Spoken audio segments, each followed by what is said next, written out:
Hi, welcome back guys. This is your friend, the Luffy fanfics. Back with amazing fanfiction. This is the series of What If Luffy Had Future Knowing Pirate. Now before starting, please give this video a like and subscribe to the channel if you want more videos like this. Now let's get into the fanfic. You know the worst part about this whole effed up mess? It was a normal day. A normal but day. I woke up, middle of the afternoon, with drool all over my face not knowing what century I was in. I made myself mediocre instant ramen with the intent to sit around all day hating myself. Normal goddamn day. A normal day where my stupid but decided, gee the weather sure is nice, maybe I'll go for a walk to the Domino's down the street for lonely dinner. So I put on a pair of black cargo pants and a yellow flannel shirt I got from my dead grandpa, hey, if it works, grabbed my wallet, keys and phone and went on my merry way. What a fing joke. That accursed Domino's is, I sheet you not, a 3-minute walk from my front door. It is a proverbial hop, skip and a jump away. If you thought, what the hell could go wrong in less than 3 minutes? Then you're the idiot God played for a fool. Yes, I thought the same thing. Shut up. Normal day. Normal day where I took my normal route through the parking lot of a shitty suburb plaza to get to the normal shitty kinda not even that good Domino's for a sad lonely, congrats no one cares what you do dinner.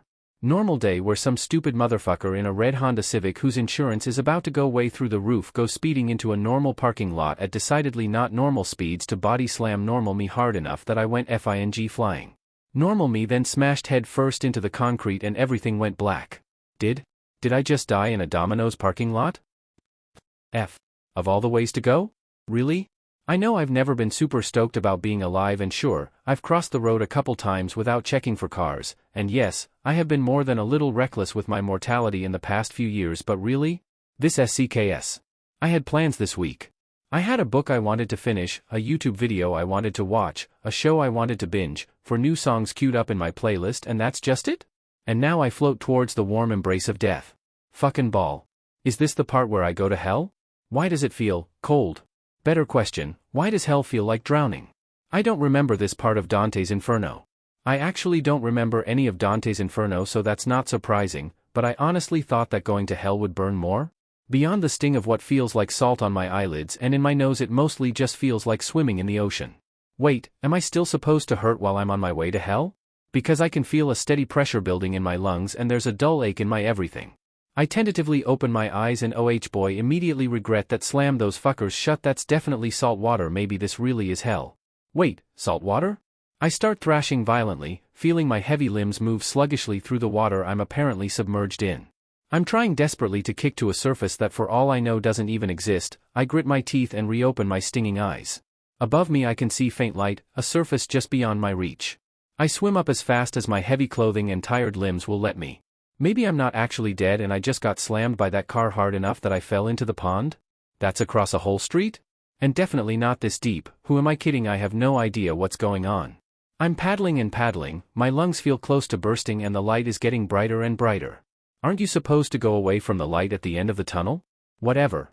I can almost taste the fresh air and feel it on the tips of my fingers when a dark shape seems to pass over me. Big enough that it's at least twice my size and roughly an oval, it drifts right past my head and I finally break the surface. That first breath of air almost felt heavenly. The first thing I notice is that it's goddamn bright up here, and up here seems to be in the middle of a goddamn ocean. Hell. I yell amidst the splashing and heavy breathing. I'm not gonna last long just treading water in the middle of the ocean, I'll either get too tired to keep it up or the sun will cook me or I'll get eaten by something horrible. Basically shit's not looking so good. I'm seconds away from bursting into hysterical tears over here. What are you doing? A boy's voice asks me. I whip my head around and see what looks like a small dinghy, probably the shape that passed over my head. The boy has a messy head of black hair and is wearing a red vest thing, he's half hanging out of his shitty dinghy and is staring right at me. Drowning, can't you tell? Help me up. I gargle out while shimmying through the water to him. I grab onto the side of his boat and start trying to haul myself in. He grabs me around the waist and somehow uses his skinny little twig arms to swing me but over teakettle onto the floor of his vessel. Good lord, you're stronger than you look. Where the hell am I? I ask, looking around at the miles of water surrounding us on all sides. East Blue, he answers, titling his head like a curious puppy. I snort. Cute, what hemisphere are we in? He makes a face. Hammer what? You're weird. He bends down to grab something out of the bottom of the boat and shoves it on his head, a bright yellow straw hat with a red ribbon on it. Ladies and gentlemen, it's at this point I make that crucial connection. I look this weirdo up and down, take in the crescent scar under his eye, his frankly ridiculous getup, the shitty dinghy, and that damning straw hat. I take a deep breath. I turn around, and slam my forehead into the deck as I fall to my knees. Please, God, I know the last time we talked I told you to SCK an egg, but what the actual F dash? What did I do? Is this because of the gay thing? I'll stop, I swear I'll knock it off, just please. What are you talking about? Why were you swimming all the way out here? What's with your weird clothes? The boy, whom I refuse to name on principle, starts rapid-fire shooting out questions while wiggling his way across the tiny boat to me. This is actually happening. Oh my God, this is real. What the sheet? I turn around from my position on the floor to see the boy crouched inches from my face. I give an undignified yelp and scramble as far back as I can without tipping over the edge. He gives me that bright grin and announces, I'm Monkey D. Luffy. I'm gonna be king of the pirates. Then he PPS his head to the side. Who are you? I do the only thing I can do. I pass out. Unfortunately, I wake up. I wake up with an eyeful of the beautiful blue sky and think maybe, just maybe, I had a weird near-death dream after getting bodied by a car and I'm just on the ground in the parking lot. Are you awake now? Scratch that sheet, I'm still in hell. I groan and roll over onto my stomach, hands wrapped around my head like it'll make the boy, who should not be here, I should not be here, disappear. Please, for the love of all that's sacred and good, tell me you're a hallucination, I mumble through my hands. Shishishi, nope. My God, he's got the laugh. What are you doing now? I pause, half hanging off the boat, to turn to look at him. Hold for a minute please, I say pleasantly. Then I shove my head underwater and start screaming. A lot. With curse words. I come up for a breath at some point so I can keep screaming. Pretty cathartic, I'm not going to lie. Once that is out of my system, I pull myself back into the dinghy and turn to face the boy with a smile. He's still staring at me with that blank dumb grin. There's no thoughts behind those eyes, are there? I take a deep breath. Sorry, where were we? You're Monkey D. Luffy and you're gonna be king of the pirates, right? His face lights up in this huge grin, damn it, he's got the smile, and he starts laughing again. Yup. Now who are you? And why were you swimming all the way out here? You. Sheet, I gotta come up with a name, something cool and not totally stupid. E.D. Domino. F, that's so stupid, why did I say that? You can just call me Ed.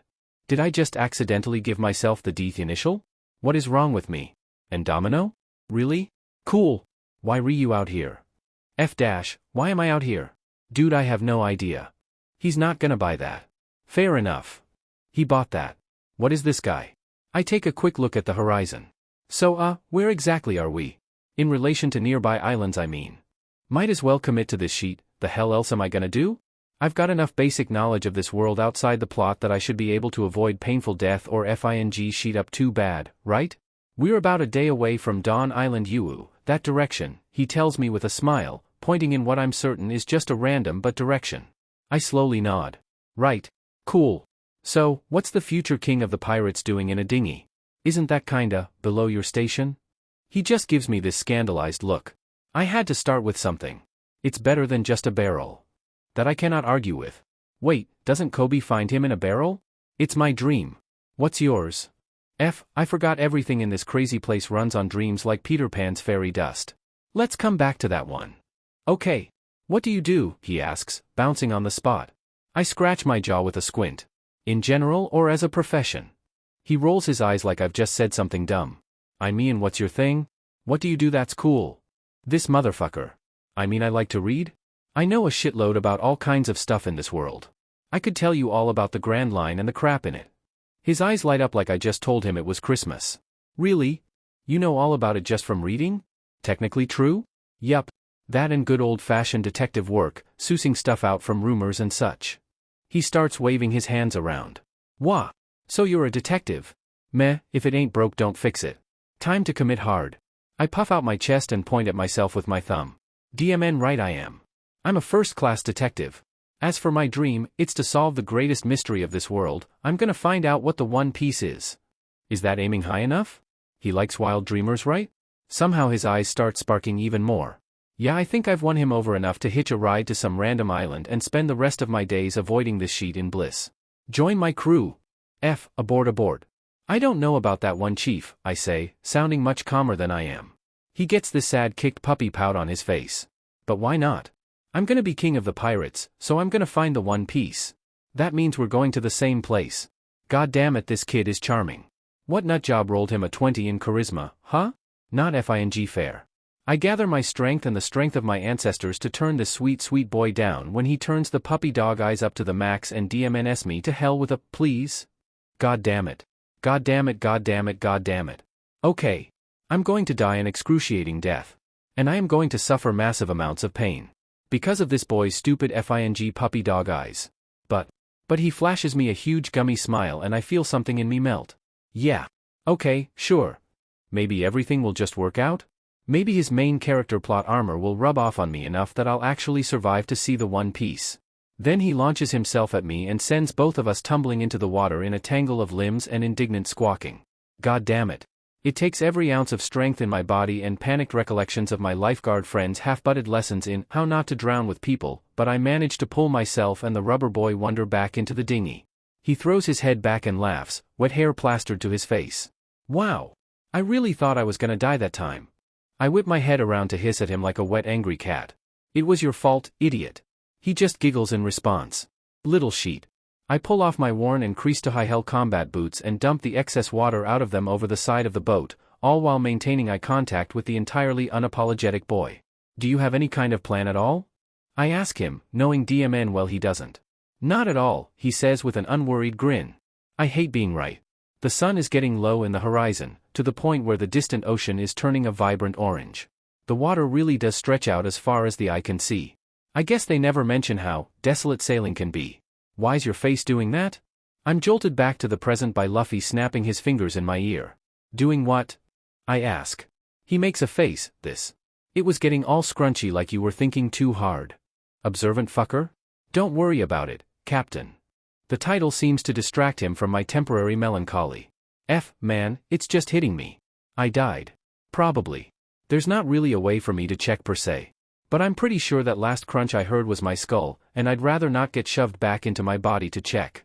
It's actually kind of sad how fast I'm adjusting to this. Getting ice-guyed into an anime is something that happens in other anime and like, fanfiction or something. Not to actual people, and certainly not to me. Oh god, what are they gonna do with my body? Is my mom gonna give me an open casket funeral? That would SCK major, but I don't want people staring at my corpse. Wait, do I have a corpse? Or did my body just disappear in a shower of sparkles? Sheet, my mom. Oh, her kid just bit the big one. This is gonna SCK for her. Now I feel terrible for not feeling terrible that I don't have to watch that. You look like you're gonna start crying, Luffy pipes up again, now sitting close enough he could rest his head on my legs if he leaned forward. Not gonna cry, I say, desperate to believe my own words. You can if you wanna, not like there's anyone else out here to judge you. This boy is smart and cunning and evil and is watching me break down crying in the shitty boat he dragged me into. Fine. 10 minutes. I'll be sad and mourn for 10 minutes. Then I stop. It actually ends up being closer to half an hour of relentless crying, and by the end Luffy really has migrated to basically laying on my lap. My eyes are puffy and have had enough salt water in them to last me months, but they are well and truly done crying. Are you done being sad now? Luffy asks. The tone he uses implies that it would be fine if I was still being sad, it was just a genuine question. I shove his hat down over his face. Yeah, now let's get you that crown. Then I take in the fact that it is very much evening and the temperature is very much dropping and I am very much still semi-damp. Or we could huddle for warmth and get the One Piece, tomorrow. Or next week. He laughs, but just shoves himself into my side as I scooch further into the belly of the dinghy. I feel like it should feel weirder how fast this dude is getting touchy-feely, but mostly I'm just appreciative of the contact. Yeah, tomorrow sounds good. How old are you? 18. What's your favorite color? Yellow. Favorite fruit? Peaches. This has been going on for way too long. I have been in this absolute shitshow of a universe for maybe 10 hours? 8 hours of which was spent unconscious. He's been non-stop asking me icebreaker questions like the beginning of some partner project. I've just been throwing out answers while trying to remember what the hell is supposed to set us off onto adventure. Can't remember if it's a small hurricane or a whirlpool. Isn't he supposed to get his sheet rocked immediately after leaving Dawn Island? What's with your weird haircut? And why is only part of it green? It's called a mullet. And it's not weird. You sound like my mother. You know she had the same DMN haircut when she was my age? And it's only part green because I dyed it a few months ago and haven't had the time to touch it up. What's that thing you're screwing with? It's called a phone, it's like a transponder snail but better. Only mine doesn't work anymore. And probably never would again. After my unwanted swim in the ocean, my precious baby is nothing more than a brick of glass and metal. Rest well, sweet prince. I tuck the poor sucker into one of my pants' glorious pockets and continue to take stock of what I have. Besides my wallet, full of money that would probably be virtually useless in this world, I just have a stick of gum I forgot I had and my keyring, complete with the shitty pen knife I'm currently fiddling with. I look up at Luffy while he pokes at my keys. Anyways, you got a family? He makes a thinking face before brightening up. Yup. I have Gramps and I guess Makino and Dayton, and my big brother Ace. My face slides into a smile. Big brother, huh? He a monkey D too, or is he a more pick-your-own brand of family? I already knew the answer to most of the things I had asked him, but making sure I had a reason to know some of the shit I knew wouldn't hurt. Luffy's entire face brightens up further. We're not blood brothers, we swore it on some sake. So he's my brother in all the ways that matter. He's no monkey D though, his name's Portgas D Ace. I feign a look of surprise. Portgas D Ace? Like Fire Fist Ace, 2nd Division commander of the Whitebeard Pirates. Luffy looks a little confused for a second but just grins wildly. Yeah, that's him. What's a Whitebeard? God, this kid is so cute and so stupid. I idly pick at my nails. Whitebeard is an emperor from the New World. That's the second half of the Grand Line. Luffy flops back into the dinghy. Wah, it's got 2 halves? How many emperors are there? Is he super strong? This dumb boy is incapable of asking things one at a time, isn't he? Yup, 2 halves. There's 4 emperors, and yeah, they're all hella strong. You're gonna have to train for a long time if you wanna fight, Please God, if I've just accidentally set this idiot on the warpath to the emperors early, I'm going to boil myself alive. Okay. I'll just wait to fight them later then, he smiles. I genuinely can't tell if that was a bullet dodged. I give him a look full of trepidation. Any other famous family I gotta worry about? He scratches his chin, looking off the side of the boat. I think my Gramps is a big deal in the Marines? I stare him down. How big a deal exactly? He just shrugs while I massage my temples. Please tell me when you say Gramps you aren't referring to Monkey D. Garp. As in Garp the Fist, hero of the Marines. He just flashes me a smile. Yup, that's him. I just mumble under my breath, no fing wonder you're crazy, with genes like that. And that's only the half of it. He juts out his lip at me. So do you have a family then? I make a face. Yeah, I've got my mom who I mentioned earlier. My dad and her are divorced, so I don't see him as much. I also have an older sister, but we don't talk much. Please don't pry into that one right now, use that emotional intelligence you obviously have. Cool. What's your favorite type of meat? Back to square one. I massage my temple. Crab. Hey Luffy, I don't suppose you've seen any crazy weather yet, have you? Like big twisters, a freak hurricane, or like a whirlpool? Like the one over there, he asks, pointing past my head. Yeah. There's a whirlpool behind me. So that's good to know. Huh? Yeah, like that. I turn back around to my silly companion and lunge. Luffy, why didn't you tell me? I scream, trying to squeeze the life out of his scrawny rubber neck. Thought you knew, he chokes out, seeming completely unbothered by the violence. Okay, how the F am I gonna get out of this one? You can't cram that many monkeys in a barrel, and only one of us has the genes for it anyways. Regardless, there's only one barrel in the boat, so do I just swim and hope for the best? Okay, get in. What? I turn to look at the fool and see that he's dumped all of the barrel's contents across the floor of the shitty dinghy and is gesturing for me to enter the thing. I give him a flat and desperate look. Luffy, Han, we're not both gonna fit in that. He just shakes his head at me like I said something stupid again. Yeah, we are. I'm rubber, so I'll just bend or something. I hate that makes sense. F it, this or die. So I cram myself into the barrel. Top 10 things I never thought I'd be doing this week. So I'm curled up in a barrel.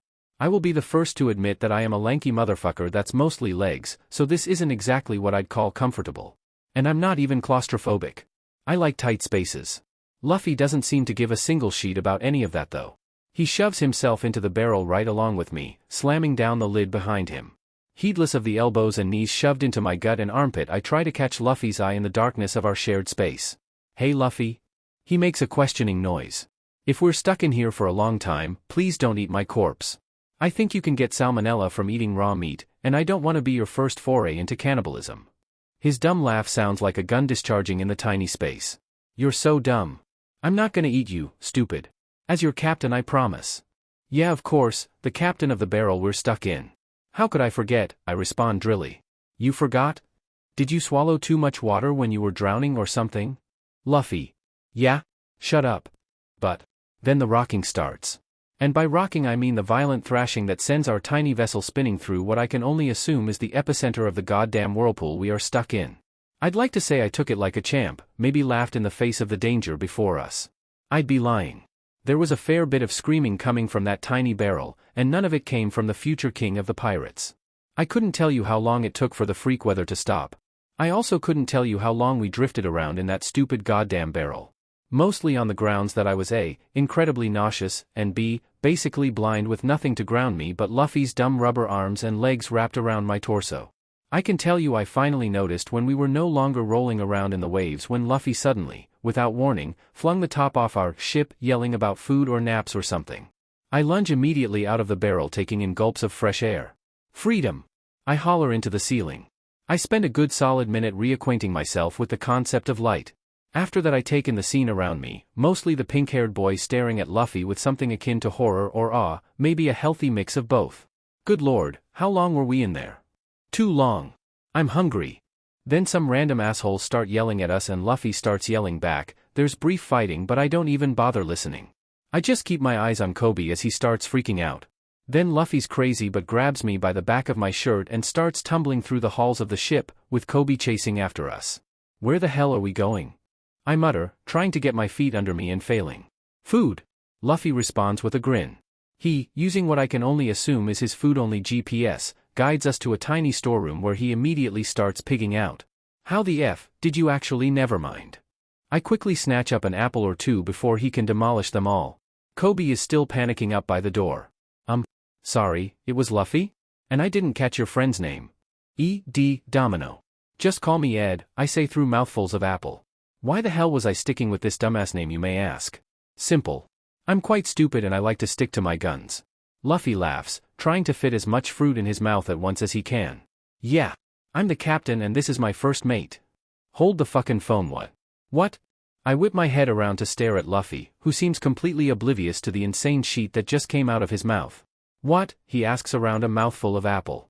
I frantically wave my hands. Nope. No. Pick someone else. The first mate is supposed to be almost as strong as the captain, and I'm weak sheet. You gotta choose like, a swordsman or something, come on. He immediately shakes his head and gives me the "you're dumb" look again. I'm seriously starting to get sick of it. I don't want a swordsman as my first mate. I choose you, dummy. I'm the captain and I get to decide. It hasn't even been 24 hours, how have I fed this up so much already? Dear God, how do I fix this? I think Luffy and Koby continue to chat in the background but I'm more focused on the maelstrom swirling through my head. I have to make Luffy realize he's being more stupid than usual. Zoro is supposed to be first mate of the Straw Hat Pirates. Zoro, who they're going to meet next. Zoro, the cool strong awesome swordsman who is much better at his job than some scrawny idiot whose only combat experience comes from accidentally socking their friends in the face by gesticulating too vigorously when talking. I zone back in when I hear Koby start yelling about his dream. You really want to be a Marine? I ask, taking another apple. Yeah, he shouts back immediately, before clocking that it was me who asked this time and gets an embarrassed look on his face. I mean, yeah. You probably think that's pretty stupid though, huh? I shake my head and take a bite of my fruit. Nah.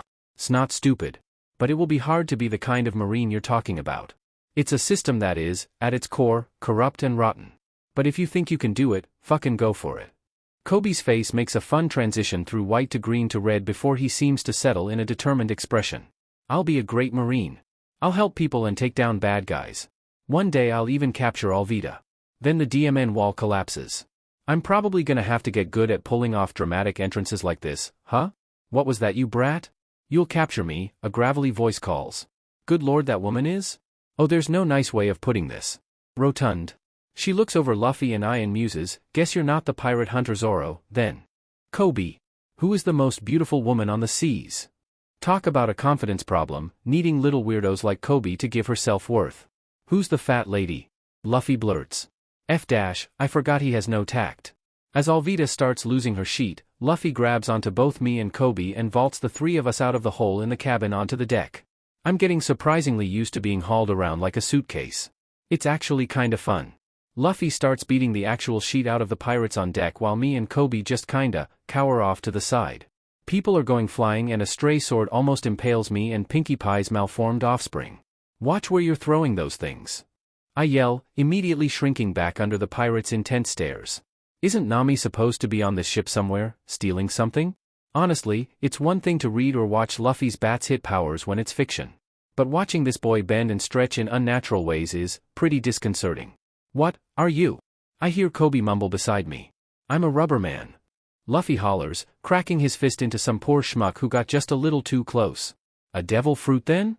Christ on a cracker, for a large woman Alvida sure is sneaky.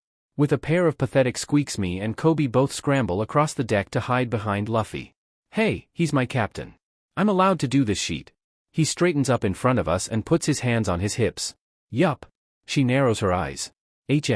How interesting. You a bounty hunter then? Luffy just laughs. I'm a pirate. Alvida finds that funny, going by her amused smirk. All by yourself? Luffy turns just enough to reveal me still hiding behind him. Shishishi, nope. Me and my first mate. We'll get the rest later. Like, 10 more guys. Yeah. Don't drag me into this, you lunatic. Koby seems to agree, since he starts begging Luffy to leave before pausing. No, you're the ugliest thing on the sea. Oh boy, maybe she does need people calling her pretty all the time, if that's how people talk to her. For the record, I don't support body shaming or fat phobia in any way. Which is why what I'm about to say is entirely in reference to her personality. Yeah, FOFF you ugly beach. Well, if our goal was to PSS her off, it sure fucking worked. She takes a wild swing at us with her iron mace, which Luffy takes to the head. Nice try, but I'm rubber. Luffy rears his arm back far beyond what should be natural for any kind of anything, rubber or not, and sucker punches Alvida so hard she rockets off the side of the ship. Hot DMN, I whistle. Luffy reels his arm back in and gives us a grin before turning to the pirates. Hey, get Koby a ship ready. He's gotta go become a marine. The lingering pirates immediately start scrambling to do just that. Then, as if invoking their name drew them right to us, the marines themselves appear. And as always, they show up to ruin the FING day. Cannon fire splashes into the surrounding water and I turn to Koby. If we just chuck you onto the ship, maybe they'll make you a cabin boy, I suggest. His eyes bug out of his head. Are you crazy? They'll just capture me like I'm a pirate if I drop in like that. I shrug and make a "what can you do" gesture. It's that or we drop you off in a basket on the steps of Marineford. Here we go. Wait, what? Luffy bodily hauls the two of us over the side of the ship onto another goddamn dinghy, and as we splash onto the ocean my eyes catch on a head of orange hair and a pair of bewildered brown eyes. Oh, there she is. Before I can even call out to her, though I wouldn't, we're shooting off in the shitty boat away from the Marines as fast as it can carry us. That getaway should not have worked. But it did. Shishishi, that was awesome. Of course Luffy thought so. Koby still looks incredibly shaken. So, you two are going to the Grand Line then? Luffy throws his head back and laughs. Yup. That's why I need a super strong crew, plus my detective. I'm so glad he needed to specify that I wasn't part of the strong requirement. You mentioned some pirate hunter, what's he like? Koby raises an eyebrow. Zoro? Last I heard he was detained in a marine base. Luffy sighs, disappointed. So he's weak then? Koby immediately rushes to his defense and says some crazy shit about him, ranging from being a cold-blooded killer to being a monster in disguise. This kid has one hell of an imagination, why do you ask, he finishes. Luffy just smiles. Figured I might as well ask him to join my crew. Oh thank God, my savior is abound. I start clapping. Yes. Great idea. Sounds like the kind of guy you should make your first mate. I say enthusiastically. Luffy gives me another of his "you're stupid" looks again. Don't need him for that, but a pirate hunter sounds neat. Koby starts to very vocally protest everything about that plan. Please reconsider. He's like a demon. But worse because he's real. Wow, his voice gets shrill. I shrug. If you want my opinion, I don't think the guy actually sees himself as a bounty hunter. Seems like the type to just beat up people wherever he goes and somehow always ends up collecting the bounties. Koby grips at his hair, face going purple. That doesn't make it much better. He's a murderer. I level a blank look at Koby. Dude, we're pirates. Murder is in the job description. Oh wait, that's true, am I gonna have to murder people? I don't think I'm ready for that moral head fuckery. Koby looks seconds away from hyperventilating. I should probably try to defuse that. Nah. To Shell Town then? To Shell Town. No. Koby's sailing ability makes up for something that just me and Luffy had been sorely lacking. Sailing ability. I'm being very truthful when I say I've only even been on boats maybe 5 times in my life. Former life. Unlife? Whatever. On precisely none of those trips was I in charge of rowing, steering, navigating, or had any kind of responsibility whatsoever. The closest I've gotten is kayaking, and I was very bad at that. Apparently whatever the F me and Luffy were doing before was a mockery of boatmanship and entirely unbecoming of pirates, but I much prefer the term FING around and finding out. So yeah, Koby in all his nautical glory managed to steer our happy buttes to Shelltown with minimal issues. I place a solemn hand on Koby's shoulder. Yak now what Koby, even if you never become some hero of the Marines, you'll always be a hero to me. He just levels a blank stare at me. Was that actual sarcasm or is your tone just naturally that dry? That has no good response, so I just hop out of our dinghy and start making my way onto the dock, looking over my shoulder to stare at Luffy. Food? I prompt. He hoops and hollers as he scrambles after me. It only takes Luffy 30 seconds to get fed up with my pace before he latches onto my arm and starts tugging me in a direction I'm sure his food homing radar has picked something up on. Koby and Luffy are chatting while I take in the scenery around us. Hey, is that guy Zoro around here? I'm forced back to reality, or whatever this bullshit is, by all of the people around us jumping back and cowering at the mention of the swordsman. Maybe avoid mentioning him around here, Koby murmurs as we keep walking. Luffy shrugs, grabbing my hand to drag me as I get distracted by some shiny-looking trinkets. Let's go to the Marine base then. From what I've heard, the man in charge around here is named Captain Morgan. Once again the townspeople around us recoil in fear. Wow, I knew this guy was an a-hole, but to invoke such a visceral reaction. Haha, this place is super weird. Luffy laughs as we reach the imposing gates of the Marine base. Luffy's crazy but immediately climbs up the wall shouting, "Hey, there he is." Koby starts freaking out while I try to join Luffy up on the wall, only struggling a little bit. Sue me, I can't climb walls. We could totally untie that guy. Even when I agree with him, he sounds like a lunatic. No way. He would probably just kill us. Koby shrieks. Luffy just smiles. Nah, I'm super strong, he says nonchalantly. If nothing else, he's got the confidence. Hey, the man's voice calls out to us from across the yard, get lost. You're being an eyesore. And there he is. Crucified on a post, my savior. If I call this a Jesus cosplay, am I going to go to actual hell this time? Koby falls from the wall in sheer shock, but I just look over his pose and muse, that cannot be comfortable on the legs, which gets a laugh out of Luffy, so I consider it a win even though the glare Zoro is sending our way intensifies significantly. Then a ladder slams onto the wall beside our heads. A small girl climbs up it, shushing us on her way, and scuttles across the yard to Zoro's tied-up body. Koby is still freaking out from where he's scrambled back beside us, but me and Luffy are just staring at Zoro and this little girl's interaction. He's shooting down all her attempts to offer him the rice ball she's made, but I can almost see in his eyes just how much he wants the DMN things. He's been up there for like what, 3 weeks? Fucker must be hungry. Then Captain Morgan's stupid crouton of a son comes sauntering onto the scene with a cocky grin and a call of, "What do you think you're doing in here?" To be fair, I think Helmeppo is pretty cool after Garp gets his hands on him and beats him into shape.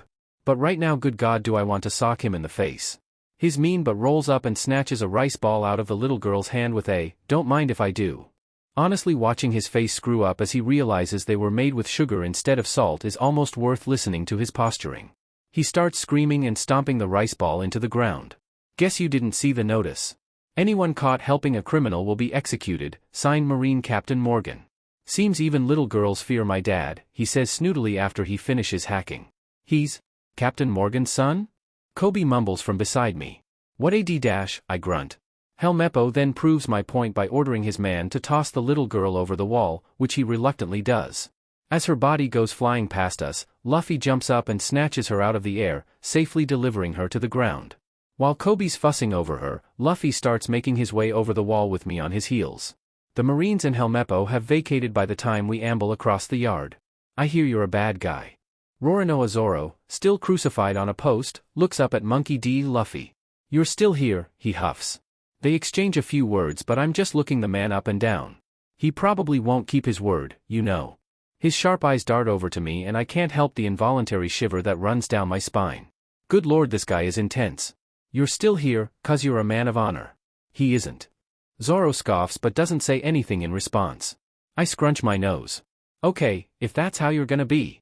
I tug Luffy's arm to prompt us into walking away, but Zoro interrupts. Wait. Before you leave, we turn back to him, can you pick that up for me? I gaze down at the ruined, disgusting rice ball as Luffy scoops it up in his hands. It's mostly mud, you sure? Luffy asks, making a face at the muck. Wow, finally found something Luffy won't eat. Yes. Now hand it over, he barks back, mouth wide for the rice. Luffy just shrugs and shoves it in. We listen to him hack and cough through the sugary mess before he finally seems to settle. It was good. Thanks for the food. I just smile. I'm sure she'll appreciate that. See you later, Roronoa Zoro. With that, we cross the yard again and use the rope the girl left behind to climb back over the wall. And by that I mean Luffy climbs over it and I struggle much more than is strictly necessary before Luffy gets fed up and swings me over himself. I can almost hear the smirk on Zoro's face from behind us, but hey, I never claimed to be smooth or athletic. Following the girl, Rika, as she introduces herself, we eventually arrive at the exterior of a restaurant. We slump down on its stoop and listen to her weave a tale about brave pirate hunter Zoro saving her from a rabid goddamn wolf Helmeppo's psycho but kept as a pet. I nod seriously. Yup, seems like a nice guy. First mate material for sure. Everyone shoots me looks of various levels of disbelief and I just shrug. Then we hear Helmeppo's shrill annoying voice come screeching out of the restaurant. When we peek our heads in, he's harassing the waitstaff and making a general nuisance of himself. The woman serving his table is slowly approaching, shaking hands clutched around a bottle of wine. I put a hand on Luffy's shoulder and pass to intercept the woman. I put my hand over hers on the bottle and shake my head, before turning to Helmeppo and his assortment of marine pals. I'm going to have to ask you to leave, I announce. The table goes quiet for a second as my request hangs in the air. Ha? The smarmy little prick smirks up at me. Do you any idea who my father is? The right to refuse service, I interrupt him. He looks almost shocked I was willing to cut him off. It's a labor law. I figured as a Marine's brat you'd know that, but are you going to need me to spell it out for you? His face turns an interesting shade of purple as he jumps up from his seat and spits out, who the hell are you? I just dip in a dramatic bow and smirk at him. E.D. Domino, detective. At the People's Service. I'd like it on record that I have no idea what I am doing. Honestly, I could give less of a shit about this restaurant or the people here, but disrespecting service workers just really eats at me, yak now? And if nothing else, I have Luffy to punch this a-hole in the face if he gets too uppity with me. And honestly, who can fault me if I have a flair for the theatrical? I'm in another FING universe right now. I get to indulge a little, right? Now you wily onion-headed son of a beach, are you going to leave or am I gonna have to ask again? This will be the first of many moments I wish I had a camera in this world, the indignant look on his face, perfection. You want to end up like Roronoa Zoro? Huh? I'm gonna execute him tomorrow and make an example out of him for you. The smug look he adopts gets almost immediately punched off as Luffy comes in with a wild swing. I've decided, he announces as Koby tries to hold him back from Helmeppo's prone and howling form. I'm gonna ask Zoro to join my crew. And then he'll become first mate and I'll be off scot-free. And I'm not gonna make him my first mate. God damn it. I'm gonna go talk to Zoro now. Luffy calls to me and Koby as he jaunts off. FING Luffy. Wait up. I turn to Koby and his alarmed face. I'll go get him, gimme a minute, then start jogging after his goofy butt. I finally manage to catch up to him as he's climbing over the marine base walls. Running off without me to talk to weird swordsman, what's wrong with you? Take me with you when you're gonna do fun stuff, I beach as we walk across the yard. Luffy gives a sunny smile and bumps his shoulder into mine. Shishishi, sure if that's what you want. Zoro doesn't seem to notice our approach, deep in thought, until we're right in front of him. His eyes shoot open and latch onto Luffy, entire body tensing before he recognizes us and sags back down. You again? Do you have nothing better to do? He asks tiredly. I shake my head. Nope. Luffy turns up his nose. I'll untie you, but only if you promise to join my pirate crew. I am FING amazed this approach worked on so many people. Ha! No way. I'm not a DMN criminal. Zoro spits out incredulously. Eventually. Come on. What's wrong with pirates?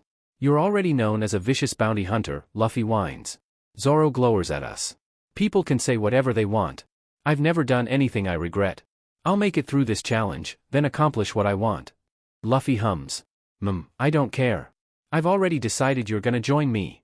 Zoro's eyes bug out of his head, then he turns to me with this look of, what the hell, plastered across his face.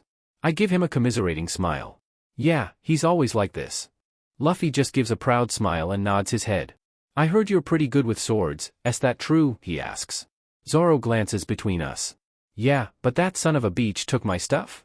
Luffy appears to think for a second. Okay. I'll go get it for you. So if you want it back you gotta join my crew. Shishishi. Zoro makes some truly wonderful squawking noises and protests as Luffy runs off giggling to the base. Zoro turns to me with the most bewildered expression. What the hell is wrong with him? I just shake my head in deadpan, I've got no clue. I'm gonna try to untie you now. While I start tugging at the ropes and looking for loose knots, I can feel Zoro scrutinizing me. Dude, I know I'm super hot, but if you want to keep staring I'm gonna start charging you, I snark. Zoro sputters. No. You DMN weirdo. You know they'll kill you for this? Besides, I only have 10 days of this sheet left. I snort. Yeah right, they were gonna kill you tomorrow. His eyes widen and I give him a disappointed look. Oh, don't act so surprised. I told you he wasn't a man of honor. Zoro stays quiet as I step back from the stupidly well-tied ropes to dig my pen knife out of my pockets. Then there's a loud crash from the other side of the marine base. I pause for a second then shrug. That was probably Luffy. Koby comes running across the yard at that point. Ed. I came to help. I sigh, flipping my knife open. Oh wonderful, you get his arms. I'm gonna try to saw through this sheet. Seriously, just leave. Zoro yells again. I roll my eyes and keep trying to cut the rope with my tiny but 3-inch blade. They would have killed you anyways. When Luffy heard, he punched Helmeppo in the face. These Marines, they really are honorless. Koby glares at the ropes he's trying to untie. They're after him now. He's trying to save you, so I hope you'll help him. Zoro stays silent. End of the line. For the crime of treason against me, I sentence you to death, the voice of Captain Morgan calls from across the yard. We all turn to look. Haha. F dash. I'm starting to think me and Koby should get our ears checked, if huge groups of people can keep sneaking up on us like this. That's a lot of guns pointed at us. Morgan is ranting about some self-important sheet or other, but I just turn back to the ropes with another roll of my eyes and keep hacking at them with my annoyingly dull knife. This is f***ing ridiculous, I mutter under my breath. Fire. I hear yelling behind me, and turn to see Luffy land in front of us and catch all the bullets in his body before shooting them out. What the hell are you? Zoro breathes out. Luffy just turns and grins. I'm Monkey D. Luffy, and I'm gonna be king of the pirates. Zoro keeps sputtering. King of the, are you goddamn crazy? I just laugh. He is. But he's also dead serious, and he can do it too. Luffy throws his head back and laughs. DMN right? Thanks, first mate. I turn to glare at the rubber idiot. No. Pick someone else, dumbass. Luffy rolls his eyes at me and Zoro makes a confused noise. Luffy shoves the 3 swords he carried down in Zoro's face. I got you what I promised. I didn't know which was yours, so I grabbed them all. Zoro cranes his neck back to avoid a scabbard to the nose. They're all mine, I use 3-sword style. Luffy's smile widens. Well if you fight now, you're gonna become a criminal. So it's either that or die here execution style. Zoro huffs. Whose son are you, the devil's? Fine. If it's die here or become a pirate, I'll join you. Luffy starts whooping and cheering. That's great, Luffy, now help me with these piece of sheet ropes. I grit out as I switch to the tiny scissors and the penknife. The hell is taking you so long? Zoro complains. I glare up at him. This knife is very dull and the scissors are very small. Stop yelling at me, ingrate. Zoro growls at me, honest to God growls. I don't have to take this from someone crucified like the second coming of Christ. I think I made the knots tighter. Luffy sheepishly laughs from my left. Both me and Zoro turn to glare at him. The Marines start charging towards us with swords out and Zoro yells, just give me a DMN sword. Koby is screaming and I'm angrily shutting my knife. Luffy tosses all 3 swords at Zoro's face. Faster than I can follow, all the ropes slash to pieces and a clang sounds as Zoro blocks every attack. Holy shit, that was cool. Zoro holds the Marines in a stalemate. I'm officially a criminal with this. So I'll be a pirate, that I promise. But I'll say this now, the only thing I dedicate myself to is my ambition. I'll be the world's greatest swordsman. If you ever get in the way of that, you better accept responsibility and apologize by splitting your own stomach. World's greatest swordsman? Sounds great. Nothing less would do for the king of the pirates' crew. Luffy responds. The king of the pirates should accept no less for a first mate too, I mutter, looking pointedly at my stupid beach of a captain. He just scrunches his nose and sticks his tongue out at me. Real fucking mature. You better duck, he announces, then rears his foot back and whips it around, taking out a whole swath of soldiers. Seriously, what are you? Zoro asks through the hilt of his sword. Luffy runs into the remaining crowd, fist swinging. Shishishi, I'm a rubber man. Zoro nearly spits out his sword. AFING what? I just shake my head at him. Devil fruit, I say like an explanation. He squints at me with a face of, that didn't help at all, as Luffy shoots past us to throw a punch at Morgan. He starts beating the actual crap out of the axe-handed a-hole, but but I have to stop watching when I hear a click at the side of my head. I turn and stare down the barrel of Helmeppo's gun. Ah! Hold it, Straw Hat. Look over here. Helmeppo yells triumphantly. Luffy continues to punch Morgan until Zoro calls his attention over. He pauses his beatdown temporarily to look up at me. We make eye contact and I just offer a small smirk. He smiles back. I turn back to Helmeppo, still smirking. Better make that shot count. Don't miss, I taunt. His already shaking hand starts shaking even more at my apparent nonchalance. Which is a good thing, since I'm freaking out so bad internally I might just cause myself a hernia. Too bad he isn't telling me to sing the Sophia the First theme song. I could crush that. Hear that, you idiot? Ed isn't scared of you. Luffy laughs as he starts winding his fist up and taking a few steps forward. Stop moving. I swear I'll shoot. Helmeppo shrieks. Luffy does not, in fact, stop. Even as Morgan rears up behind him ready to lop his head off, he whips his arm forward to punch Helmeppo in his smug face. Again. I see Zoro stop Morgan in his tracks as Helmeppo falls beside me. I snatch his falling pistol out of the air, only fumbling it a bit as I try to figure out if this DMN thing has a safety and shoving it into my waistband. I hear the Marine troops start cheering and celebrating as I trot up to the boys. Geez, everyone hated his butt, huh? Guess so, Zoro mumbles, then falls to the ground with a groan. Phew, I'm hungry. This dude. We find ourselves in Rika's mom's restaurant once again, this time for a post-battle victory meal. It's a good thing this is being paid for by gratitude, since I still have precisely 0 currency that can be used in this world. I should probably fix that at some point. I'm stuffed. After 3 weeks I was ready to eat my own shoes, Zoro sighs. You're done already? Luffy asks while still stuffing dishes in his mouth. Your appetite fascinates me, I state as I pick at my teeth with a toothpick. I give him a curious stare. Have you ever actually digested a plate? He scratches his chin and thinks for a second. Maybe. I nod. Fascinating. Thank you so much for the food, Koby says sheepishly, turning to Rika's mom. She just laughs. My pleasure, you saved our town after all. Then she turns to give me specifically a smile. And for stepping in earlier. I wave a hand dismissively. Don't worry about it. Helmeppo just needed a good kick in the ball to get his ego bruised. Maybe he'll make something of himself now that he's out of his dad's shadow. Maybe these people will one day even be proud to say Helmeppo the Marine is from here. In a long time when they've forgotten absolutely everything about Helmeppo the brat. You're so strong and cool. Rika awes at Luffy. Yeah, I know. I'll be even more amazing when I'm king of the pirates, and have the best crew, he grins back. Speaking of that, how many others are there? Zoro asks. Me and Luffy both hum in question. Your crew, you said you were still gathering it. So how many others are there, besides us 3? Just us. Yeah, it's literally only the 3 of us, me and Luffy reply at the same time. Zoro's face twists into a look not dissimilar to Luffy's, your dumb face. Do you at least have a ship? He asks desperately. Luffy's grin widens as he points out the window to the craptastic dinghy we stole from Alvida. There's a moment of silence as Zoro contemplates his life choices. Please say you're kidding. Luffy tosses his head back. Shishishi, nope. I can see the urge to jump ship, metaphorical, since we only have the dinghy, flash across his face. I think Luffy's missing the part of his brain we need for critical thinking, Koby mumbles from his seat. I give him a commiserating smile. It's cute you think he has a brain at all. Luffy, where are you going now? Rika asks, tugging on Luffy's arm. He flashes his signature grin. Isn't it obvious? We're headed for the Grand Line.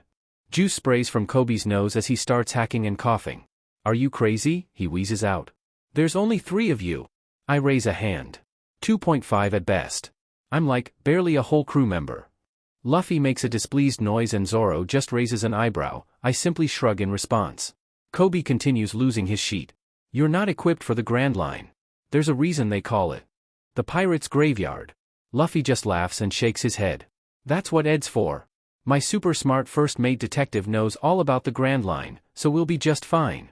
I give him the stink eye for use of the title. Luffy, I'm smart, but even I can't save you from your own stupidity. Zoro barks out a laugh. Well, if the captain says we're headed for the One Piece, guess we have no choice. He turns to Koby with a raised eyebrow. Why are you worrying so much anyways? It's not like you're coming. Koby's face scrunches up. I know. It's not like we've known each other for years or anything, but we're friends, aren't we? Luffy PPS his head with an easy smile. Yeah. We might have to part ways, but we'll always be friends. Koby's face takes on a red hue. I've never really had friends, much less anyone who would fight on my behalf, but you guys taught me to live for my beliefs. So I'll make my dream come true, and join the Marines.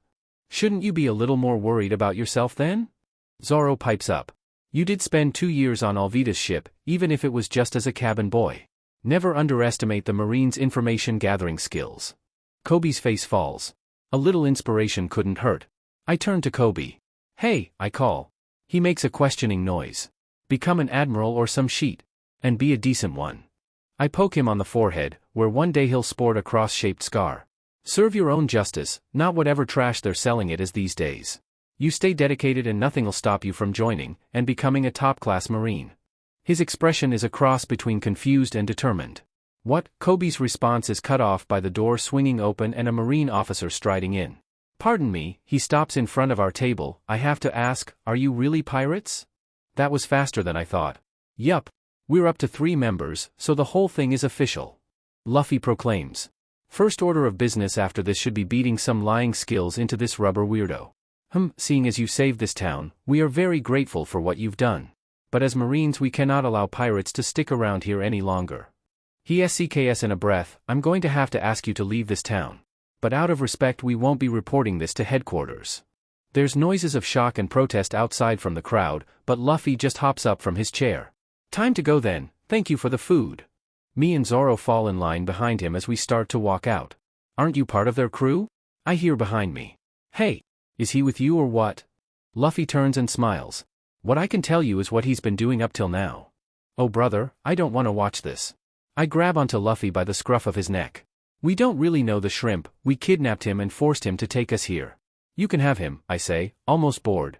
Koby starts. I cut him off. Can it kid, I'll punch you in the face again. I should write a book, The Art of Lying. Annoying brat wouldn't shut up about being a Marine the whole FING trip too. If nothing else, he's sure got a pair on him, I finish. Luffy gives an enthusiastic nod. Yup. Random guy we kidnapped. And he was never on a pirate ship. I give him a long stare. We'll be leaving now. Have fun with him.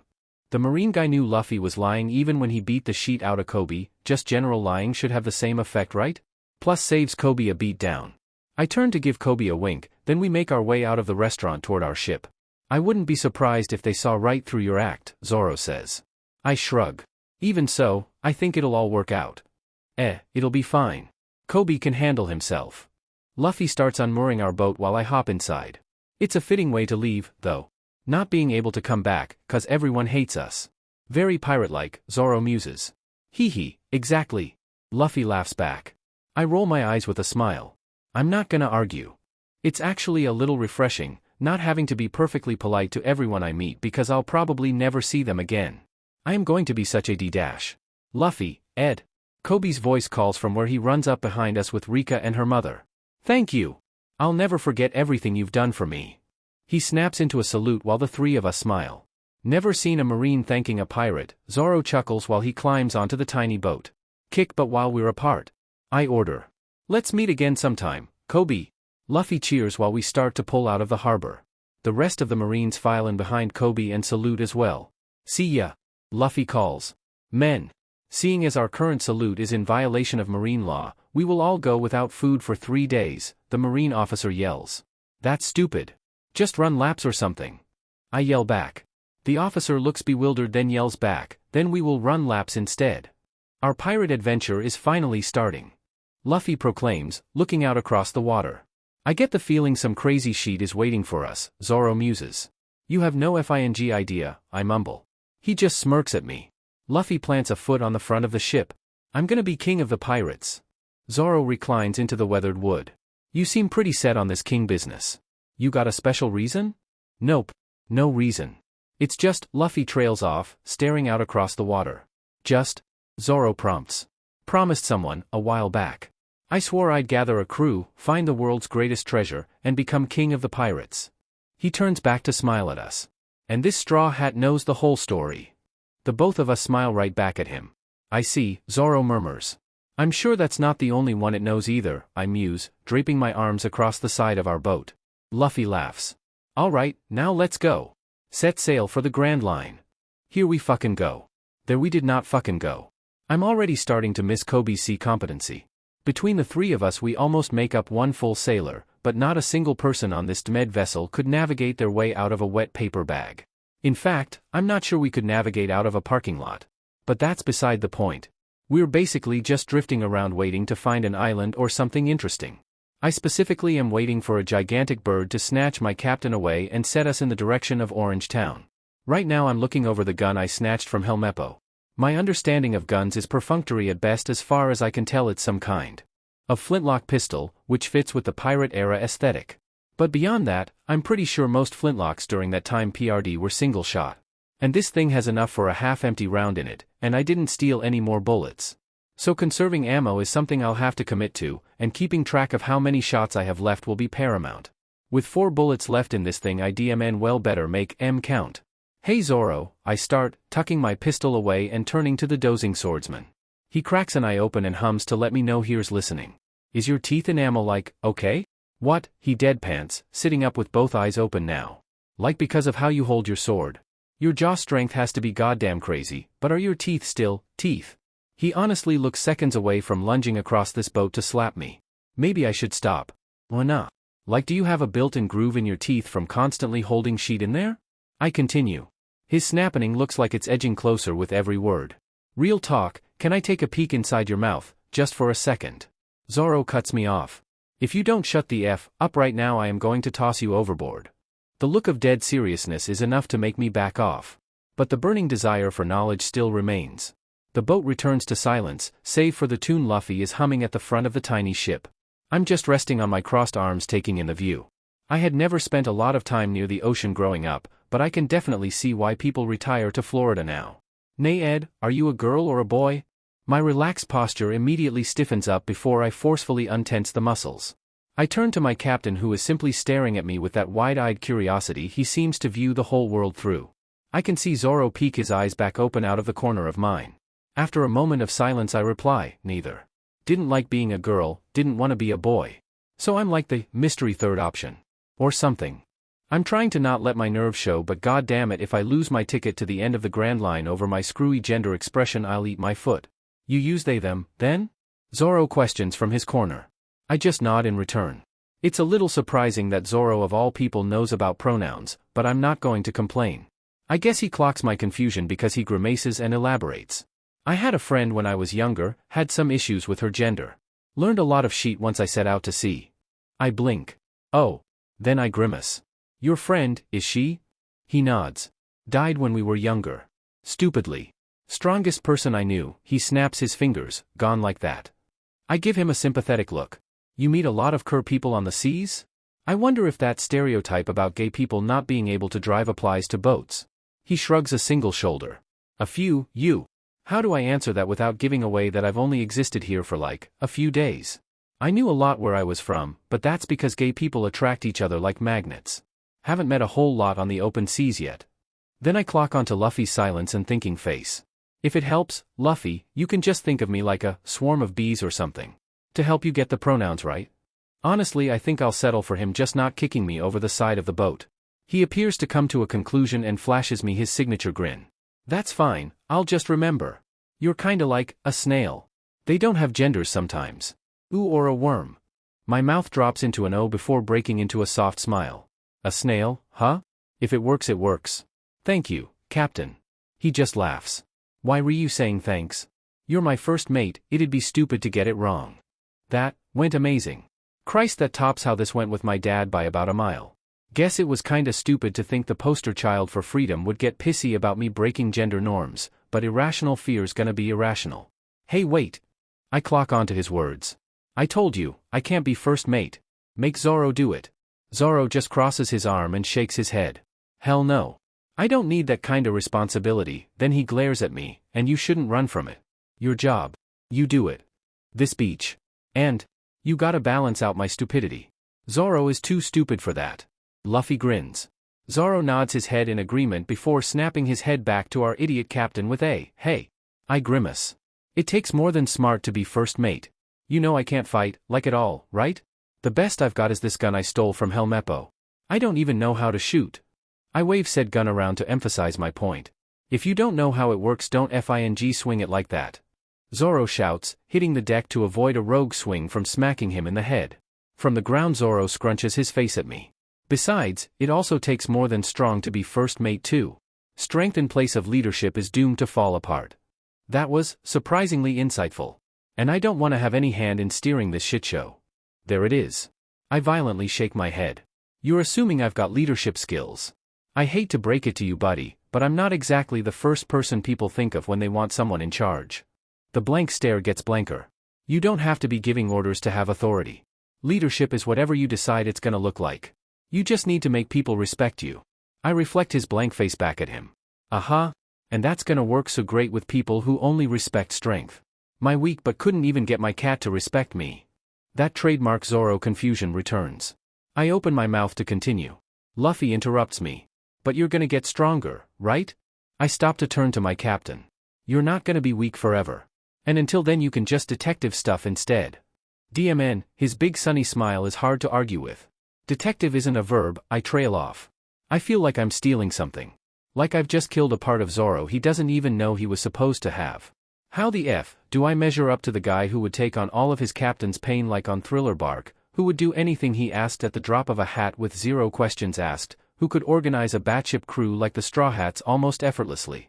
Next to the first mate Zoro would be, I'm practically nothing. But, you sure you can't pick someone else?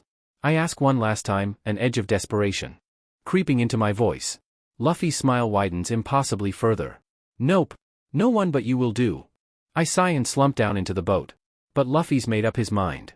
Maybe I won't be the super strong first mate the crew deserves, but I'll DMN well work to earn the title if he insists. Fine. Fine? Luffy parrots excitedly, scrambling across the tiny boat to sit in front of me. Fine, I repeat. Then Luffy flings himself at me and we, once again, go overboard while I flail and scream. God damn it, Luffy. Stupid captain.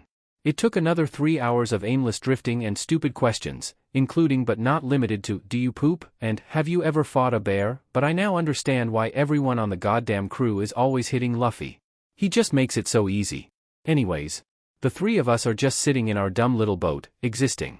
Don't you find it a little stupid that the future king of the pirates and his first mate don't have a single navigational skill between them? Zoro questions with a groan, rubbing a hand across his face. Watch it, buddy, I never even wanted to sail. I'm here by coincidence and happenstance, I say, wagging my finger at him. Luffy just shrugs. I just kinda drift around. Weren't you some kind of famous bounty hunter? Zoro rolls his eyes. I never called myself a bounty hunter. I pump my fist in the air. Called it. Hey man, I'm allowed to abuse my future knowledge to seem smart. Literally, who's gonna stop me? He shoots a glare at me. Anyways, I only set out to find a certain man, then I couldn't get back to my village. By that point collecting bounties was my best bet at survival. Luffy just blinks that wide-eyed cat-like stare. Oh, so you're lost. Zoro jolts forward, teeth bared. Don't say it like that. Me and Luffy both burst into laughter as I lean across the boat to give him a high five. Zoro, I will bet every berry on me that you tried to go back for something 5 minutes later and just couldn't. Ha! His face turns smug as he holds out his hand. Pay up, it actually took 15 minutes for me to try and go back. I stare at his hand for a second before slapping it in a mockery of the high five I gave Luffy. Sorry sweet cheeks, I have precisely 0 berry to my name. I think Zoro squawking is one of my new favorite sounds. Then he's lunging across the boat to tackle me to the ground, so I latch onto and pull Luffy down with me with a strangled yelp. You people FINGSCK. The three of us are lying on the deck staring up at the sky, and a pink bird drifts into view. Oh hey, bird. That means lands nearby. I think. That's how seabirds work, right? Luffy springs up beside me. Finally. I'm super hungry. Wait a second, I think about grabbing onto Luffy and maybe hitching a ride to Orangetown like that, but yeah. So I let Luffy latch onto the bird's face with his stretchy arms, then get his head chomped down on. Ed, Zoro save me, comes the muffled screaming as Zoro jumps to his feet. Ah shit. Captain. He turns to me with that confused, horrified look I'm honestly getting attached to.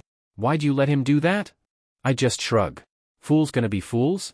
Then I register that the bird is very quickly flying away from our dinghy. Shit, Zoro, get the paddles. I whip my head around and almost get smacked in the face by a flying oar. Already ahead of you, idiot. Now FING row, he demands. I sit my butt down and do just that. I pump my arms like I'm back in the ocean actively drowning. Now seems like a good time to explain the physics of rowing. When equal pressure is applied on both sides of a vessel, it moves forward at accelerated speeds. When more pressure is applied on one side but not the other, the vessel will begin to turn. You get one guess as to what happens when we start rowing. Here's a hint, Zoro is a whole lot better and faster at it than I am. Why the F are we turning? I cannot be getting US lost that fast. Zoro, I was cursed with noodle arms, this isn't going to work. I scream. He doesn't even grace me with a coherent response, he just starts yelling and snatches the other paddle from my hands. That knocks me right on my butt onto the floor.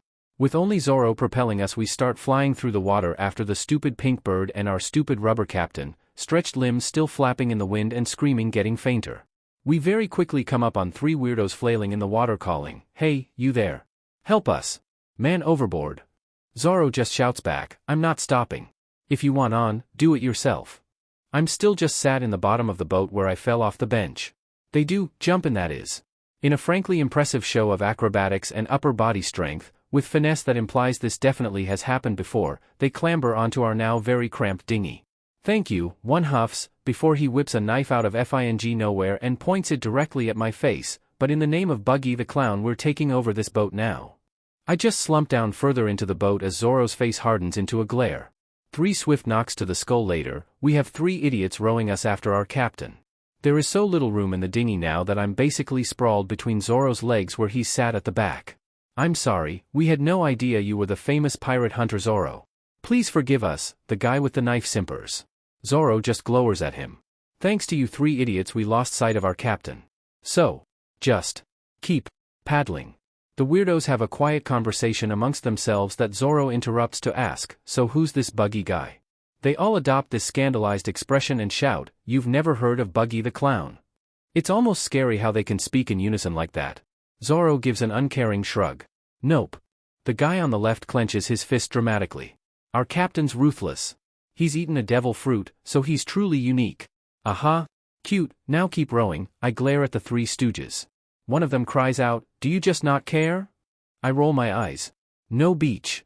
I know exactly who Buggy the Clown is, that's why I don't give a singular sheet. That stuns the 3 pirates into silence. "Keep FING rowing." Zoro snaps. "Yes sir," the idiots yelp, immediately snapping back into frantic rowing. I turn my glare back at Zoro as I slump into his legs. "Why do they only listen to you?" He just smirks down at me. "Because I'm intimidating." We pull into the harbor at Orangetown approximately 40 minutes later, the 3 Buggy pirates we essentially kidnapped and put through forced labor huffing and puffing on the ground behind us. "Guess we better find this Buggy guy, ask about the captain," Zoro muses. "Knowing our luck, that idiot is probably already fighting him," I respond, just in time for a loud boom and huge plume of smoke to blow upward across town. We both make silent eye contact and sigh. There he is. We both start to jog the direction of the origin of the explosion. "You think he's winning?" Zoro asks. I scoff.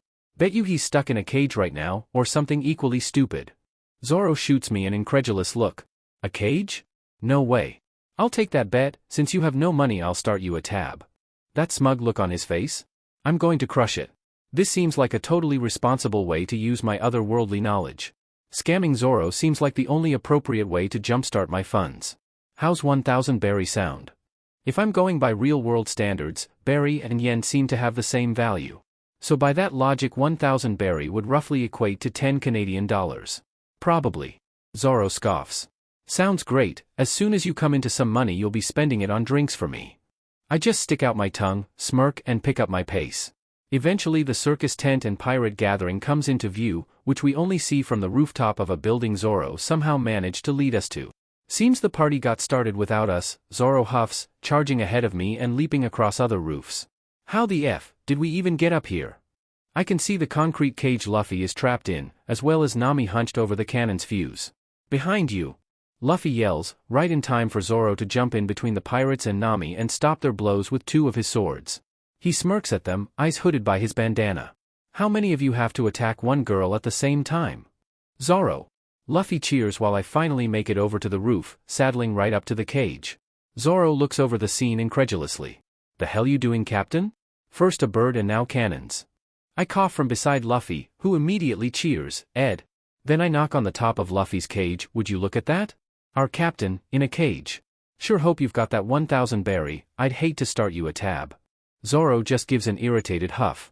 "Ed? What are you talking about? Get me out of here now." Luffy whines through the bars he's gnawing on. Luff, you goddamn idiot, you got kidnapped by a bird. I thought the first sucker to try it would at least have to convince you to do it yourself. I reach through the bars to pull Luffy's ear. But I was so hungry, he groans, blinking up at me imploringly. So you're Roronoa Zoro, the pirate hunter, a new voice announces. Coming up behind Zoro I can see the horrendously dressed form of Buggy the Clown. Now honestly, there's no way to sugarcoat it. I'll be totally transparent, I'm a huge fan of Buggy. At least fan and Buggy. The competent Buggy. And I will pray that this Buggy isn't just a blithering fool, but I'm not going to hold my breath for it. You must be here for my head then, he declares, foot up on a box in a dramatic pose. Zoro scoffs. Not interested. I'm not a pirate hunter anymore. I'm just those idiots' crewmate, nothing more nothing less. I place my hand over my heart and bat my eyes. Zoro, you don't have to get all sentimental on us now. His grumbling is drowned out by Buggy's sneering. I'm interested though. Killing you would bolster my reputation.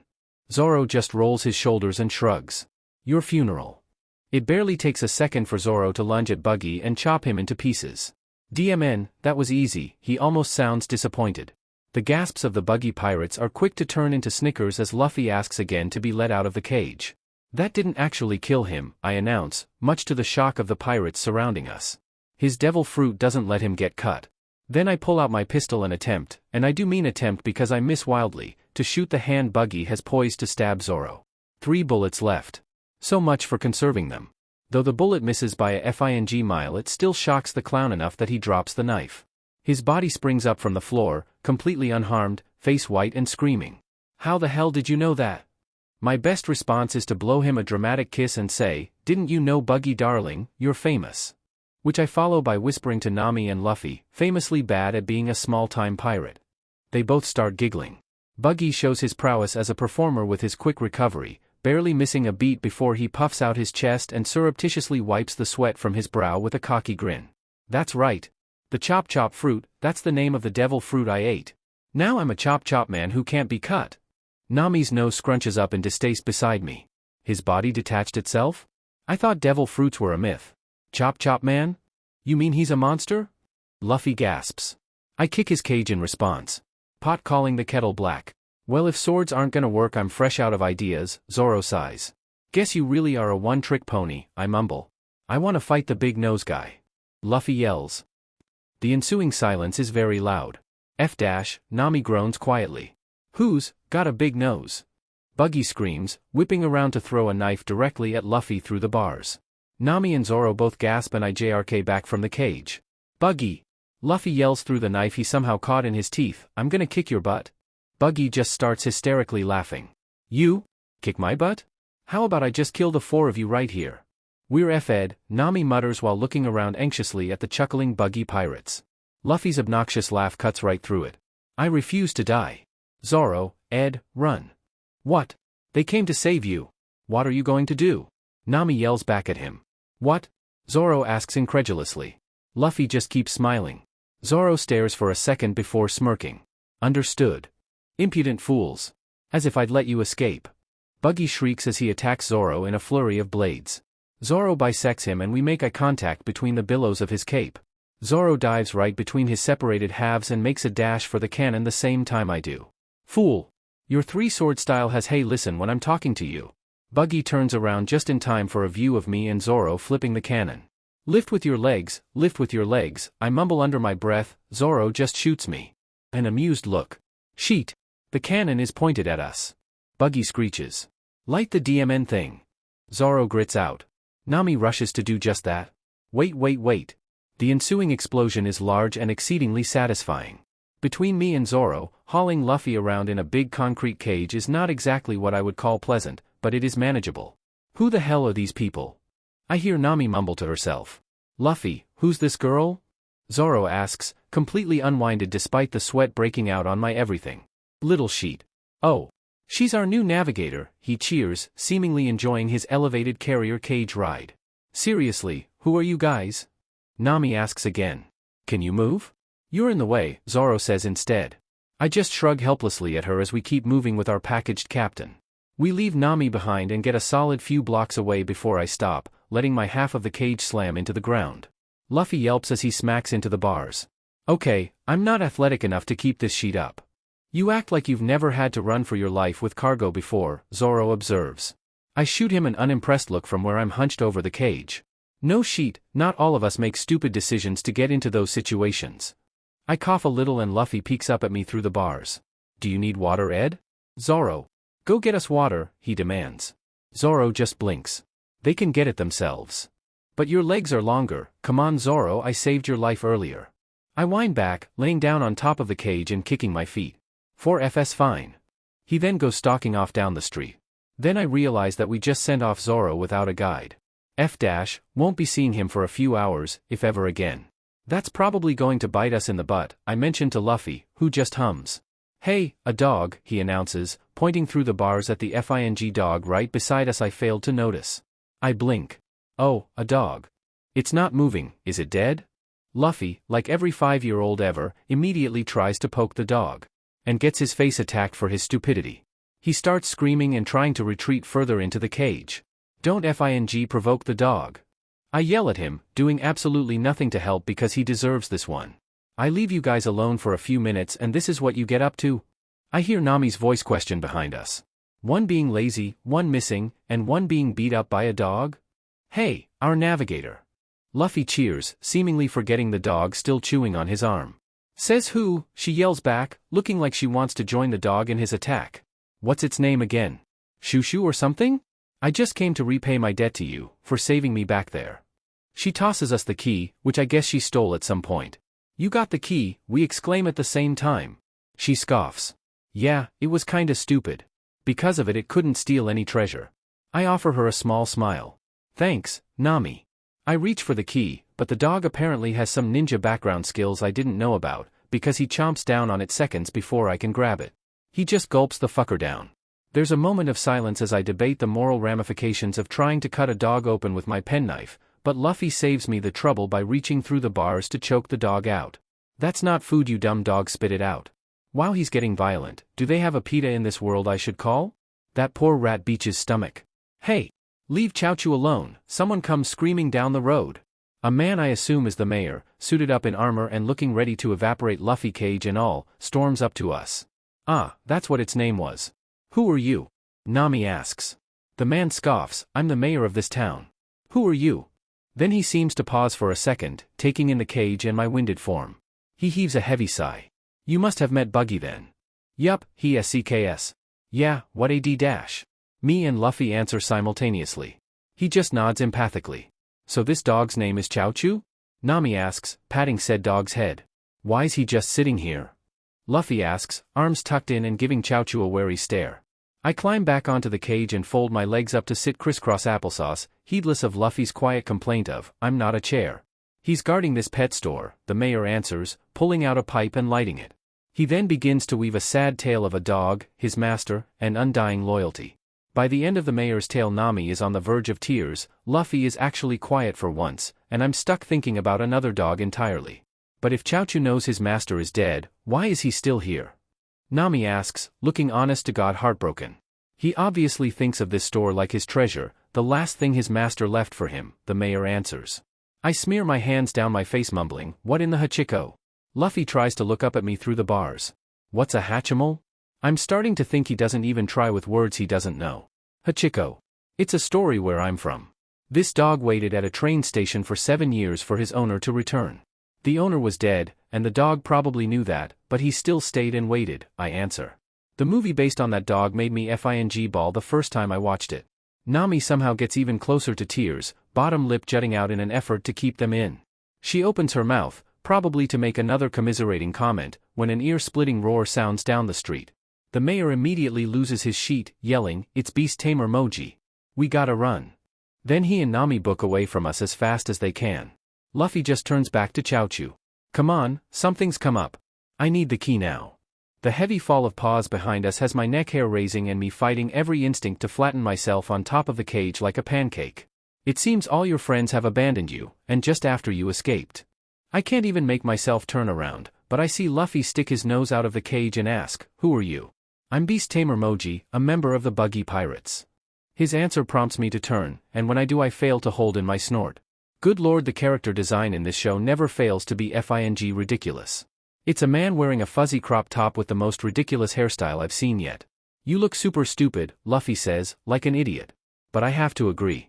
It's like, the worst type of casual furry wear. This is my hair, he shrieks, hunching forward on the huge FING lion that is. Snarling in my face right now. Do you think you're safe in that cage of yours? What about your vulnerable friend out here? I try to quietly and unnoticeably scoot off the cage to hide behind it. It doesn't really work. You must not know about my terrifying skill. There's no animal in the world who won't obey me. He hops down off his lion mount, whose name I think is Richie. He saunters right up to Chowchu and puts a hand out. Shake. Chowchu, like the little a-hole he is, just bites him on the hand. He snatches that back with an undignified yelp and scoots back toward the lion. You're just common thieves. Wow, this guy moves on fast. One way to deal with embarrassment, I guess.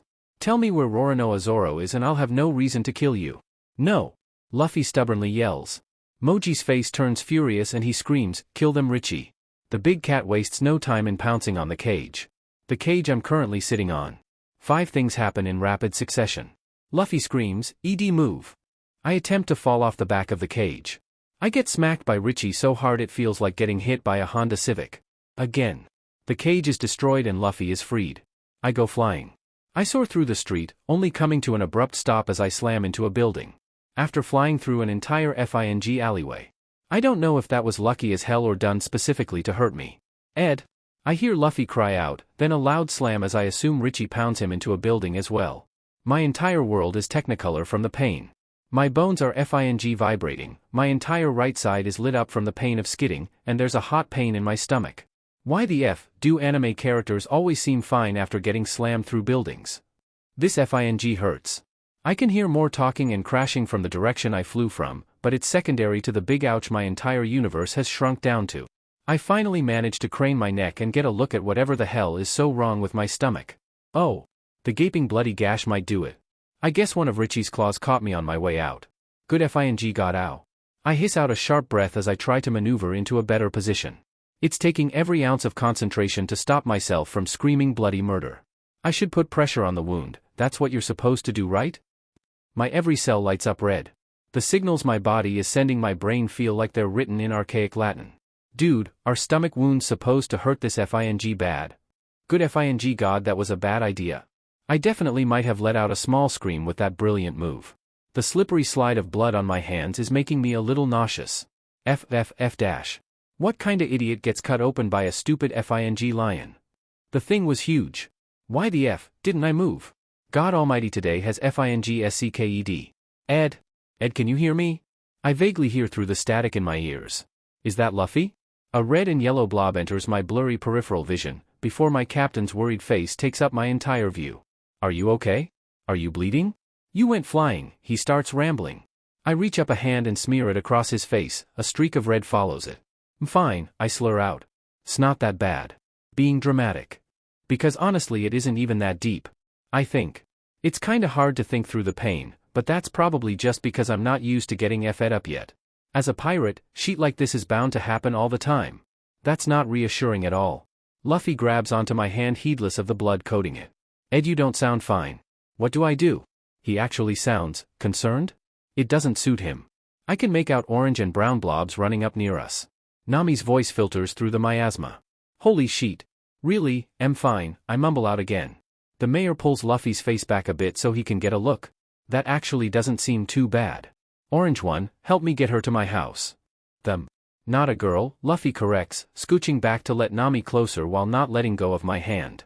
The mayor pauses for a second, before hooking his arms under my shoulders and motioning for Nami to grab my legs. Then let's get them to my house. My hand slips out of Luffy's as we start to move. I look back at his pinched face over the mayor's shoulder. Fucking get him, Captain. I'll be fine. His eyebrow furrows before his face hardens. His fist raises up to smear the blood across his cheek and he gives me a solemn nod. I smirk at him. Being serious doesn't suit you. Lighten up. I relish in the quick surprise that flashes across his face before we turn the corner. It only takes a couple minutes for the mayor, surprisingly adept at treating injuries, to give the wonderful news that I should be fine. You'll probably be back to normal in the next couple days. Just keep the moving to a minimum for a few hours. The healing rate in this world is FING fascinating. Wait, does that apply to me? I did notice the pain making a steady and surprisingly fast decline over the last few minutes. Weird. Anyways, I'm grateful for it. Back home this would have crippled me for weeks, maybe months, if not outright killing me. Here I'm getting off scot-free with what will be a superficial scar and some wicked bruising up my right side. The mayor passes me a glass of water while helping me sit up, and I'm reminded that we should probably collect Zoro's stupid butt at some point. I open my mouth to ask if they saw him when they ran away, but something interrupts me. Me and the mayor both whip our heads to the door as we hear Nami's yelling filter through. You're all the same. Maybe I should just kill you now, one less pirate in the world. This is gonna sound a bit assholish, but I kinda forgot about Nami's traumatic hang-ups about pirates. The mayor jumps up to race out the door, and I'm left trying to stand up without ripping my stomach open without help. I'd call it inconsiderate, but I really should not be moving right now. By the time I make it to the door frame, pain lancing up my side and sweat on my brow, I can see the mayor holding a shocked Nami back. And my captain, my stupid sentimental honorable captain, saying a few words to the crying dog he's just given the last of his treasure back. Chaochu picks up the box and begins trotting away, stopping to bark something back at Luffy. He responds with a smile, thanks. Good luck to you too. Then the dog is off to wherever to do whatever. Luffy turns back to Nami and the mayor, then spots me in the doorway and his face splits in a huge, dazzling grin. He scrambles towards me yelling, Ed? Are you better now? Does it still hurt? I beat up the lion guy. One punch. He stops right in front of me, giving me a scrutinizing look over before he seems to find the best angle of attack to hug me from without jostling my wound. Yeah. Good job, Luff. I'm fine, I'll be right as rain before you know it, I murmur, patting him on the back. He just shoves his face into the crook of my neck and mumbles, don't get stabbed again, dummy. I laugh as much as my stomach will let me. I'm serious. Don't get stabbed. I manage to laugh a little harder before curling into him with a groan. Fuck, yeah, I don't plan on it. This fingscks. The mayor shakes a fist at me from where he stood with Nami, who has a conflicted look on her face. I told you to keep the moving to a minimum. Darn kids. Sorry about earlier. I didn't mean to yell at you, Nami apologizes, scuffing a toe on the ground. Luffy untangles himself from me enough that he's only helping support me with an arm under my shoulders. It's okay, you've been under a lot of stress. Luffy smiles. I wave the hand that isn't holding on to him at her. Don't worry about it, I yell at him all the time. Nami offers me a small smile. The mayor suddenly explodes into a rage-filled rant. I'm pathetic, Chaochu and this young'un have fought so hard, yet I, the mayor, have done nothing but watch our town be obliterated. Nami rushes around to face the mayor to plead with him. Calm down, mayor. Luffy drags me after them so we're standing in the middle of the street. The mayor does not in fact calm down. He continues his impassioned rant about how this town was built by its people from the ground up. This town is a treasure to me and all the citizens. I refuse to let them terrorize it anymore. Then the row of houses directly beside us is decimated by a buggy ball-induced explosion. The four of us are sent flying, my fall cushioned by Luffy imposing his rubber body between me and the ground. Sweet F dash. I yell, scrambling up, arm wrapped around my stomach because fucking youch. Everyone is quick to jump to their feet around me. They'll destroy it all, the mayor despairs, looking on at his ruined house. Pirates, Nami mumbles from beside me. Luffy looks on with an unreadable expression. Geez, I leave for 20 minutes. The hell happened? And Zoro comes striding out of the blown-up mess of smoke and rubble. He has a singular half-empty glass of water in his hand and the bewildered face of a man who had no idea where he was a few minutes ago. He takes a quick look around as he ambles up to us, scanning over my worse-for-wear form with a raised eyebrow.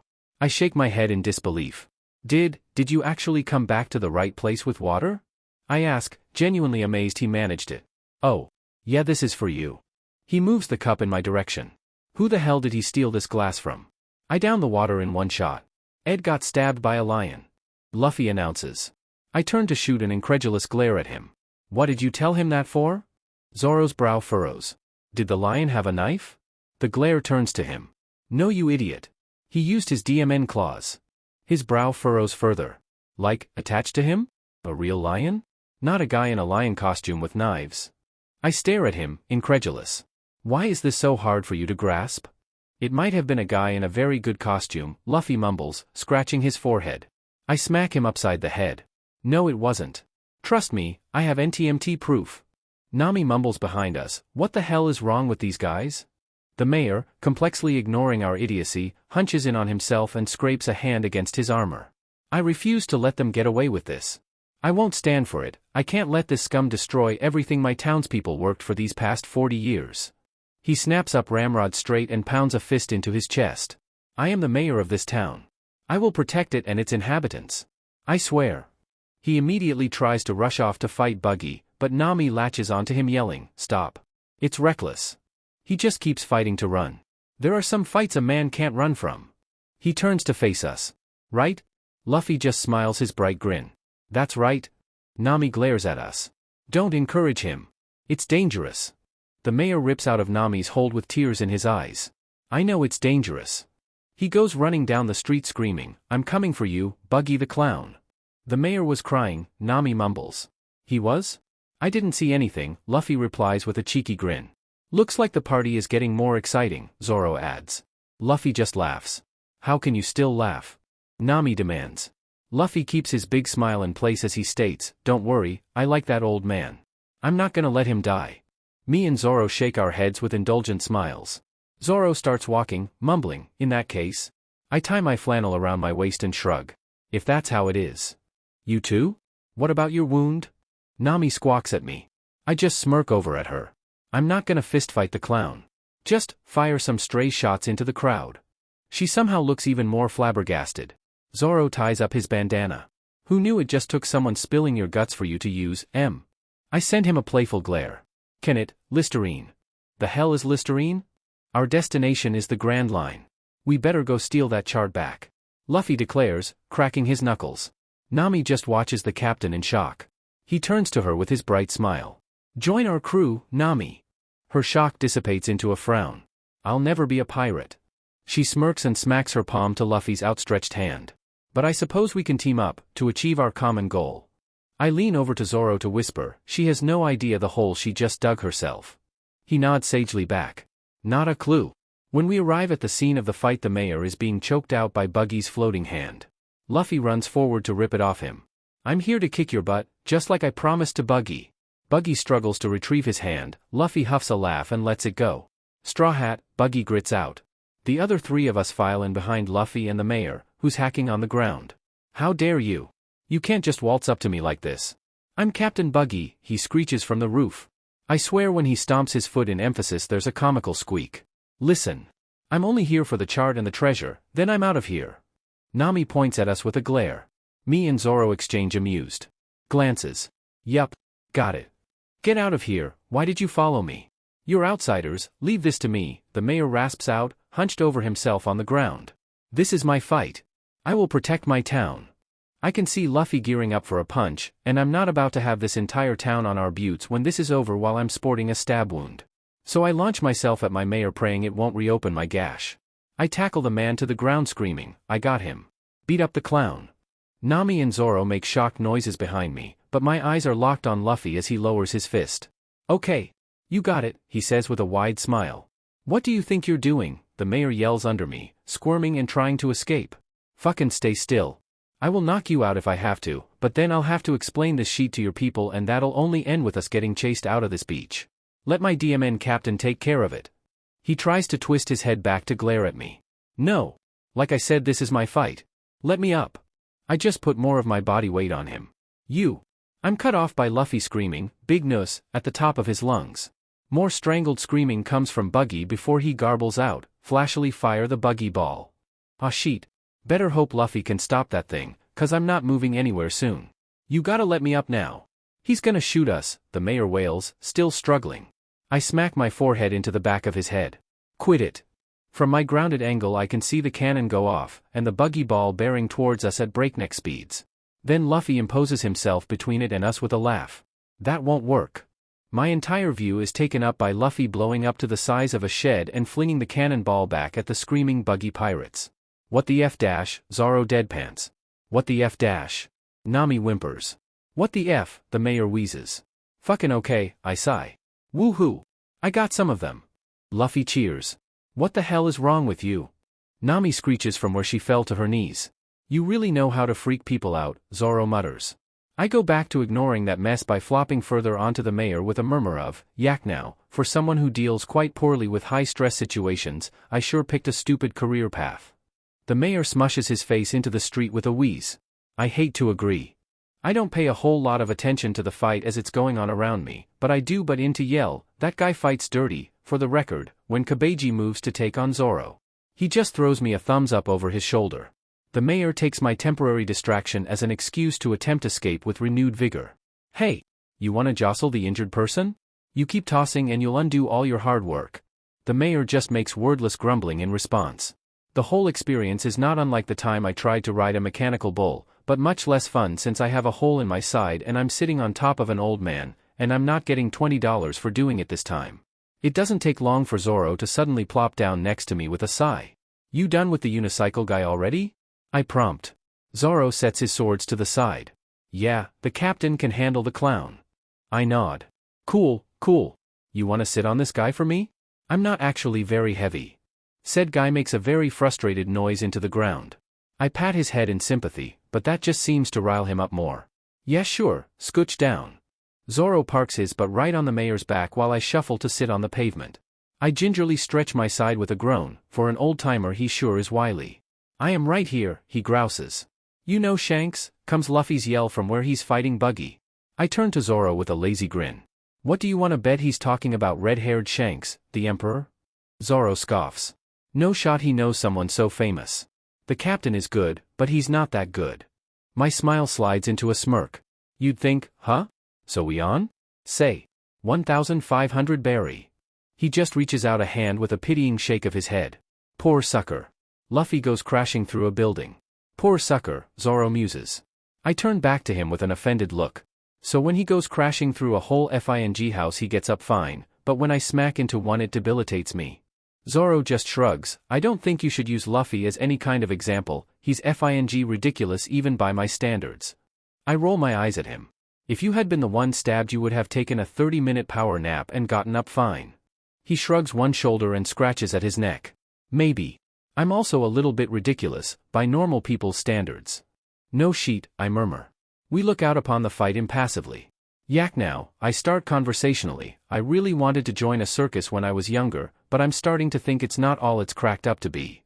Zoro raises an amused eyebrow. "Really?" I nod. "Yup, wanted to juggle professionally." Zoro's scoff is drowned out by Luffy screaming, "You bstrd." We turn to see him holding his straw hat, now sporting a new nick in the brim. "Uh-oh." Luffy stands, shaking in rage. "No one damages my lucky hat and walks away from it alive." Luffy furiously whips his head forward. "This hat is my treasure. Anyone who so much as lays a finger on it is gonna pay." Then Buggy does the stupidest thing to ever be done ever. He stabs the hat. I immediately flatten myself to the ground. "Zoro, hit the deck, it's about to get nuclear out here." He snorts. "The kickback from that isn't gonna reach all the way over here." I squint at him. Obviously. I was being funny. It was humor. Don't know if you've heard of it. He sticks his tongue out at me. I do the same. I tune back into the combatants' conversation to hear, "Yeah, we were apprentices on the same ship." I shoot a bewildered look at Zoro. The implications of that are FING mental. He raises an eyebrow. "Are they?" I nod fiercely. "That means this goddamn idiot sailed on the Oro Jackson. Like the king of the pirates' ship." Zoro chokes on air. "Please tell me that's more of your terrible humor." "Nope," I say, popping the pea. The rest of the fight is a little boring to be honest. Me and Zoro watch the idiocy, and the mayor remains blissfully silent and unsquirming under Zoro's weight. We get to see Luffy nail a sandal-clad foot into Buggy's junk, so today hasn't been a total waste. Buggy then goes on a long storytelling rant about how he got his devil fruit by being FING stupid and Shanks being hilarious. Then his upper half lunges for Nami and the bag of treasure she's sneaking around with. I wave Luffy's attention to myself and mouth to him, "Kick his ball." He gives me a bring grin, winds back his leg and once again cracks his sandal into Buggy's crotch. I love this guy. I think that D in his name stands for D, kicker, I tell Zoro. He smirks at me. "What's yours mean then?" I finger gun at him. "Detective." He snorts. Luffy tells Nami to drop the treasure, to which she scoffs. "No. Drop the money and go? No way, why should I leave my treasure behind?" Zoro turns to me. "Should we be worried about her hang-ups about money and stuff if she's gonna be joining us?" I dismissively wave a hand. "Problem for later." The three of them chase each other around for a while, and eventually Luffy manages to hit Buggy so hard he flies clean across the island. "Okay, you can let him up now," I tell Zoro, who rolls off the mayor with a shrug. I think I hear a couple bones cracking. Also please help me up. He heaves this long world-weary sigh and I almost feel bad for the amount of sheet he'll go through. But then he hauls me up so fast I almost topple right back to the ground and I silently resolve to make his entire life much harder than it has to be. When the three of us get over to Luffy and Nami, she's giving him the map of the Grand Line. Does this mean you'll join our crew now? Luffy asks with stars in his eyes. I told you I'm never joining a pirate crew. But okay. Staying with you seems profitable enough, Nami smirks, just remember this, I'm only joining you because it's in my interest. Luffy just grins at her. Sure. Then he turns to us with his big smile. Okay, we're leaving now. Got the map and got a navigator. Alright, if you say so Captain, Zoro agrees. The mayor just sighs and rubs the back of his neck. I guess I have to thank you youngsters. Probably couldn't have gotten rid of that buggy bstrd without you. Luffy laughs. Shishishi, don't worry about it. I just wanted to beat the guy up. I give the mayor a bland smile. He's a very simple guy. Hey, are you outsiders? Comes a call from the veritable horde of townspeople that for some reason none of us noticed approaching. The mayor pushes to the front of our group with a hand up. Don't worry. They got rid of the pirates. The mayor and his people reunite and exchange a few words while Luffy turns to us and JRKS a thumb in the direction of our boat. Guess we're leaving then. We leisurely walk through the destroyed streets to the docks, passing Chowchu and giving him nods on the way. When we get down there it's to two boats, the one we sailed in on and Nami's. This is your boat? It's great. Luffy cheers. Nami just shrugs. It's alright. I stole it from some idiot pirates. That's a big mouth you got, a familiar voice yells from inside it. The three stooges me and Zoro rescued earlier pop up out of the boat. Never thought you'd see us here, huh?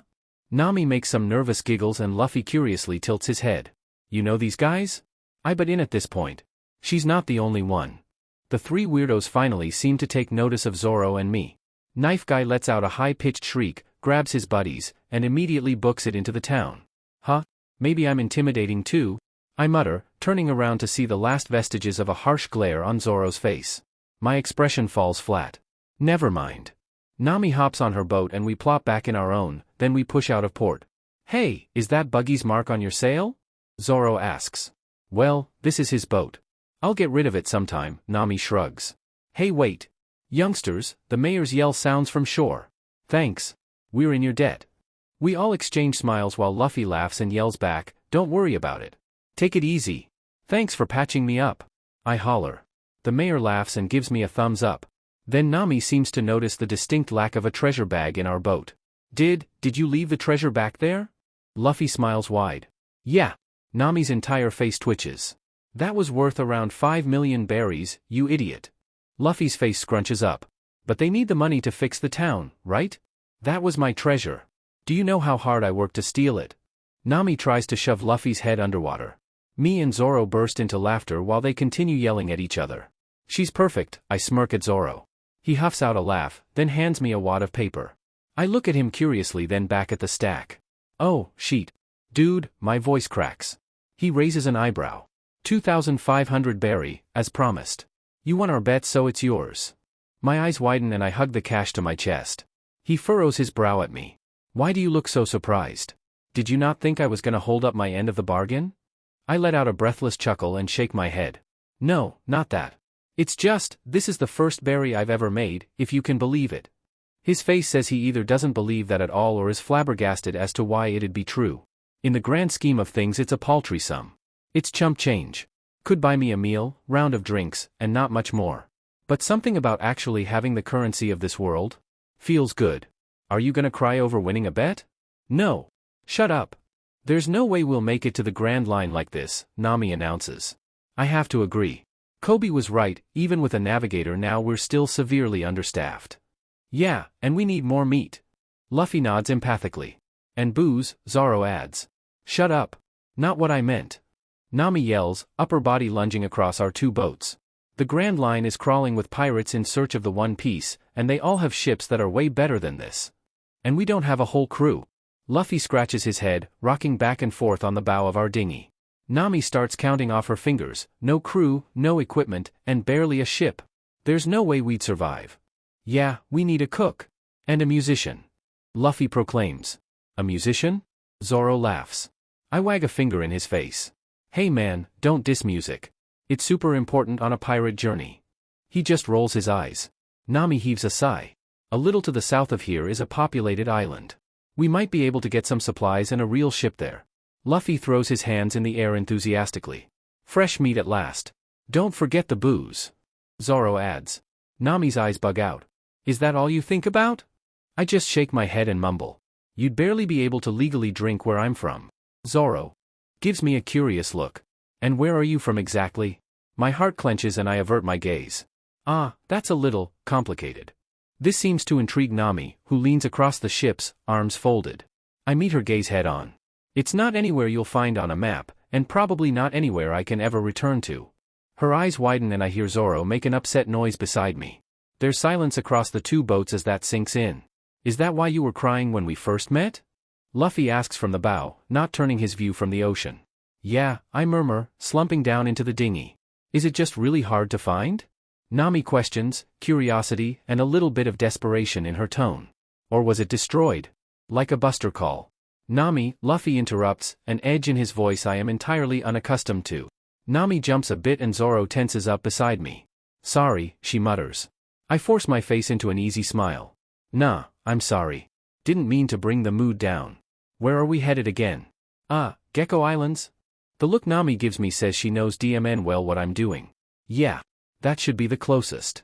I nod, cool. There's another long moment of silence. Okay. Zoro, I'm gonna nap on your man titties now. You're gonna what on my what? I actually do end up napping on Zoro's chest, out of what I assume is pity. Worth it. Those things are fucking comfortable. I jolt awake what I think is a few hours later. The sky is dark and there's only the dull light of a hooded lantern on Nami's ship that lets me look around for the source of my sudden consciousness. I identify it as Nami herself quietly settling down near the bow of her ship, a guilty look shot in my direction as she registers she woke me. I untangle myself from Luffy's rubber limbs, which had wound around both me and Zoro when he joined us at some point. I carefully, and very slowly so as to not take an untimely dip in the drink, hop ships to Nami's slightly nicer boat. You mind? I whisper, gesturing to the open space next to her. She gives me a small smile and nod. I gingerly slide to the floor, mindful of my side. I am amazed by how fine I feel for it not having been that long since I was slashed open. I'm sorry if I pushed too hard earlier, Nami interrupts my inner dialogue. I quietly scoff. Oh please. I'm not gonna fault you for poking at my past, it's much less interesting than you think. She raises an eyebrow. No seriously. My life was boring until I met Luffy. The eyebrow lifts further. You said you're from an island that's not on any map. I think that's pretty spectacular. I shake my head. It's not that cool. Hell, it's not even good at times. It had problems and issues out the wazoo and honestly, I feel horrible that I like it better here. She looks at me with clear surprise written on her face. I meet it with a grimace of a smile. Yak now, I'm probably the only person in this world who knows anything about where I'm from. And still, I can't help but hate it just a little. Nami is quiet for a second, then whispers more to the night than to me. You don't have to love everything about where you're from. One good memory, one person, or one beautiful place. That's all you have to love about it. I study her for a moment, wondering if I should say something. It's hard carrying an entire place on your back, huh? We bawl. She lets pure horror light up her face for but a moment before it's locked behind a mask of resigned amusement. Am I that obvious? I just huff and shake my head. When people speak from experience, I tend to listen. Plus, detective. Quiet once again reigns over the two ships, silent in the night. How about this? Nami starts, staring straight up. I'll tell you one thing I love about my home, and you tell me one you love about yours. That way we can both lighten each other's load just a little. Sure, I murmur into my knees with a smile. Okay. My favorite place in the world is a tangerine grove right outside my childhood house. I used to hide away in that grove for hours. She lets out a wistful sigh. Okay, your turn. I contemplate for a bit. Nami seems to take the prolonged non-response as judgment. Or not, it's okay if you don't want to. My favorite place, I interrupt her, was the pet store fish aisle. I can see Nami's face scrunch as she tries to keep it together, but a snort still slips out. No, I'm serious. I spent so much time there the employees knew me by name. That's not normal for pet stores where I'm from. Why the hell did you go to a pet store to stare at fish? She asks through muffled giggles. I raise my eyebrows, still smiling. Dude, I was landlocked my entire life. If I wanted to stare at fish, this was the best option. She grins at me, incredulous. Why would you even want to stare at fish? I laugh just a little too loud in the quiet. I just really liked fish. I wanted to be a mermaid so bad when I was a kid. I thought you wanted to join the circus, comes Zoro's voice from the other boat. Both me and Nami shriek in surprise, waking our captain who mumbles out, the meat man, before promptly falling back to sleep. The three of us burst into uncontrollable wheezing. My side. I hiss between laughs, stab wound setting off sparklers in my nervous system. I'm getting way too attached to these lunatics. We run ashore on the Gecko Islands a few hours after daybreak. Wow! There's really an island here. Luffy marvels, amazed by the simple act of navigation. We followed the map, what did you expect to happen? Nami asks incredulously, shooting me a matching look. We got lost a lot, I shrug. She just shakes her head in disbelief. Luffy bounces along the beach, staring down the path cut in the hill. Is there a village here? Nami nods, tucking away her map. More like a small hamlet, but they should have everything we need. Luffy immediately starts cheering. Meat! Meat! Meat! Zoro hops out of the dinghy and stretches. Been forever since I last stood on solid ground. Luffy sticks his tongue out at Zoro and laughs.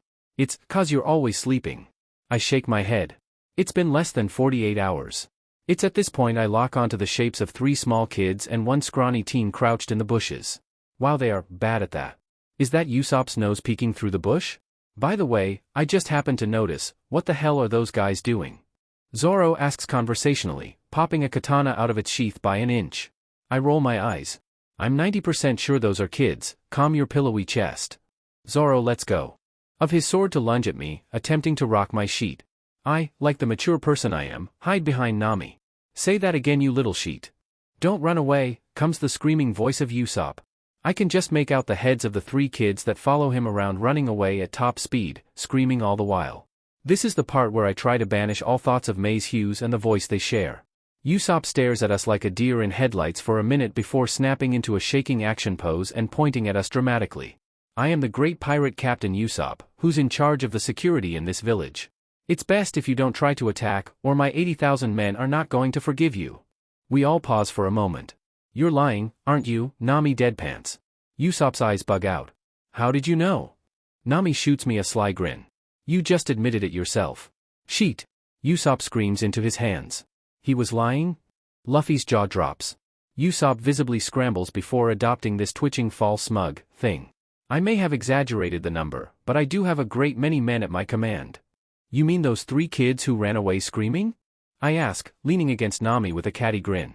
Usopp starts so hard he knocks himself off balance, arms pinwheeling and face white. Are you psychic? Just a detective, nothing that fantastical, I lie out of my butt. Explaining that I'm from some kinda alternative reality where they're all fictional characters notwithstanding, this guy's a FING terrible liar. A detective, he shrieks, looking like I've just brought the Antichrist to his firstborn's baptism. My natural enemy. Oh, hadn't even thought of that. Detectives are supposed to be bastions of truth or some sheet, too bad I'm a lying liar who lies. You're neat. Luffy laughs. Usopp huffs and whips out his slingshot, taking aim right at Luffy. Hey, don't insult me. I'm a proud man and I won't stand for it. Last warning, or you'll get to see why they call me Proud Usopp. The smile slides from Luffy's face, and he dips his head so the straw hat shades his eyes. My slingshot skills are far greater than your average pistol. At the very least he's better than me, I mumble to Nami, who stifles a laugh. Now that you've drawn your pistol, put your life on the line. Luffy's voice rings clear like a bell, a small smirk popping out from under his hat. Guns aren't for threats, they're for actions. Are you willing to risk your life? I see Zoro smirk and pop open his katana again. What you're looking at are real pirates, consider your next move carefully. I slide to my captain's right and brush aside my flannel to reveal my pistol. You should know, I'm a master of the quick draw. Wouldn't even take a second for me to put a hole in that nose of yours, I bluff, channeling my inner badass to give this poor fucker the hardest intimidating stare down of his life. Usopp visibly struggles against our front, sweat pouring down his face in buckets. His face and posture crumple and he drops his ammo. He then dramatically falls to his knees and whimpers out, "Good golly F, you pirates are scary." Me, Luffy and Zoro exchange looks before bursting into laughter. I stole that. Luffy squeezes out. From Shanks, a pirate I know. Usopp wheezes into the ground. Red-haired Shanks? The Emperor? Luffy just keeps laughing.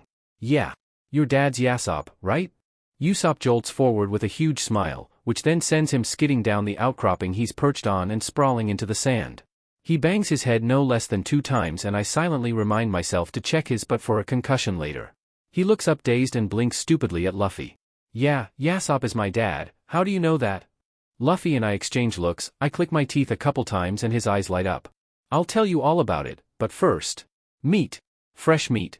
Luffy cries, scarfing down on a slab the size of his head. After hearing our demands of food and not much else, Usopp led the lot of us to the restaurant we're sat in now. It's pretty good, huh? Usopp boasts, like he had anything to do with the preparation of the food. Luffy nods enthusiastically. So I met your dad when I was a kid. Usopp raises his eyebrows with a grin. So my old man really knows Shanks? While the two of them chat about that sheet I turn to Zoro and his bizarre setup. So do you normally sit your swords like they're a paying customer when you go to a restaurant, or is this a new development?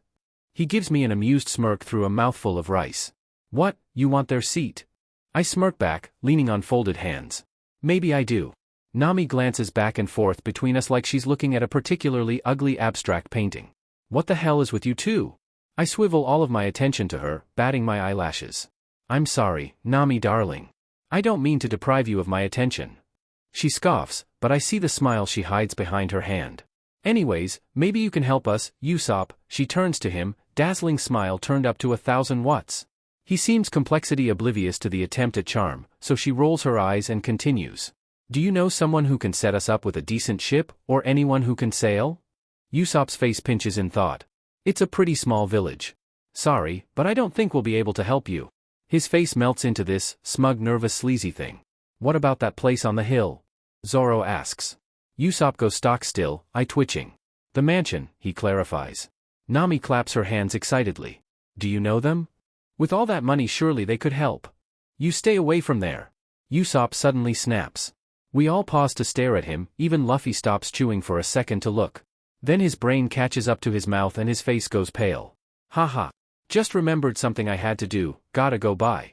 Eat as much as you want. And then he runs out of the place like we set his hair on fire. We blink at each other for a second before Luffy goes back to stuffing his face. Weird, Nami mutters. I shrug, shoveling more fish in my mouth. Not our problem, till it's our problem. We eat in peace for another 10 minutes before Usopp's little friends burst in with a yell of, the Usopp pirates have arrived. The owner remains completely unfazed. The kids scuttle up to our table screeching, what did you do with Captain Usopp? Luffy, completely oblivious to that sheet, rubs his distended stomach with a sigh. That was delicious. The kids recoil in horror as they connect dots. That did not need connecting.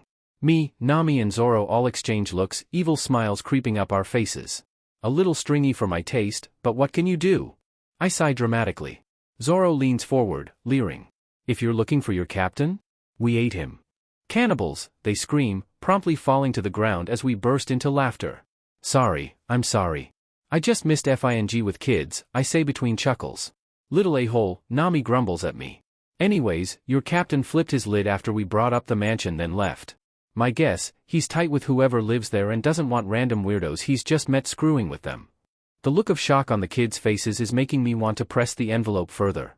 The way he jumped to protect that place makes me think he's got a sweetheart living up in that house. The kids' eyes bug out and the middle one screeches out, witch. Pirate witch who can read minds.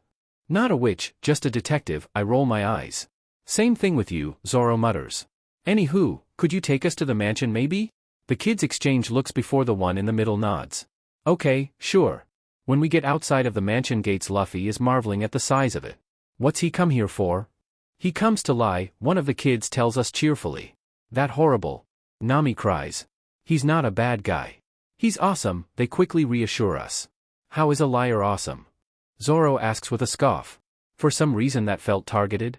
The girl who lives here, Kaya, has had terrible depression that keeps her sick and in bed since her parents got sick and died a few years ago. Leave it to kids to be blunt and straight to the point. Yeah, depression is a beach like that, I add. Nami and Zoro shoot me concerned looks, which I ignore. She's super rich, but she's still so sad. So our captain tells her special made-up stories to make her laugh. He's the best at telling lies. What a nice guy. Luffy exclaims. So his stories make her feel better? Nami asks. Great. I think we should ask her for a ship after all. Luffy yells, pumping a fist in the air. Getting in is impossible because of the guards at the gate. The kids tell us. Then I notice that Luffy has disappeared from my side. I'll go ask her, his voice says from atop the gates. He starts stretching to slingshot himself and we all pile on him yelling, "No no no."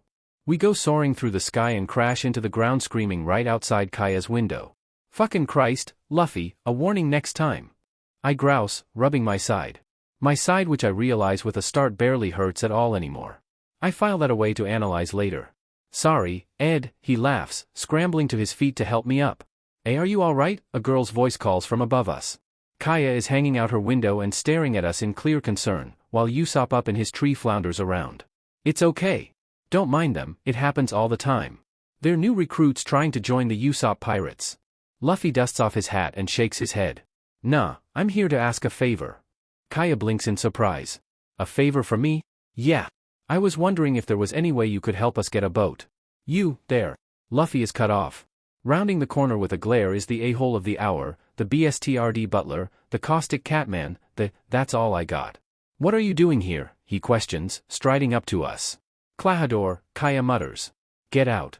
You're trespassing," he spits out, doing his weird glasses adjusting thing. We just kinda stare at each other for a second before Luffy tilts his head. "Who's this guy?" "Actually, Klahadore, these people are." "Not now, Kaya," the dickbag interrupts, "you can tell me all about these people after they leave." He keeps stalking towards us. "Now out, all of you. Unless you have some business with me." "Okay.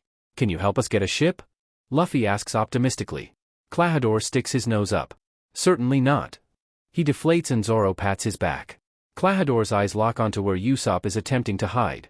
"Usopp, I've heard all about you, you're very well known in the village." Usopp freezes before nervously turning his head back. "Yeah?" The butler smirks. "I hear you've been on many an adventure, quite impressive for someone as young as you." Usopp flashes him a shaky smile. "You can call me Captain Usopp." Klahadore scoffs. "Captain, huh? Your father had something of a reputation as well." Usopp JRKS forward. "What?" Kaya leans further out the window, eyes wide. "Klahadore, please stop. You'll never be more than the son of a filthy pirate. Who knows what trouble you're up to now, so I ask that you leave the lady of the house out of your business." "God, this guy is such an a-hole." "Filthy pirate," Usopp mutters. Klahadore stares down his nose at Usopp condescendingly. "You and her are from completely different worlds and you know it. Is it money you're after? How much do you want?" Kaya's face hardens for the first time since we've seen her. "That's enough, Klahadore. Apologize to Usopp." "Hey, be careful, Kaya," Usopp says with concern coloring his tone. Klahadore's expression doesn't budge an inch. "What reason do I have to apologize to this savage man, my lady? This guy ticks me off so fing bad. I'm merely stating the truth. I sympathize with you, really. You must hate your great idiot of a father for abandoning his family and village because of his mindless lust for treasure." "Klahadore, stop!" Kaya shouts. Usopp jumps down from the tree, using a grappling hook that comes out of his waist bag, which somehow works, to slow his descent. He lands on the ground furious. I can see him gearing up to yell and fight, so I step right into Klahadore's view. "That's enough. You heard the lady, shut your fing mouth," I spit. "And who might you be?" he asks, clear disdain written all over his face. "E.D. Domino, detective and filthy pirate. You say another word out of line, I swear to God you'll have more to worry about than that girl's reprimand," I growl, pushing Usopp back just a bit. His face twists in what I think is amusement. Is that a threat? I can hear Nami behind me whispering, "What the hell are they doing?" I square my stance and lift my chin. "No sir. When I'm threatening you, you'll know." I tap my chin in exaggerated thought. "Say, I might just be losing what's left of my marbles, but you look a bit familiar. Am I poking the hornet's nest?" "Absolutely. Am I going to stop?" "Hell fing no. This guy is a huge a-hole and I feel nothing but satisfaction." His face twists up in a snarl. "I think it's best you leave now." I glare down my nose at him. "I have to agree. We'll see ourselves out. Oh, and in the future you should take care to listen to your employer. Cutting off a young lady is reprehensible behavior." I spin on my heel, grabbing tight onto Usopp's arm, and start my march to the front gates. I hear the rest of my companions fall in behind me while I walk. Luffy saddles up right next to me. That was pretty cool. I wanted to hit him. I laugh quietly. Maybe hold that thought until we leave the premises. I might still turn around to clock that son of a beach. Luffy giggles and Nami lets out this choked noise behind me. "Please don't go around punching butlers." "Nah, I think we should go back and stab the guy," Zoro suggests from where he's behind me. Once we get outside the gates and past the guards, whom I politely stick my tongue out at, Usopp rips his arm out of my hand. I should say thank you for standing up for me, but I'm proud my father was a pirate and a brave warrior of the sea. And that's not something I have to be ashamed of, he yells, then turns and runs full tilt down the road away from us. I'm gonna chase that guy. Luffy calls with a grin, bounding after Usopp and waving. Wait, Luffy! Nami yells in vain. Yeah, he's gone, Zoro mutters. We walk for a while more, before eventually settling down against a fence. Real talk guys, I'm 90% sure that fucker is a dead pirate captain. My statement is met with noises of shock and disbelief. How the hell do you figure that? Nami ogles. Right, so there was this pretty well-known pirate captain a few years back. His butt got gotten by the Marines, ironically I think it was Captain Morgan who took him in. Anyways he got executed, I explain. Nami raises an eyebrow, so why do you think this random butler is some dead pirate captain? I roll my eyes. Because I've seen his bounty poster. You probably have too, like 3-ish years ago? I look to Zoro. He scratches his head. Maybe? What's this guy's name? Captain Kuro. He was famous for these weird knife gloves he called cat claws. Real weirdo, I offer. He smacks a fist into his hand. Oh yeah, I remember that guy. Are you sure? How the hell would he have faked his own execution? And why would he come here? I twirl a strand of my hair. Actually I have a theory about that, his first mate was some kind of hypnotist. He could have just had him oogly boogly the Marines into thinking any random chump was him. Zoe shakes his head. Nami pipes up, there's still no motive. Why would he come here of all places? I shrug. Probably for Kaya's fortune, or chose a really weird retirement plan. I turn to the kids. Any input? When did this fucker get here? One kid, Carrot I think his name was? Tilts his head. About 3 years ago, he showed up on Miss Kaya's doorstep saying he had been left for dead by the ship he was on. Her parents took him in as a butler. I snap my fingers and smirk. So he fakes his death, jumps ship, washes ashore on the first place he comes across, finds the first rich people who will take pity on him and slithers into their good graces. Her parents died not too long after he got here, right? The absolute horror on the kids' faces is kind of making me feel bad for pointing this out. I'm just saying. Nami waves her hands, a grimace on her face. Stop, stop. Your weird theory is done now. Zoro scoffs. I'll believe it when I see proof. I smirk at him. Would you like to make a bet on it? Say. 2,000 berry? He squints at me for a moment. Fine. Deal. He reaches out for a fist bump which I return with glee. This is fun. Can't call it a gambling addiction if I'm doing it with guaranteed success. Nami gives me a nod of respect that I return gracefully. Scamming men is something bad beaches have in common. I can feel the start of a beautiful friendship on the horizon. So, is this something we should tell Luffy and your Captain Usopp? Where are they anyways? Nami asks, head on a swivel as if they could be anywhere within half a mile without us knowing. He probably went to his secret spot, by the shore, the kids tell us. He always goes there when he wants to think. Should we go look for him? Huh? Nah, don't bother, Zoro lazily responds. Nami rolls her eyes. Luffy will be fine, and we don't need to bother your captain with this yet.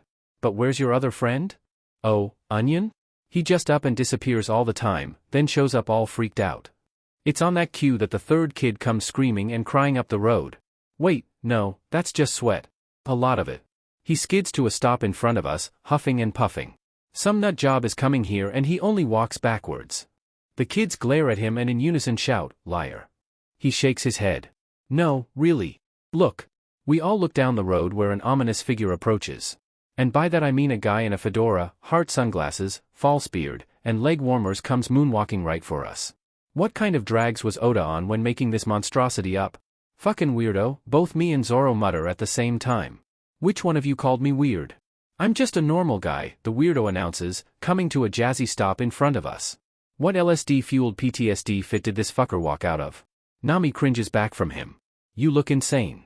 He strikes a pose in response. No. I'm a normal run-of-the-mill hypnotist. I throw a look at Zoro, who averts his eyes. Poor baby doesn't know when to quit. Show us something, the kids yell. What? No. You think I'd just show my secret techniques to a bunch of strangers? He shouts, shuffling through dramatic poses. Then pulls out his chakram and starts swinging it in front of the kids. Alright. Watch this ring closely. What a ham, Zoro scoffs. On the count of 3 you'll feel sleepy. 1, 2, Django. He does successfully make the kids fall asleep, at the cost of he himself passing out on the ground too. God, this guy is weird. Who is this freaky weirdo? Zoro squawks. I just kinda kick him. In the leg, gently. He startles awake with a snort. Wah? Yes. Normal run-of-the-mill hypnotist. Dude. Do you have somewhere you need to be? Nami asks impatiently. Django's eyebrows fly into his hairline. Sheet. I need to go. He then proceeds to do what I can only call a speed-walking version of the moonwalk, which was not something I thought I'd see in my lifetime, down the road away from us. I turn to Zoro with a sheet-eating grin. And that was his first mate. His face pinches and he looks away from me again. Sweat dripping down his face. Still not buying it. I roll my eyes. If his first mate is in town and these kids don't recognize him, he's probably moving forward with whatever his plan is. If it's some kind of attack, they're most likely to land on the North Shore, where we did. Either way, what do you want to do about it? Nami asks, shaking the kids awake. I hum. I think I'm gonna go try and talk to Miss Kaya. Convince her that something is wrong. I hop off my perch on the fence. And if she doesn't believe you or, God forbid, you're wrong? Zoro questions. I look over my shoulder at him. Easy. I make her believe me. Sneaking back into Kaya's mansion is nothing short of a beach. I spend like 10 minutes just ding around to find the block of hedge Usopp uses to get in and out, and when I finally find it my fing hair gets caught in the branches. I am also very bad at climbing trees. So that takes me a while. It's funny since I actually have pretty good balance when I'm not tripping all over myself, nature just hates me. It's well past dusk as I toss a pebble I snatched from the ground at Kaya's window frame, not the glass because I'm not an idiot. She swings it open with a surprising amount of force for a sickly girl. Usopp, you're not Usopp, she stutters out, confused. I'm just clinging to my branch like the whole tree will come down if I shift wrong. Hey, hi. It's me again. Quick ask, how long until the assman comes to check on you again? She makes a shocked snort then immediately covers her mouth in embarrassment. No, please laugh. I'm funny on purpose, I grin at her. She lets out another giggle. Really though, when's Claude coming by next? She hesitates for a second. Shouldn't be for quite a few hours, why?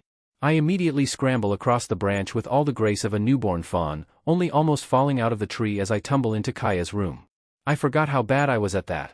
I huff, rolling off her bed and dusting myself off. I turn to the bewildered girl with a smile. I don't believe we've been properly introduced, Miss Kaya. I'm Ed Domino, please just call me Ed. Ah, yes, I remember you from earlier. Please just call me Kaya, she shyly smiles. Can I ask, why are you here? My face drops into a grimace and her smile dims. Yeah, you might want to sit down. She tentatively does take a seat on her bed, wringing her hands and nibbling on her lip. Honey, you aren't gonna like this, or want to hear it but, I struggle to find the words. But, she prompts. I bite the bullet and blurt it out. So Clahador is definitely not who you think he is, and absolutely wants to kill you. That shocks her into an upright position so fast I swear I hear her spine protest. Excuse me? Please don't say such hurtful things. Kaya, that man's real identity is Captain Kuro. The man of 1,000 plans, and captain of the Black Cat Pirates. He faked his death 3 years ago. I'm pretty sure he's trying to steal your fortune. Stop. Clahador isn't like that, she denies, shaking her head and tightening her fists. Guess it's gonna be the hard way. He's been taking care of me for years, he would never. Never what? Lie to you? Hurt you? I press. Her hands are white as the sheets she's clenching. No. He's a good man, he isn't. Don't be naive. I snap. If it's a wake-up call this girl needs, it's a wake-up call she'll fing get. Even if he wasn't a pirate trying to steal your fortune, which he is, he's still a lying a-hole. I start pacing in circles, taking care to keep my distance from her bed so she won't get more jumpy. Let me lay it out. He constantly interrupts you, undermines your authority, makes important decisions without you while telling you it's what's best, probably invokes the memory of your parents while doing it. Classic signs of a manipulative a-hole. I should know, a fair few have tried to date me, I trail off. You'd think after the first 3 guys I turned down they'd get the memo, but nope. And it's not even that I don't like men. Because I do. Anyways. That's how did you? Her voice is uncertain and I can see on her face something in there got through. Now I just need to press the right angle. Is he constantly using that your parents asked me to take care of you so you have to listen to me card? Her face morphs into open shock before crumpling. But this whole time. I can see tears building in her eyes and goddamn nothing makes the high of victory sting quite like a young lady crying. I soften my face. Kaya, I'm sorry. Her face pinches as she presses her hands to her face. Please don't apologize. I just feel so stupid. In retrospect it's quite obvious something was wrong. She jumps up from her bed, only swaying a little on her feet. I want to ask him about this directly. I rush forward to balance her. Whoa whoa whoa, I'm not sure that's such a great idea. I really don't want him to shank her, but, not to mention he would probably kill me without a second thought. I need to. If what you say is true, then he has a lot to answer for in regards to my parents. The fire in this girl's eyes is actually a little scary, so I hook an arm through hers and help her out the door and down the hall. Her home is opulently decorated. This sheet looks straight out of our high school host club. I make sure to stick very close to Kaya so I don't bump into any priceless vases. Also to keep her upright. That too. Christ, you are rich, I mumble. She sighs.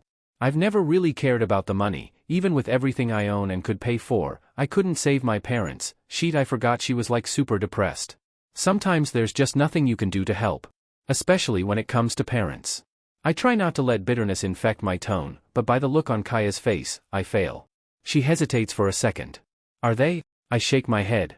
Oh, they're still kicking, last I checked. I just ruined their marriage. It happens.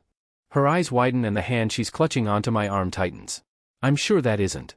She cuts herself off when we hear the low rumble of conversation in the room we're outside of. We pause right next to the door. I can faintly make out Mary's voice with short clipped responses from Klahadore. And suddenly I'm reminded that Mary gets FING stabbed at some point in this part of the story. Sheet. I tuck Kaya behind me and pull my pistol out of my waistband. Even if I can't shoot the DMN thing for Sheet, having it as a threat is still worth the effort. I lean back and whisper to her, no matter what, stay behind me and do not draw attention to yourself. She gives me a meek nod. I try for a reassuring smile, but then we hear the crunch of glass and metal from inside, followed by Mary's shout of shock. Klahadore, what are you doing to miss Kaya's present? I press my ear to the door to listen better, Kaya following close behind. Oh, I'll be receiving a gift all right, but it won't be glasses. It'll be her entire estate, comes the shitstain's acerbic response. Guess there's no reason to carry on the act. In a few hours the village will be mourning an unforeseen tragedy. I can hear the telltale clink of blades as Mary makes more noises of shock. Mary's shout of, "Miss you have to run," is drowned out as I push Kaya back from the door to wrench it open, pistol pointed straight ahead of me. From the door I can see Mary's cowering back and the dark shape of Klahadore lunging forward, claw-like blades poised for a devastating attack. I don't even think. I just pull the trigger. 2 bullets left. In the split second it takes for my bullet to travel toward Klahadore, for once looking like it will actually hit its mark, I see his strike divert to block its path. The hell, he growls, following the origin of the strike to us. Evening, you cantankerous beach, I intone, expression flat and gun still leveled at the human refuse. So it seems you really did have me figured out, he snarls, glare sharp and menacing. Mary starts scrambling back behind me as I step into the room. That detective title isn't just for show, I smirk. He looks past me to Kaya. I don't suppose that conversation slipped past your ears, my lady? Kaya's quiet shaking voice is crystal clear in the otherwise silent room. So it's true? You really are a pirate captain here for my fortune? Klahadore's eyes flash. Wow, you really do know your stuff. I'd congratulate you on a case well solved, but I'm afraid you won't be leaving this place alive. Man, I really want to shoot that smug look off his face. When did I get so trigger happy? Klahadore adjusts his glasses with an open palm. Truly, it's a shame and a waste. This could have all gone so much smoother if it went according to plan. His face twists into a rotten smirk. Wonderful, then, that I always have a backup. Oh god, it's time for the witty villain back and forth. I don't know if I have enough comebacks for this. I wouldn't count us out yet. As you saw, I'm quite a good shot with this thing, lying out my but will have to do, and in regards to your pathetic invasion attempt, we already have a capable team on the North Shore ready to meet them. The smirk falls off his face, furious scowl taking its place. Ah, so you know about that as well. Are you sure your capable team is enough to take on my entire crew? I scoff. Yeah, your crew, which is probably a bunch of nobodies riding on your coattails. Please. Without you there to back them up, they're useless. Scamming this a-hole into thinking there's a bigger fight is literally my only shot at getting out of this with the 3 of us still in one piece, pardon the pun. His face pinches. Be that as it may. I cut him off with another scoff. If you're counting on that hypnotist idiot, you've already lost. I've seen my captain bite through knives. His chakrams may as well be bagels. All of the color flees Klahadore's face. I see his body language shift, indicating his intent to make one last desperate attack before running. I fire my pistol at him. I miss wildly. 1 bullet left. It is however enough to make him flinch back, one last resentful glare shot at me before he's jumping out the window with a crash. I wait 2 beats before deflating with a huge sigh. I turn around to see Mary holding on to Kaya, both of them cowering in the doorway. Well, did not think that would get his butt to back off. Mary makes a strangled choking sound and Kaya hesitantly steps towards me. What now? I sigh again, tucking my single-shot pistol back into my waistband. I'm gonna go to the North Shore and make sure everything is going smoothly. Honestly, I was kinda bluffing about knowing if my crew's there. Knowing my idiots, they might have gone to the wrong shore. I turn back to the pair. Kaya, stay with Mary. And try not to do anything too stupid, please? With nods from the two of them, I start off down the hall to leave. Wait, how the hell do I get out of here? This place is huge. After a quick and stress-filled jog through Syrup Village, only getting lost once, thank you very much, I make it to the North Beach. I arrive to a sight. There's a pile of oil-soaked pirates at the bottom of the slope, a slicked-up slight bloody Zoro huffing over 2 cat-themed weirdos, Luffy swinging Django around by his ankles, and Nami and a bruised and bloody Usopp at the top of the hill looking bewildered. What the F did I miss? I announce, looking around confused. Nami grins, pulling me into a brief side hug when I trot up to them. It's been a really weird morning. We got here early, poured some oil down the hill and tricked the pirates. That hypnotist guy tricked Luffy, so he's letting out some frustration on him. It just keeps getting worse. Why does Usopp look like he crawled out of a slasher film? I ask, liking my thumb and leaning around Nami to wipe some of the blood off his face. He doesn't move away and his nose scrunches. I fought some guys. Poorly. Did I just do the mom thing? When kids have sheet on their face. To Usopp? DMN dying really changed me. Nami makes a disagreeing sound. You didn't do that bad, it was actually pretty brave. Usopp's face goes bright red under my palm. That's why they call me Usopp the Brave. I pat his cheek and take my hand back. Right. Anything else? Nami sounds a long-suffering groan. Ed, I'm so thankful for you telling us the pirates would be coming from this shore. Even so, it was only me, Luffy and Usopp for the first half of the fight. Usopp pipes up from Nami's other side. Zoro was late because he got lost and went to the wrong hill. Shut up, said Lunatic growls as he stomps over to us, wiping excess oil off his everything. Why are you so shiny? I inquire. He mumbles something I can't quite make out. What was that? I slipped and fell, he snaps. I blink at him. How many times? 20? His wonderful squawking noises make a triumphant return. Then Django comes slamming into the cliff face near us as Luffy tosses him. Woohoo! Ed? Did you see? He hollers. I send him an enthusiastic thumbs up. Great job, baby. Keep it up. Nami rolls her eyes and turns back to me. Where have you been this whole time? I groan, rubbing a hand down my face. Fuck, I have had such okay. I have never been to this island before. That was the first time I had been in that girl's house. I felt like Zoro up in this beach, with how much I was getting lost. Zoro makes an offended noise that's drowned out by Nami and Usopp's laughter. Anyways, I convinced Kaya's sheet was up, stopped Mary from getting FING murdered by the Assman, then came here.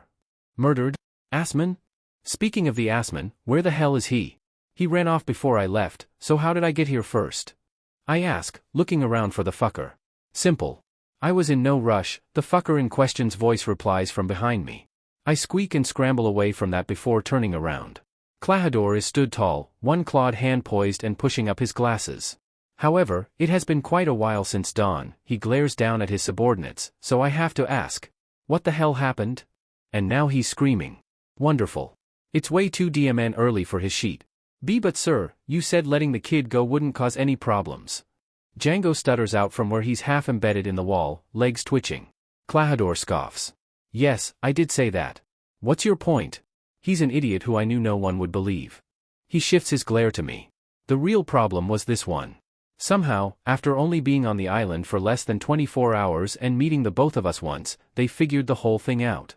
The glare swivels back to Django, who's finally pulled himself from the wall. Even then, I hadn't accounted for you guys' inexcusable weakness. Django fumbles for a response, but it actually comes from the downed cat guys. You're calling us weak? The two of them start ranting and raving as Klahadore or whatever he wants to be called stares on impassively. Your point? You've done nothing these past 3 years. There's no way you could beat the Miaoben brothers now. With that, the pair of them, scratched and bruised and bloody from fighting Zoro, shoot past the lot of us to charge right at Klahadore. Django makes an exclamation of shock as Klahadore literally disappears for a second, reappearing behind them, then disappears again.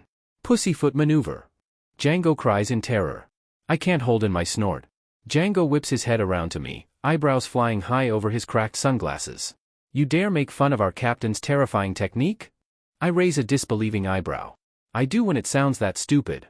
Oh right, I remember this sheet now. It's a bastardized, off-brand, shittier version of Shave, one of the 6 powers CP9 used. How the hell did this warrior cats reject learn it?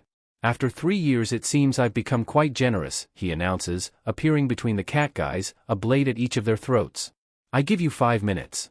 If you can't settle this in 5 minutes, I'll kill all of you myself. There's cries of shock and fear from his crew, and I note with just a little bit of pity none of them seem surprised he would take this course of action. The Miaoben brothers, bruised and shaking, whether from their injuries or plain fear, turn back to the group of us. Zoro steps out from the congregation to stand alone, swords drawn, to face them. With a show of power that is frankly overkill for how much he's already demolished these suckers, Zoro downs the brothers with one single move. I won't need 5 minutes. For how much he claims to be indifferent, he sure has a dramatic streak in him. If I had any more of a death wish I'd call him a theater kid to his face. This display seems to shock Django into action. He whips out his chakrams once again, yelling to his crew in a hoarse voice, I'll get the straw-hatted kid, you all take down the swordsman. His strategy has really devolved to throwing fodder at him, huh? Klahadore. Stop it, comes a scream from atop the hill. Stood proud at the apex is Kaya, Mary standing nervously behind her. Kaya? What are you doing here? Usopp questions. Kaya, what did I say when I left? I yell incredulously at her. It's a testament to her iron guts that she barely flinches at that. You said to stay with Mary, and I did, she gestures to the shaking man behind her. I smack my hand into my forehead. I also said not to do anything stupid. She just laughs. You said, not anything too stupid. I believe this is just the right amount. Her smile dissolves into a furious glare as she switches her gaze to her former butler. Klahadore. What you're doing and what you've taken from me, isn't worth the money. If you want it so bad you can have it. Just leave the village. Both me and Usopp make squawking sounds. Kaya? Don't give this asshat what he wants? Klahadore finally turns to face her. You're wrong, my lady. It's not only the money I'm after. I want peace of mind. He gets this creepy smile on his face. Only when I've gotten peace and money will my plans be complete, that's why the attack and your death are essential. Kaya's face goes slack. Usopp starts yelling from beside me, Kaya, run. It's no use negotiating with this guy. Kaya's expression turns stone cold as she pulls a pistol out of her jacket and levels it with both hands at Klahadore. Leave this village. The authority in her voice, which is so different from the soft tone we heard earlier, is entirely dumbfounding to Usopp, who takes a deep breath beside me. Klahadore lets out a soft chuckle. You really have gotten stronger these past few years. I cut him off before he can begin his rant. Okay, shut up now. Kaya, your kindness isn't a weakness. But if you can't pull that trigger, put the gun down. Tears start to drip down her hard face as her hands shake and tighten. For a second I think she might just shoot the man, but then she makes this frustrated noise and drops the gun. I soften my eyes for her. That's fine. I draw and point my own pistol at Klahadore. You should know, I only have 1 bullet left. And I intend to use it. I spare a fond look for my captain, who while I was distracted once again put Django in the dirt, after stabbing Nami. How did I miss that? After all, guns are for actions, not threats. Luffy's laughter is loud among the chatter of the pirates. The glare Klahadore is sending at me could peel paint. They call you the man of 1,000 plans, too bad I only need one. And I fire. I miss. 0 bullets left. In the split second. Between my bullet finding its end in the dirt and Klahadore's realization that I've flubbed my shot, he's already launching forward to gut me like a fish. I silently resign myself to a second painful death. Usopp's voice rings out right before I feel a heavyweight barrel into me, pushing me aside with barely a millimeter of clearance between my face and the strike. I respond right back. Oh my god, I f'd that so bad. I had a cool line and everything. What the hell is wrong with me? Me and the weight roll a few times through the dirt and down the hill. We come to a stop, me staring right up into Usopp's terrified bloody face. Holy crap, that was scary, he screams into my face. Agreed. I scream right back. I thought you were a master of the quick draw. I can shoot better than that Boneful did, he shouts, spit flying into my face. My surprised look turns offended. Being quick doesn't mean I'm good. That's the 4th time I've ever shot a gun. Besides, I was lying about that. What? I spot something flying at us from the corner of my eye, so I tug Usopp down flat on top of myself as the body of Klahadore goes sailing over us, Luffy's stretchy fist recoiling behind it. If you hate being shot at so much, I'll make sure to hit you 100 times. I make eye contact with his dazzling smile as he laughs loud and unabashedly cocky. My fists are like pistols after all. Witty one-liners, you gotta love 'em. I turn my head so I can see where Klahadore landed, pushing Usopp's curly hair out of my mouth. He's just kind of standing there, menacingly. Time's up, he announces, once again adjusting his broken glasses. At least his depth perception is gonna be sheet? Then he starts swaying. Aw fuck buckets. Hey, Usopp. He turns to look at me, once again getting his wiry hair in my mouth. Yeah? I spit it out. However stupid it may look, that technique is going to rock our sheet. Got any ideas? His eyes bug out. Is it that bad? I scrunch my nose. Let's put it this way, he's not very good at scaling it down. Or discriminating what it hits. His lip starts wobbling and sweat drips down his nose onto my face. EW. The rhythmic clicking of Klahadore's claws is still audible over the panicked hum of the Black Cat pirates' pleas for help. Luffy stalks into view, planting himself firmly between the two of us and the clinking Klahadore. Luffy, Usopp mutters. I call out to my captain, Luff, be careful. And watch out for your hat. He tosses a grin over his shoulder. Don't worry. I've got this. The clinking comes to an abrupt stop. Klahadore mutters something under his breath and disappears. I had already known what to expect. But holy shit, seeing the huge gouges and slashes appear in the rocks and people around us, including my captain, is terrifying. And then the dumbest thing happens. Klahadore, going faster than the eye can track, pussyfoots right into the oil. He doesn't register his mistake at first, just raises a hand to attack or make another stupid proclamation. Then sweet karmic comeuppance. His feet fly out from under him. He makes a weird HUAH noise that sounds like his lungs trying to exit his body through his mouth as he goes down. There's a moment of silence across the battlefield. Which is broken by a snort from Kaya of all people. Me, Usopp and Nami are quick to join her, as is the rest of the accompaniment, Luffy loudest of all. Even the Black Cat pirates join in. Klahadore furiously whips his head around at his subordinates. Would you shut up, he yells, but after his willingness to almost murder a good half of them, they don't seem as receptive to his anger. They just keep laughing. His indignant and oil-smeared face is almost enough to make up for him almost flaying me. Then a most beautiful thought enters my brain dome. I slowly turn to Usopp with a wicked grin. Is that oil flammable? Usopp's entire face lights up. Yes. Yes it is. He pulls out his slingshot, braces an arm on my shoulder, and lets loose a pellet that explodes on impact. The entire swath of ground slicked in oil, including the pirates still standing in it, are set alight by bright orange flames. There's some screaming, and a shout of fury from the on-fire Klahadore. I let out another disbelieving laugh. I love it here. Good God, I hear Zoro mutter somewhere behind me, Nami humming her horrified yet impressed agreement nearby. You! Klahadore howls, scrambling out of the fire looking like a demon escaping hell. Me and Usopp whip our heads to each other and scream in unison, we only made him cooler. In a move straight out of Ghost Rider, Klahadore attempts the out-the-back attack while still on fire. He leaves a sparking web of light as he bounces around the path, flaming streaks leaving claw marks. Luffy stands strong through it all, from what I can see past Usopp's hair. He stays tall and unmovable even as smoldering slashes imprint on his rubber skin. Captain, I can hear someone murmur behind me. A good portion of the fight is mostly a blur, with Usopp's near constant screaming and tendency to hunch over my head whenever something crazy happens. Most of my perception is from the yelling and screaming of the fight's participants. I do hear a loud yell at some point proclaiming, then from the very beginning you plan to kill us all? What a bunch of idiots, I mumble into Usopp's shoulder. He makes a questioning noise. He's been hitting them with attacks and saying he doesn't give a shit about them the whole fight. It's obvious he wanted them dead, I elaborate. Sometimes people don't want to see what's right in front of them, he replies. Django. Hypnotize the girl and kill her. Klahadore screams, still locked in combat with Luffy. This dude doesn't give up, I mutter, turning to try and see where the man in question is. I spot his very beat-up form struggling to his feet and gearing up to lunge at Kaya. Mary jumps in front of her as Usopp yells above me, Kaya. Run. He tries to scramble off of me, but it's at this point I register the main reason he hadn't gotten off earlier. His ankle is definitely twisted at an unnatural angle.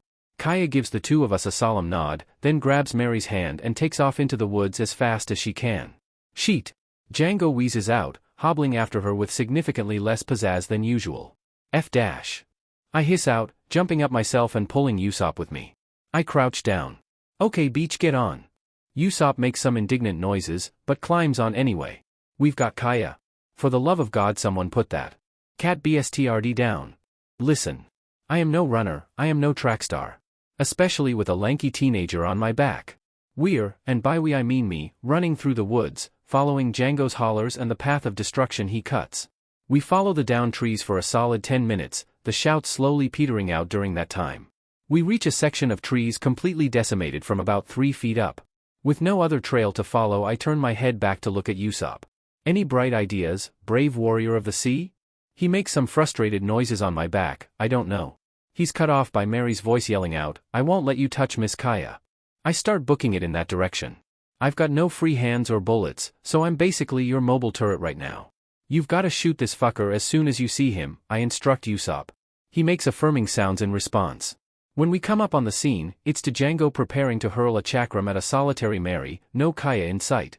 Usopp shoots a pellet above me, nailing him right in the back of the head. "Hey! Weirdo," he calls, gearing up a second shot. When Django turns around to yell at us, Usopp looses the pellet, which turns out to be some kind of pepper bomb, and it explodes all over his face. "Where's Kaya?" I yell to Mary as Django folds over hacking. We split up, I stayed behind to distract this man. "The Usopp pirates are with her now," he yells back, scrambling away from Django. Me and Usopp both heave sighs of relief.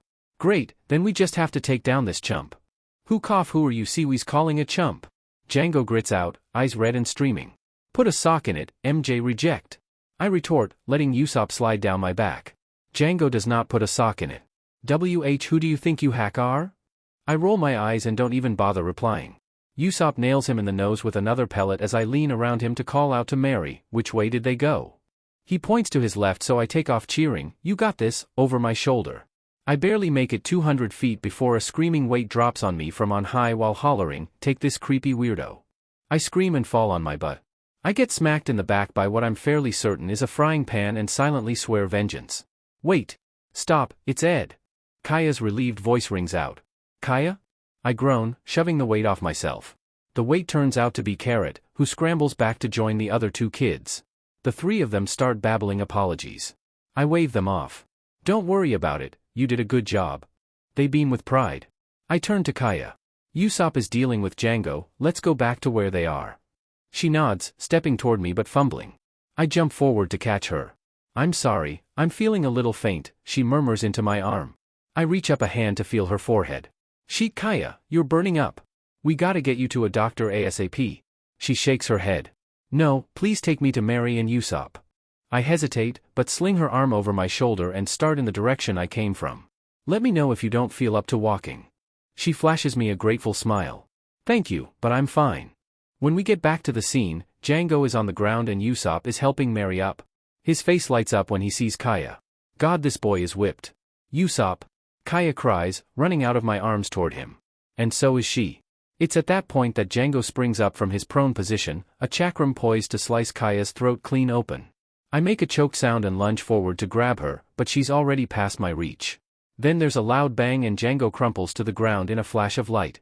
As he falls, he reveals Usopp behind him, slingshot still raised and a terrified look etched on his face. "Sheet, alright." We end up leaving Django in the woods. That guy. On the walk back to the rest of the crew, Usopp pipes up from my back, "Can you guys keep everything that happened a secret?" The kids burst into shocked outrage. "Why would we do that? The village has to know you were telling the truth." Kaya nods along from where she's being supported by Mary. "We have to fix their misunderstanding." I feel Usopp shake his head. "Misunderstanding? They call me the village liar because I lie all the time. Besides, why would pirates be interested in such a small village? So let's just say nothing happened." He lets out a small chuckle. "It was all just another of my lies." I hike him further up my back with a laugh. "Very mature, proud Usopp." "I try," he says smugly. "I'm not gonna force you, of course," he throws out. The kids start shouting their compliance and reassurance. I feel Usopp turn to look back. "Kaya, will you tell?" I can almost hear the smile in his voice. Kaya laughs quietly. "No." When me and Usopp get back to the shore, the last of the Black Cat pirates have already fled with their defeated captain in tow. Kaya, Mary and the kids had split off from us, the kids into town and the other 2 back to their abode. Zoro is laughing against the cliff wall, Nami is cradling her bag of treasure, and Luffy is laid out on the ground with a content smile resting on his face. "Thanks, I wouldn't have been able to protect the village without you guys." Usopp laughs. Zoro snorts in response. Credit where credit's due, if you hadn't done anything I wouldn't have either. Me neither, Luffy pipes up. Who cares? I got me some treasure. Nami giggles. I shrug. I do what I want. Sometimes you solve a case and a guy tries to kill you. Them's the breaks. Zoro laughs and leans over to fist bump me, which I gladly return. In light of this, there's a decision I've made, Usopp announces. The rest of the group looks at him in question, but I just close my eyes and smile. We find ourselves once again in the restaurant Usopp brought us to the first day here. Oh God, it's been less than 48 hours since we got here. This endeavor has felt like a DMN lifetime. Now that we've eaten, we should probably get going, Zoro announces. Yeah, you're right, Luffy hums, pulling a fishbone out of his throat. Me and Nami exchange exhausted looks. There you are. Kaya's voice calls from the door. The lady herself strolls up to our table with a big smile. Hey, miss. Luffy grins. Hi Kaya. I wave. Are you alright to be up out of bed? Nami asks. She lets out a chuckle. Yes. I've been sick ever since I lost my parents, but Usopp's encouragement helped me start getting better. She flashes a bright smile. I can't stay in bed forever, you know. And she does look noticeably better today. Her complexion is not nearly as pale as the day previous. Me, Nami and Zoro all exchange smiles. Getting out of bed is sometimes the hardest part, I admit. You should be proud of your progress. Kaya laughs softly. You've all done so much for me, I can't thank you enough. She gives me an especially grateful look, especially you. I don't think I would have realized anything was wrong if you hadn't stepped in. Why does this keep happening? I shake my head. You're pretty tough, and you had other people looking out for you. I'm sure you would have been just fine. She just laughs. Regardless, I recall hearing you all needed a ship. While we walk, I tug on Kaya's arm. She gives me a questioning look. Just wondering, could I get your transponder number? I hear Zoro choke behind me, but ignore it. Her eyebrows quirk and she gives me a small smile. Yes, of course, I'd love to stay in touch after you leave. She rifles around in her pockets and produces a scrap of paper she scribbles on, then hands to me. Collecting these as we go couldn't hurt at all. Kaya leads us down to the shore, chatting and laughing along the way, until we're standing in front of a familiar ship. Noises of awe come from all four of us. You're giving this to us? Luffy cheers, waving his hands and jumping around. A real caravel. Nami fawns. Kaya giggles. Yes, please use it. I'm DMN near tearing up at the sight of the ship. It's a bit of an older model, but I personally designed it. A Carvel-make caravel, with lateen sails and a central stern rudder. She's a fine ship, and her name's the Going Merry. Mary proudly explains. Mary starts to explain the finer controls, which Nami takes him aside for. What a cool ship. Especially the front, it's so awesome. Luffy awes, staring up at her with stars in his eyes. She's beautiful, I choke out, fanning my eyes. Zoro shoots me a confused side-eye. I've loaded it with all the provisions you might need on a voyage, Kaya tells us. Luffy spins to her with a huge smile. Thanks. It leaves nothing to beat tired. Zoro's face drops into exasperation. That's leaves nothing to be desired, you idiot. Kaya then turns to me with a grin. I also prepared lots of ammunition for that pistol of yours, it's stored in the ladies' cabin. I blink my eyes in surprise. She blinks back before her face explodes in horror and she starts waving her hands. But I don't want you to think I'm forcing you to use the girls' cabin. Or that the cabin is just for girls. I cut her off with a full belly laugh. Man, Usopp really lucked out with you. I wiggle my eyebrows, almost as much as you lucked out with him. I lean forward and whisper conspiratorially, you didn't hear this from me, but I hear he's something of a king of the snipers.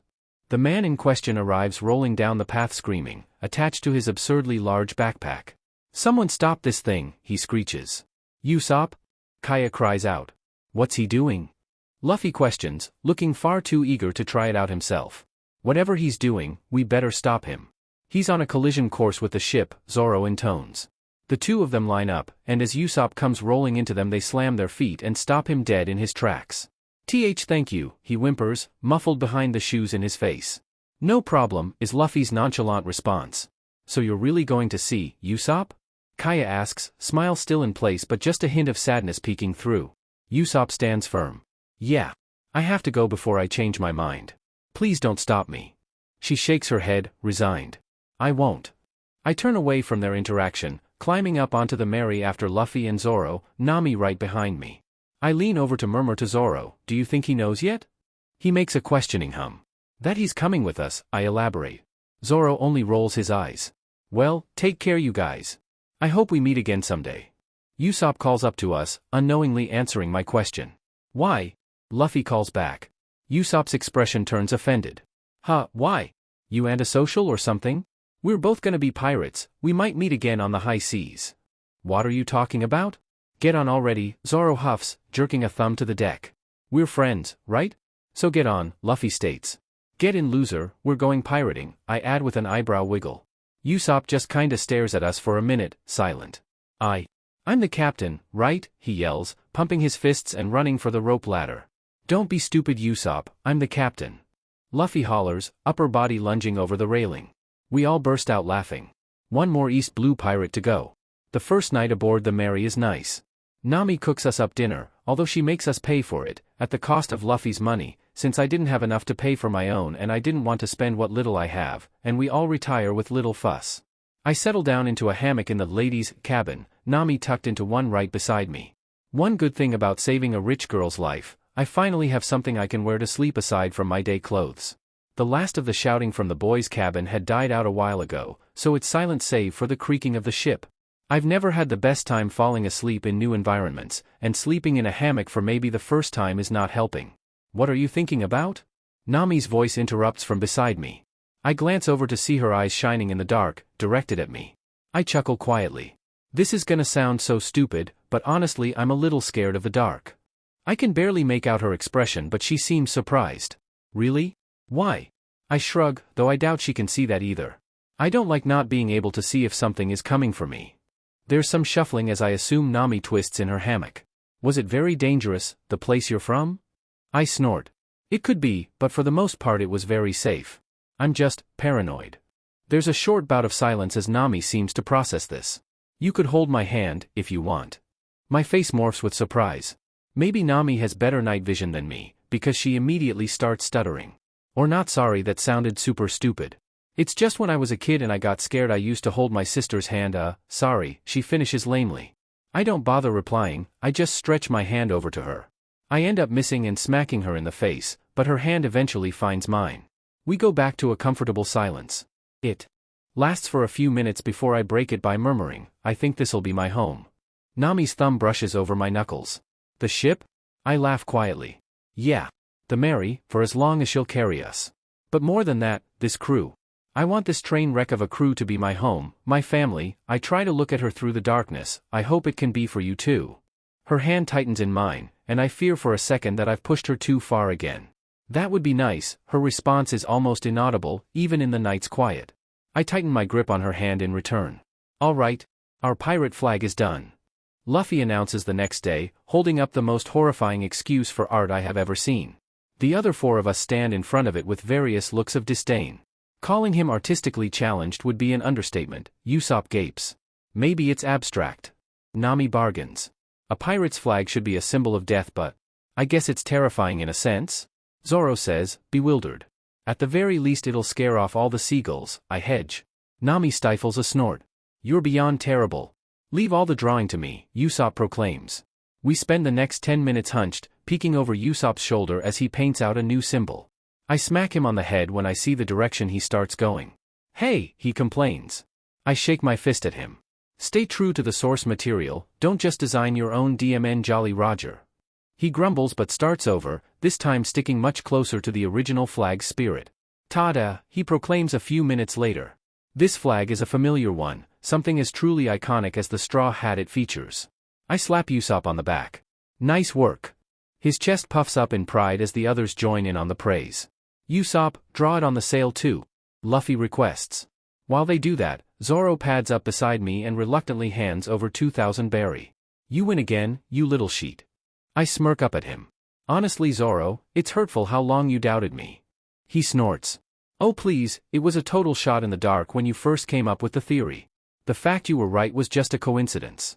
I genuinely can't tell if he's joking or just in denial. I open my mouth to ask, but am interrupted by Luffy shouting, okay. All done. The Going Merry is ready for action. I trot over and swing an arm over his shoulders with a grin. Anyone got a bottle of wine we can crack open on this beach? We're not wasting wine on that. Nami yells, flopping to the ground beside the paints. I shrug. Suit yourself. I've got some sheet to sort through down under, so please don't blow anything up while I'm not watching. I gently cuff Luffy on the head, then start making my way down to the ladies' cabin. Me and Nami had shared it the first night, but I honestly hadn't spent all that much time in there. Other shit around the ship had to be done. Luffy races past me in the hall shouting, "Hi Ed." By Ed, headed in the direction of the cannon deck. Not my problem right now. I see him rifling through some boxes while I open the hatch to the cabin. Climbing down, the room is immaculately clean, entirely because of Nami. I pull out the drawers under the couch and take out a box of ammunition. Thank God Kaya had the foresight to leave a note about where she stored them, or it would have been months before I found them. I have no effing idea how to reload this thing. The closest contact I've ever had with guns before this one were my grandpa's hunting rifles, and I had never even been allowed to touch those, never mind load or shoot them. With my limited understanding of all that shit, it seems the pistol can hold up to 7 charges at a time, plus gunpowder, and the round shots that this thing fires should be relatively easy to carry around. Loading it mid-combat will probably still be a beach though. There's also the question of whether I need to take extra care to keep this thing dry, like a real flintlock pistol. So far there's been no problems, but if I ever take an untimely dip in the ocean before a fight I'm most likely F-ed. There's a loud bang of what I think is cannon fire that shakes the whole ship. Still not my problem. Moving on from the gun talk, I managed to acquire some necessities when we were in Syrup, mostly generous donations from Kaya. A toothbrush, hairbrush, deodorant and other toiletries, sunscreen, some undergarments and a change of clothes. She had even gifted me a jacket I'm sure will come in handy if it rains. I had claimed the drawers under the couch as mine, and now had all my sheets stored in them. My phone, wallet and my keys, minus the penknife, which I have hooked to my pants, were all stashed in there as well. Another bang of the cannon. Maybe I should deal with that. Or I could not. It would probably be smart for me to start planning my moves. If I'm gonna be in this world I'm going to improve it at least a little. I don't want to F the plot up too bad, or everything I know becomes moot. And I'll be totally transparent, having future knowledge is very comforting. Also because these people need their character development and I don't wanna F with that. We need to grow, as individuals and as crewmates. That's why I can't avoid all the hardship. The best and most I can do is ensure nothing terrible happens while keeping us as on track as I can, so I can keep being useful. I only have one exception to this rule. I will save Portgastides no matter what. I give less than 0 FS about how that one is going to screw up the plot, that man lives or I die trying. My reasoning for this? I thought he was neat and his death made me sad. That's it. So what to do about that? I can't think of a single way to stop him from going after Blackbeard without exposing where I came from, and that's not an option. If the world government knew I know what I know I'd be dead faster than I could blink. My best bet is gonna have to be getting him back up. Sending the Whitebeards after him is the most logical course of action. How I'm gonna get in contact with them is the real question. I'm not optimistic I could get Ace to call them first when we meet in Alabasta, he seems like a stubborn prick.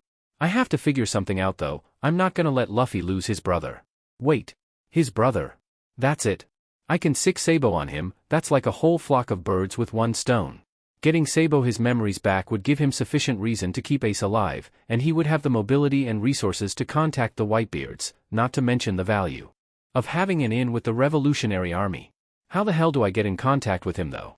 It's not like they're giving out the personal number of their chief of staff for kicks. Except that the Straw Hats cross paths with a Rev very early on in the story. In Loguetown. Dragon. I've just drafted the beginnings of a letter when I hear some screaming and crashing from above deck. A muffled shout of, "Come out you DMN pirates," indicates the arrival of either Johnny or Yasaku, I can't remember which. I sigh and start packing up the paper and pens I had been using at the desk. Might as well deal with that idiocy quickly. I've just tucked everything away and started up the hatch when footsteps come thundering into the storage room above me. Usopp and Luffy are crying and trying to haul a whole crate of limes out the door as fast as they can. What the F is going on? I grouse, following them onto the deck. There I'm greeted by the sight of Yasaku on the ground, pale and bleeding, with a worried Johnny hunched over him. Nami and Zoro are hovering around them while Luffy and Usopp start cramming limes down the poor sod's throat. I look over to Nami. "Scurvy?" She nods. "Scurvy. Scurvy?" Johnny repeats. "If we weren't too late he should be fine in a couple of days," Nami replies. Johnny immediately tears up and starts wailing. "Are really? Thank you, big sis." Nami pushes him away from her, wiping spit from her face. "Don't call me that. It's basically dying of no fruit disease." "Well, vitamin C fruits," I pipe up. Johnny, Usopp and Luffy are looking between me and Nami with stars in their eyes. "You're just like doctors." Luffy awes. Usopp shrugs a smug shoulder. I always knew you two were special, and I'm never wrong. Nami goes from bewildered to angry very quickly. You morons. Every sailor should know about scurvy.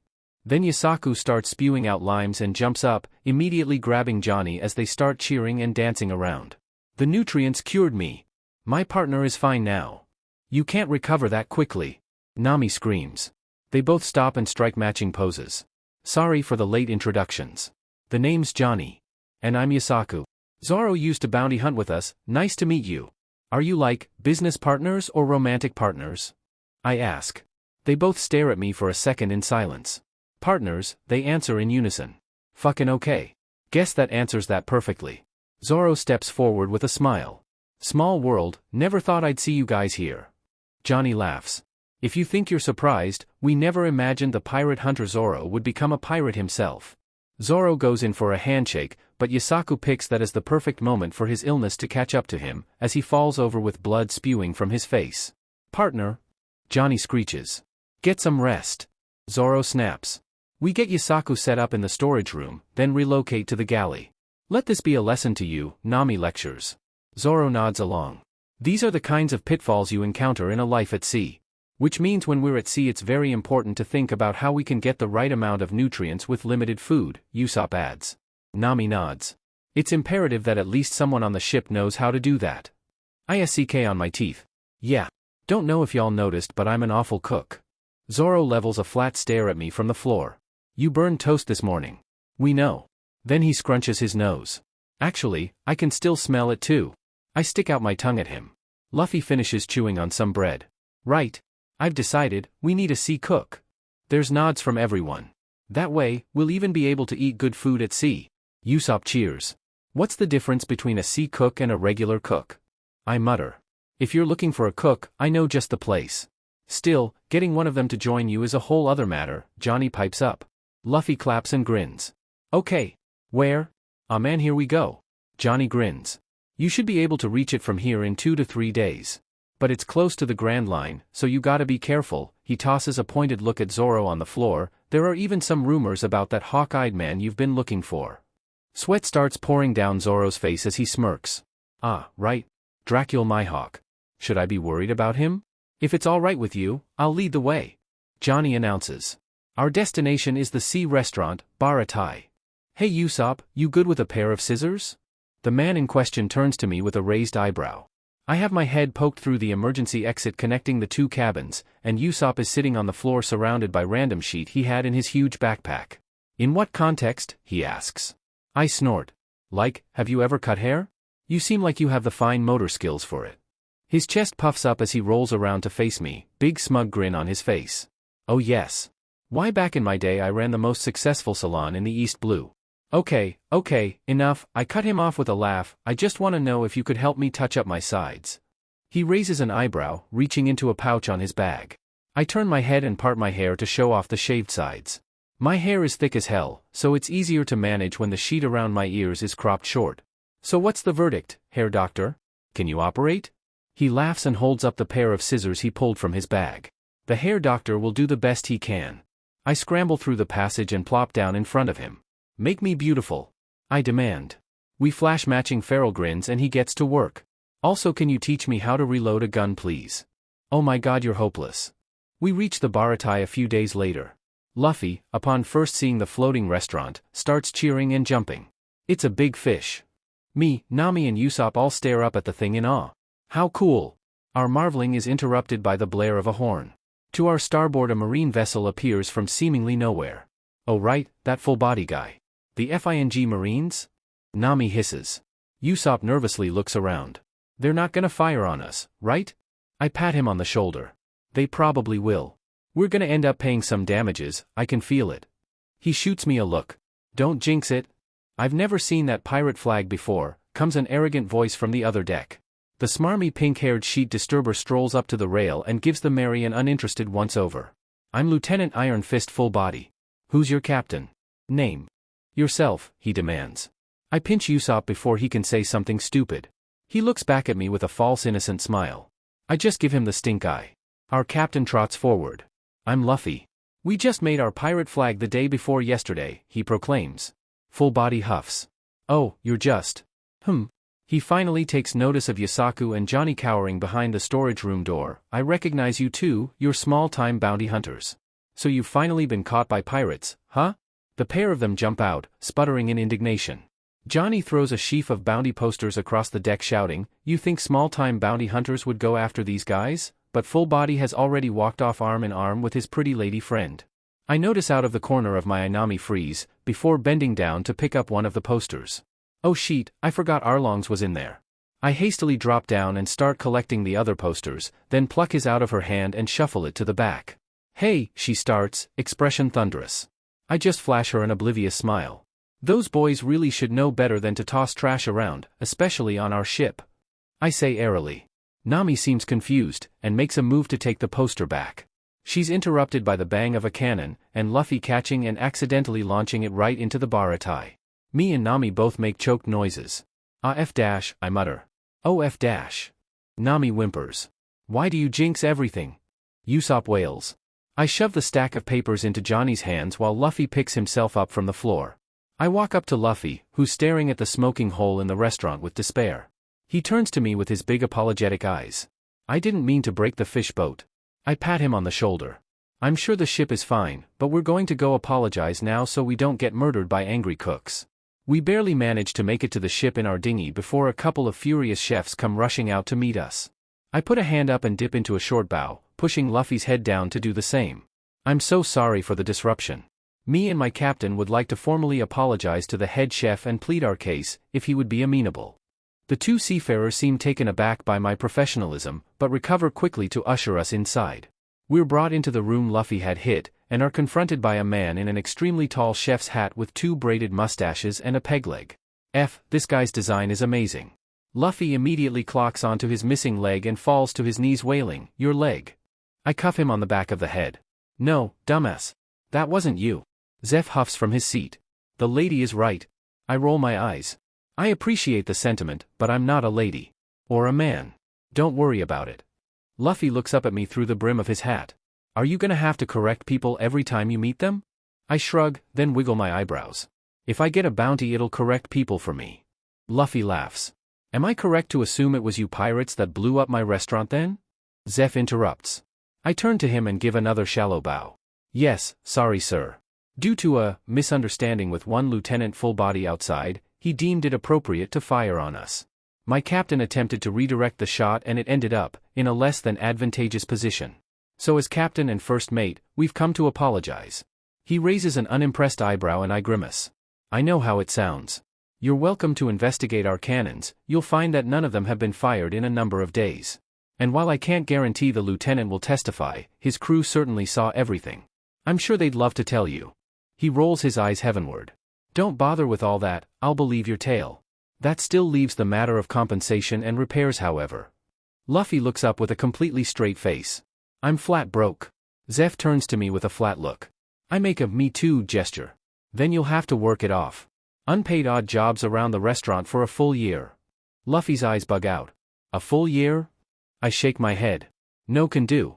How about we negotiate a little, you and I?" I eventually manage to haggle the old man down to having Luffy repair the damages while I work unpaid as a server busboy for a month. I also made sure to add in a, "if we defeat a great evil, we're off the hook" clause for reasons. What the hell does that mean? It's customary where I'm from. If you say so. They get me set up in a waiter uniform, consisting of a white polo shirt, black slacks and a waistcoat, and send me downstairs with a notepad and the instruction of, "take people's orders," and not much else.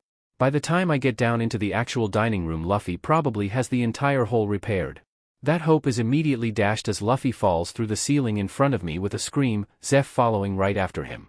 I stare down at them in despair. What the hell? Ed! The floor suddenly gave out. Luffy yells, scrambling up and over to me. I idly brush some debris off him. "Owner Zeph.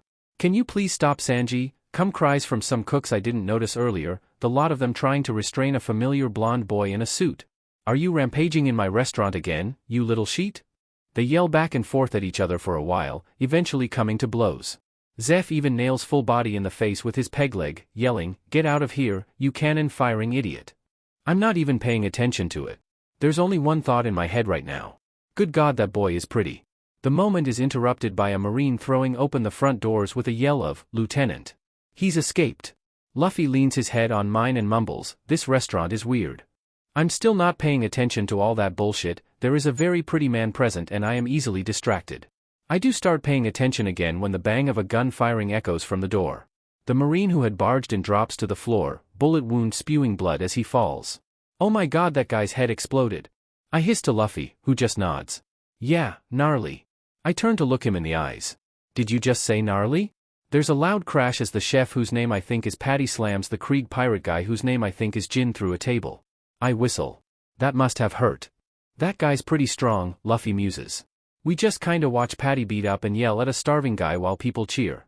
Look, I have nothing against violence and that kinda shit, but this is just kinda sad. The man is emaciated for God's sake. I notice Sanji slip away in the chaos, but then Patty is doing a dramatic curtsy and loudly proclaiming, "Now then, ladies and gentlemen, please enjoy the rest of your meals." I nudge Luffy and JRK my head up to the second floor balcony. He flashes me a bright grin and scampers off. Zeph walks past me grumbling. He JRKs his head back to the crowd, "Get to work, busboy." I give him a half-hearted glare, whipping out my notebook and pencil and sauntering up to a random table with a winning customer service smile. I heave a heavy sigh and slunk up to my crewmate's table an hour later. "Having fun, busboy?" Zoro smirks. I groan and slump onto the table. I forgot how much I hate customer service. Nami laughs. "Chin up, you only have a month to go. Does this mean the first mate position is open then?" Usopp teases. I shoot him a playful glare. "Nope. Only other person who can take that is Zoro, and he refuses." Zoro lifts his glass in a mock salute. "DMN right. Ed, does that mean you're gonna stop trying to worm out of it?" Luffy's excited voice asks from the floor. I shriek and jump back, looking down to see his head and hat peeking out from under the table. "The F are you doing down there?" He shrugs, a hand appearing from under the tablecloth to pick at his nose. "Owner Zeph threatened to make you stay longer if I kept breaking things, so I'm hiding." I flash him an incredulous look. "How could you have been breaking things? I specifically negotiated you a job where you'd be away from dishes." I had to cite general stupidity to swing that one. He gives me a big gummy smile but no response. Little sheet. Anyways. "Oh, dear ocean," comes a dramatic proclamation from Sanji, who comes twirling up to our table. "Thank you for these treasures you've shared from your depths." We all pause and turn to look at him. He continues unperturbed. "Oh love, laugh if you will, I cannot endure these passions from afar. As long as I could follow you two beauties I'm prepared to walk the path of a pirate or a devil." I share a long hard look with Nami. Zoro makes some kind of dying cat noise. How tragic, that there is such a great obstacle standing between us. Oh, he really is so cute, but, about that. By obstacle, you mean me, right Sanji? Zeph interrupts me. DMN geezer. Sanji huffs, romantic air evaporating immediately. Zeph scoffs. This is an opportunity you don't want to pass up, go be a pirate. I have no need to keep you here at my restaurant. Sanji turns on his heel. I'm the sous chef here. The hell you mean I'm not needed? Zeph huffs. You fight with the customers all the time. You flirt with every woman that walks through the door. And you can't cook a decent meal to save your life. You're unnecessary baggage holding this restaurant down. The parenting approaches in this world certainly are unique. Let's not forget that none of the other cooks want you here either. So be it pirate or whatever else, it's better you just get the hell out of this restaurant. Dear Lord, they're gonna get violent, aren't they? I grab onto Sanji's arm before he can start yelling. Hey, hi. Yeah, it's me again. Maybe you two should talk out your feelings instead of provoking each other? Just for my sake, I really don't want to have to clean up after that. The two pause to stare at me for a second. Maybe you should stay out of it, busboy, Zeph grunts. This only seems to enrage Sanji more. Watch your tone with the lady. I pat his arm where I'm still hanging on.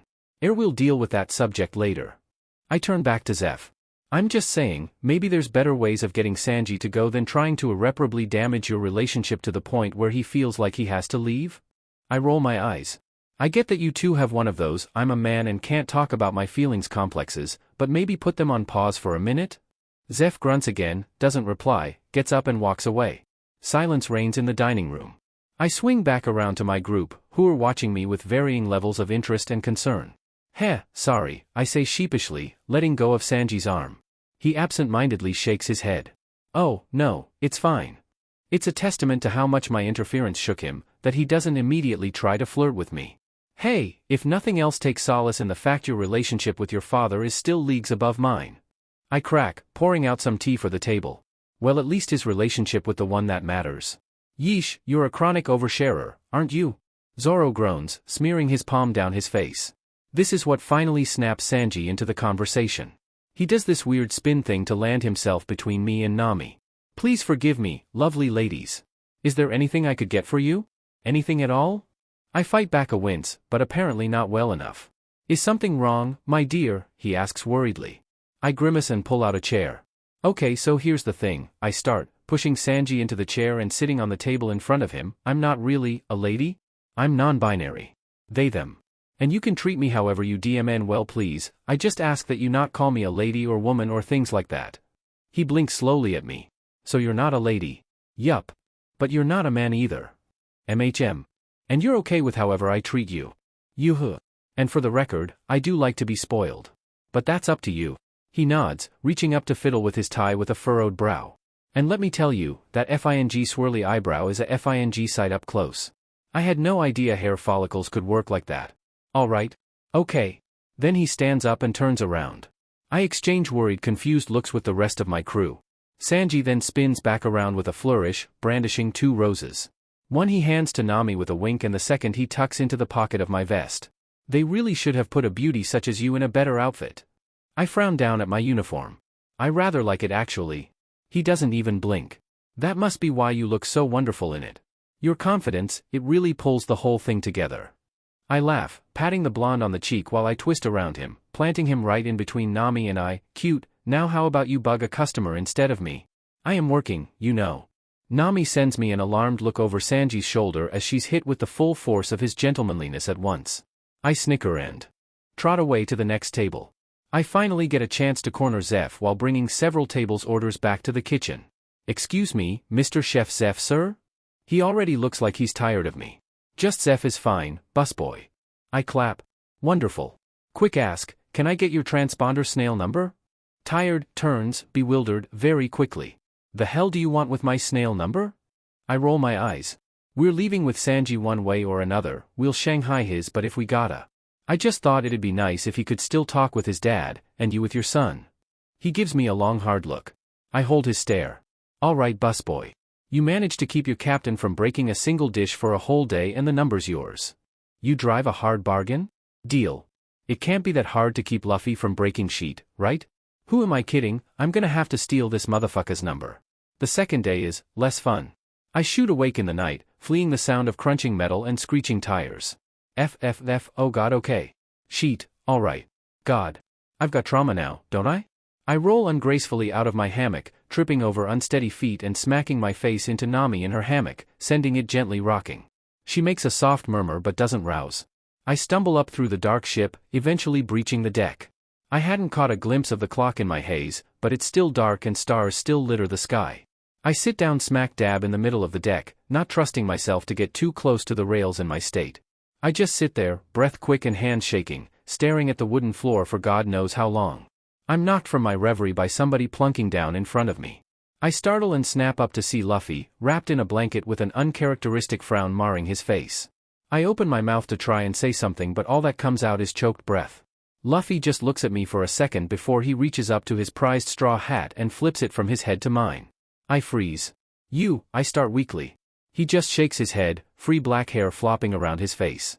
You can hold on to it for a little while, he states, scooching across the deck towards me and unwrapping from his blanket. He throws half over my shoulder and squirms his way under my arm. Then he flops back and pulls me down to lay on the wooden floor. I grunt at the sudden shift, but simply pull him in a little closer while staring up at the stars. They're so much brighter than home. And so different. That one there is my favorite. It's a giant monkey. Luffy breaks the silence, pointing to a cluster of bright specks. I hum. And that pointy thing beside it is a prince. Yeah? My voice is hoarse and near silent, but Luffy takes it as the cue it is. Yup. The monkey ate a wish, so the prince went to go and kill it and take it for himself. But when he got there the monkey was sick. 'Cause eating wishes isn't good for you. And the prince felt bad, because the monkey must have wanted the wish for something, but he needed it to save his kingdom. I listen with rapt attention, soaking up every detail of something about this world I didn't know yet.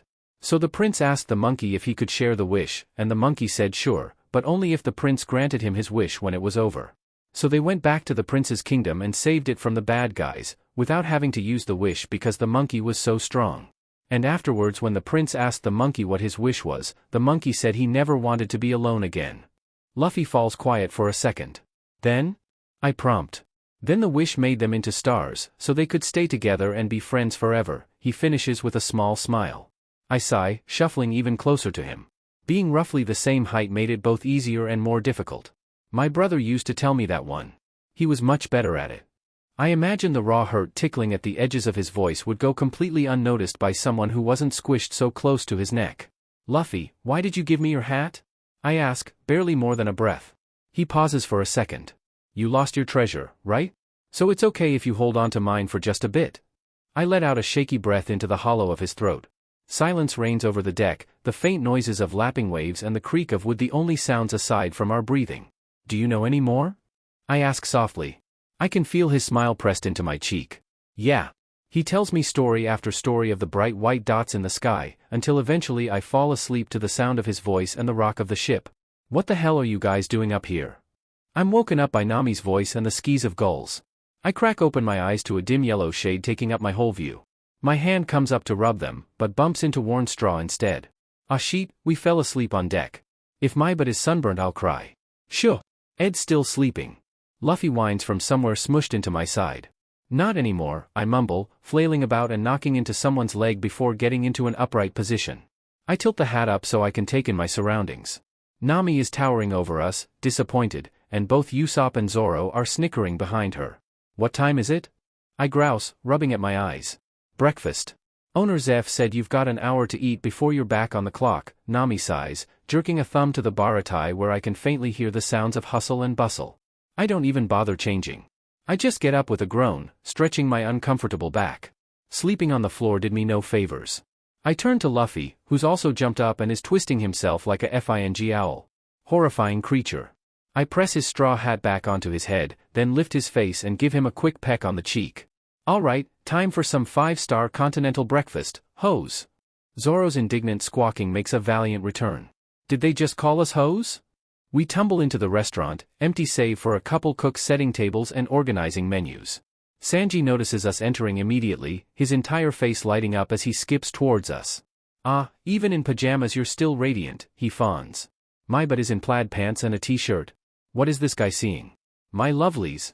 Please come have a seat, I'll get you some food right away, he claps, gesturing to a table. What about us? Usopp grumbles behind me. Sanji glares at him, get it yourself. Then trots off to the kitchen. Usopp throws his hands up in surrender while we all take seats. I dunno about you guys, but I like this dude a lot, I say through a yawn, ruffling my hair.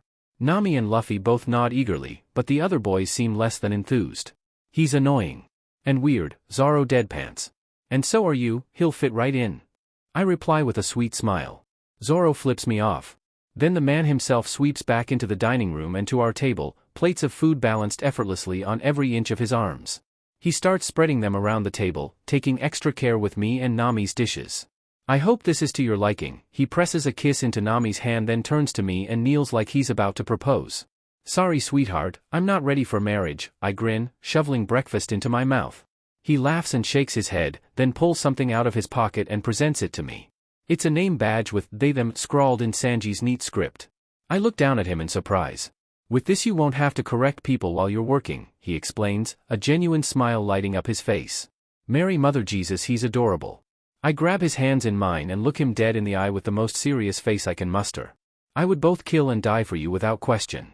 There's choking noises from around the table and Usopp spews orange juice out of his long nose. Hey! You haven't said you would do that for me. Luffy whines, almost falling out of his chair in an effort to lean on me. I turn my head to give him another kiss on the cheek. It needn't be said, Captain. He cheers and slides back into his place. Sanji shakes our joint hands and mumbles. I didn't get a kiss. I drop his hands to go back to eating, grinning and rolling my eyes. Yeesh, you're both so needy. Nami full body laughs while Usopp finishes mopping up his juice. Breakfast is delicious, everything is cooked to perfection and the company is wonderful. My only complaint is that it's over too soon. In no time at all I've finished my meal and changed into my uniform, now complete with my pronoun badge. The first 3 hours are smooth sailing, nothing spectacular happens aside from Patty giving a dine and Dasher the boot.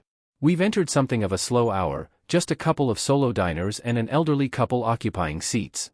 I saunter up to a couple that had just been seated, easy smile slapped on my face and a couple of waters in hand. Hello and welcome to the Baratie. I'm Ed, I'll be your server this afternoon. Have you had a chance to look over the menu yet?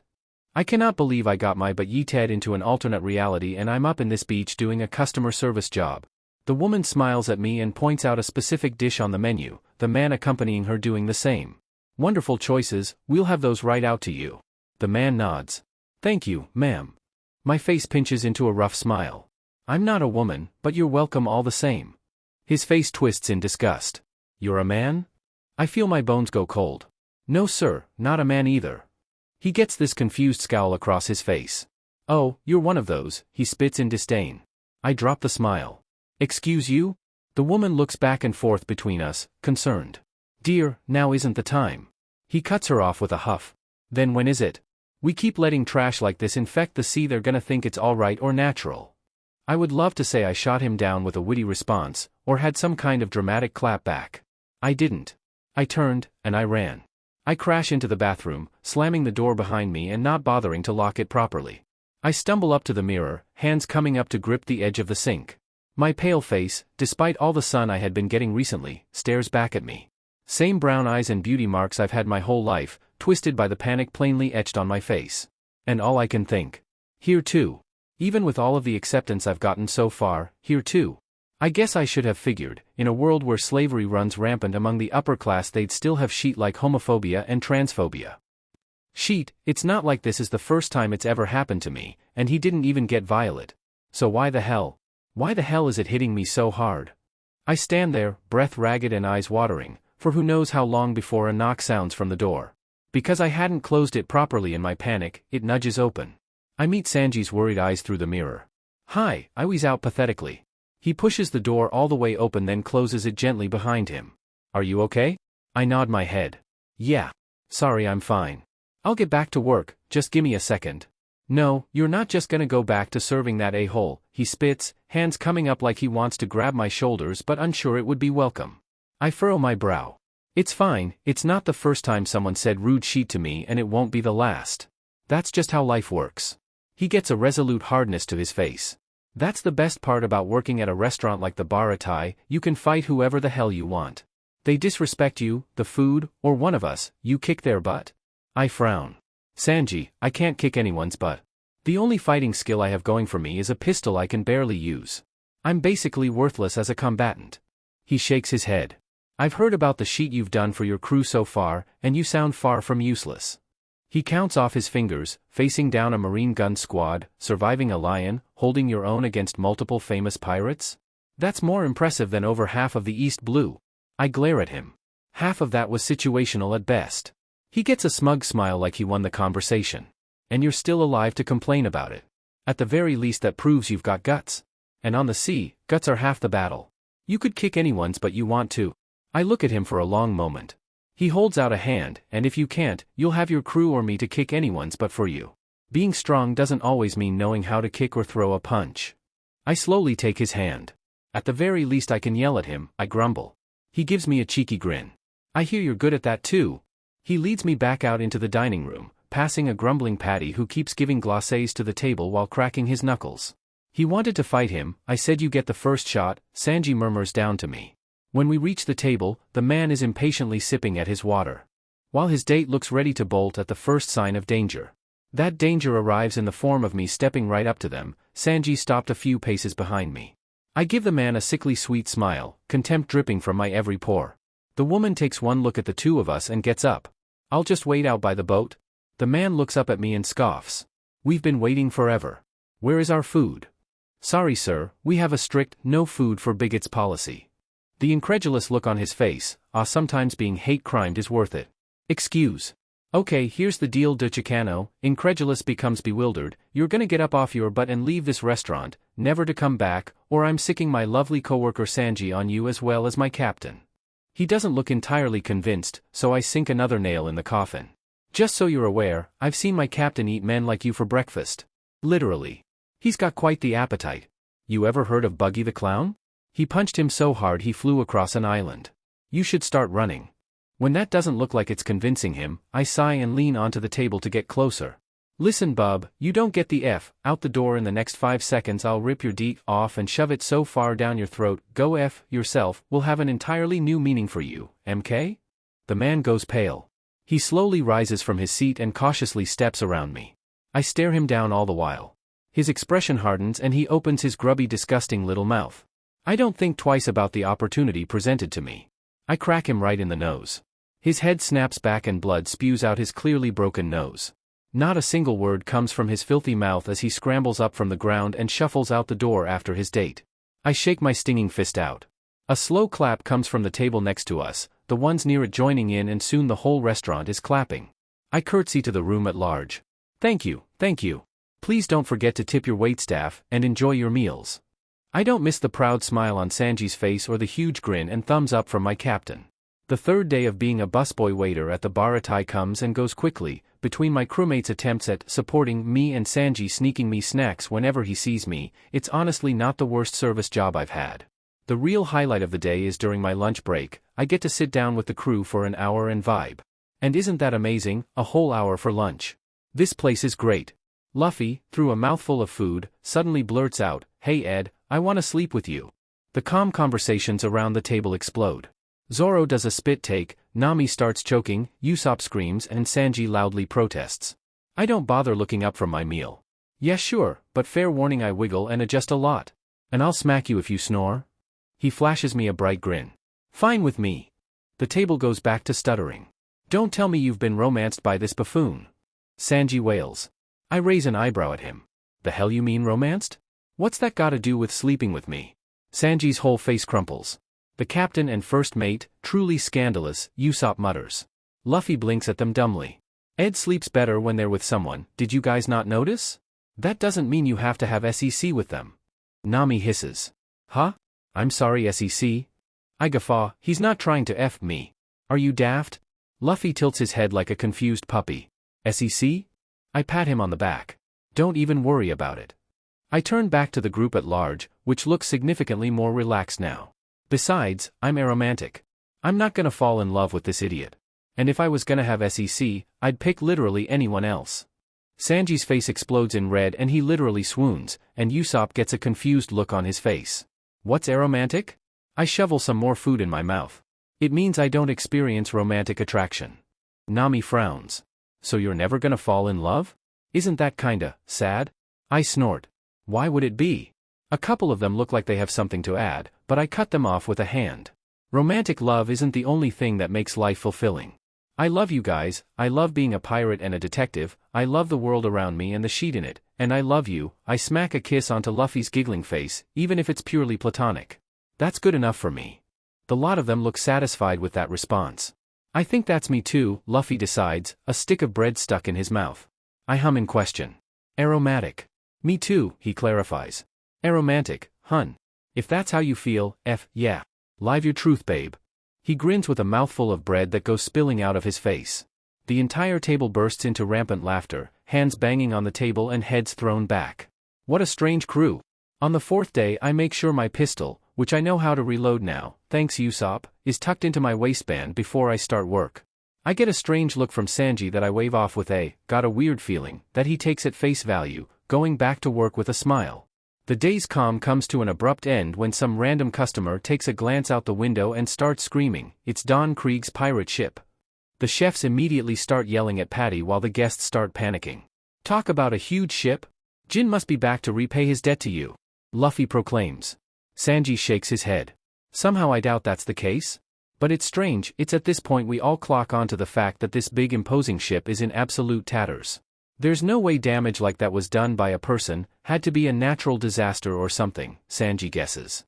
You'd be surprised by the kind of sheet happens on the Grand Line, could honestly be either.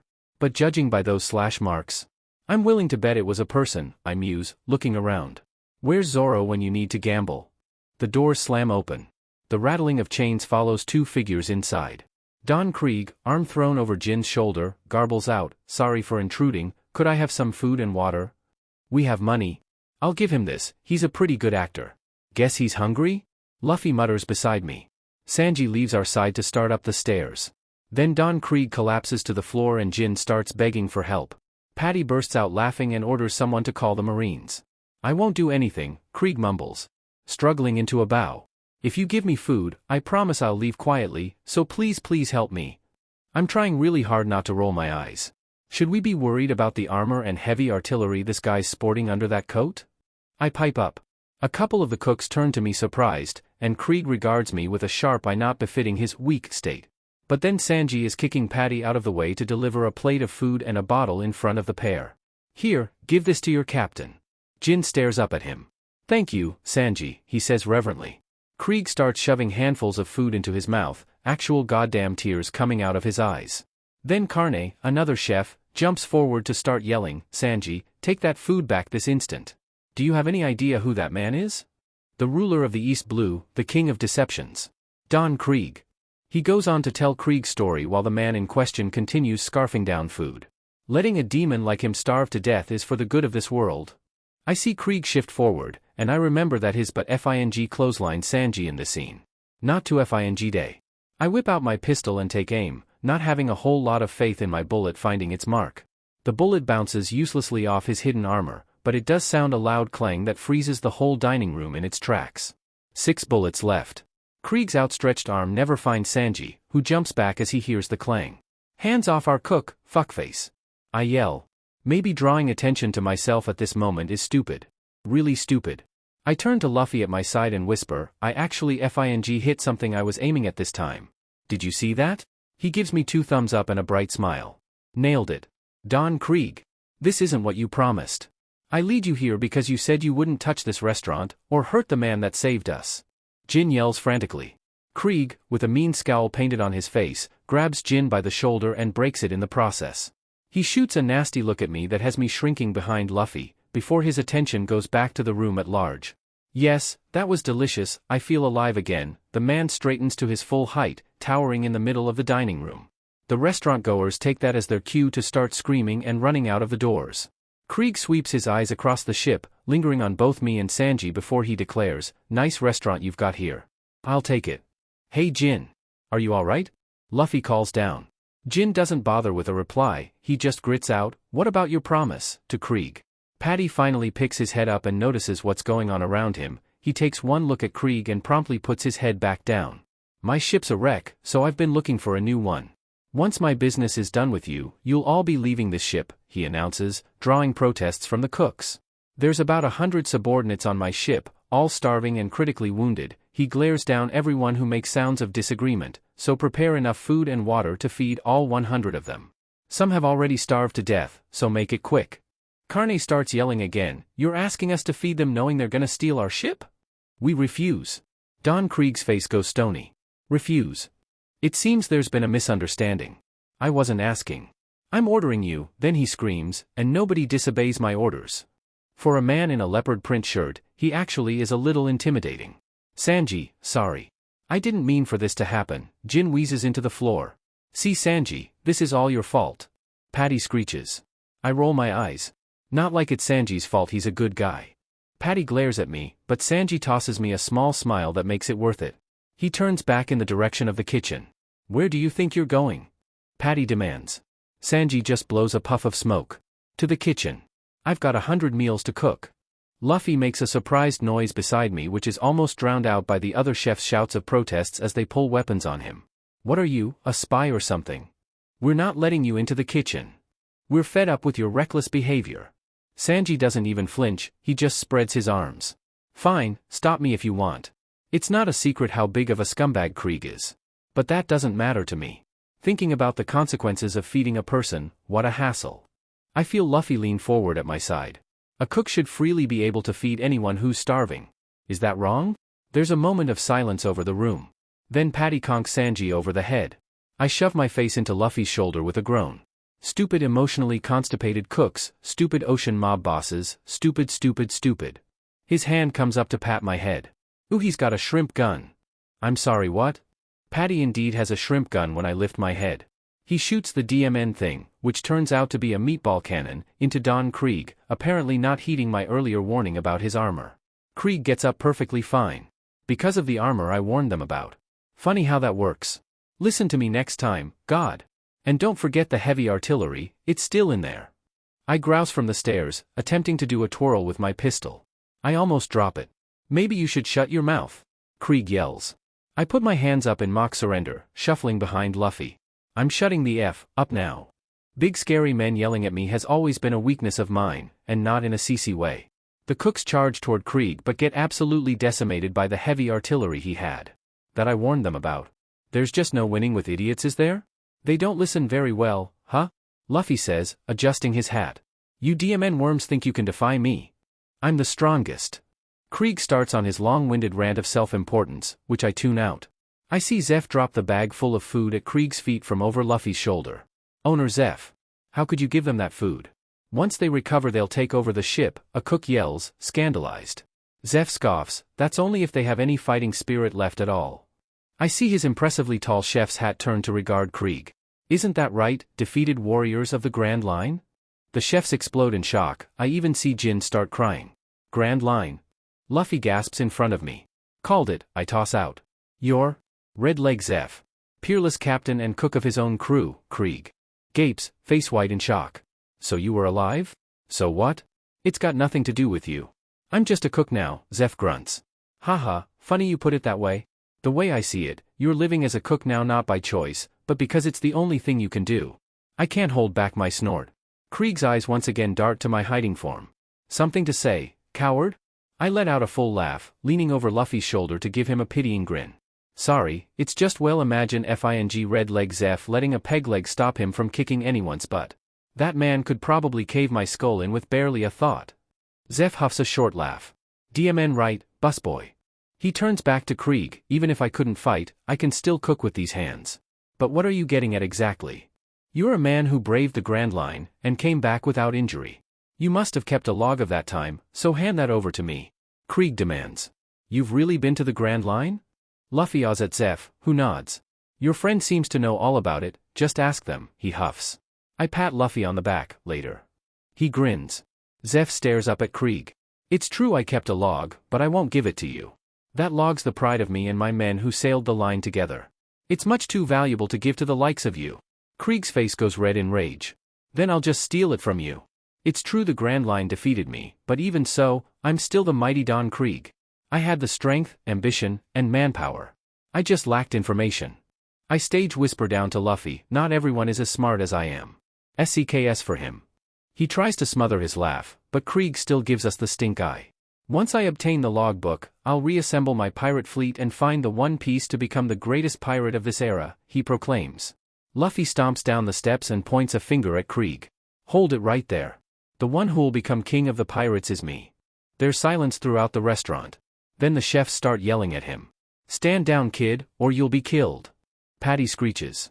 I'm not standing down, especially on this. Luffy declares. Did you say something, brat? If you take it back, just this once I'll let it slide, Krieg grits out. Luffy shakes his head with a grin. It's fine, you don't have to. I was only stating the truth. Krieg's whole face twitches. This ain't a game. Luffy keeps smiling. Of course.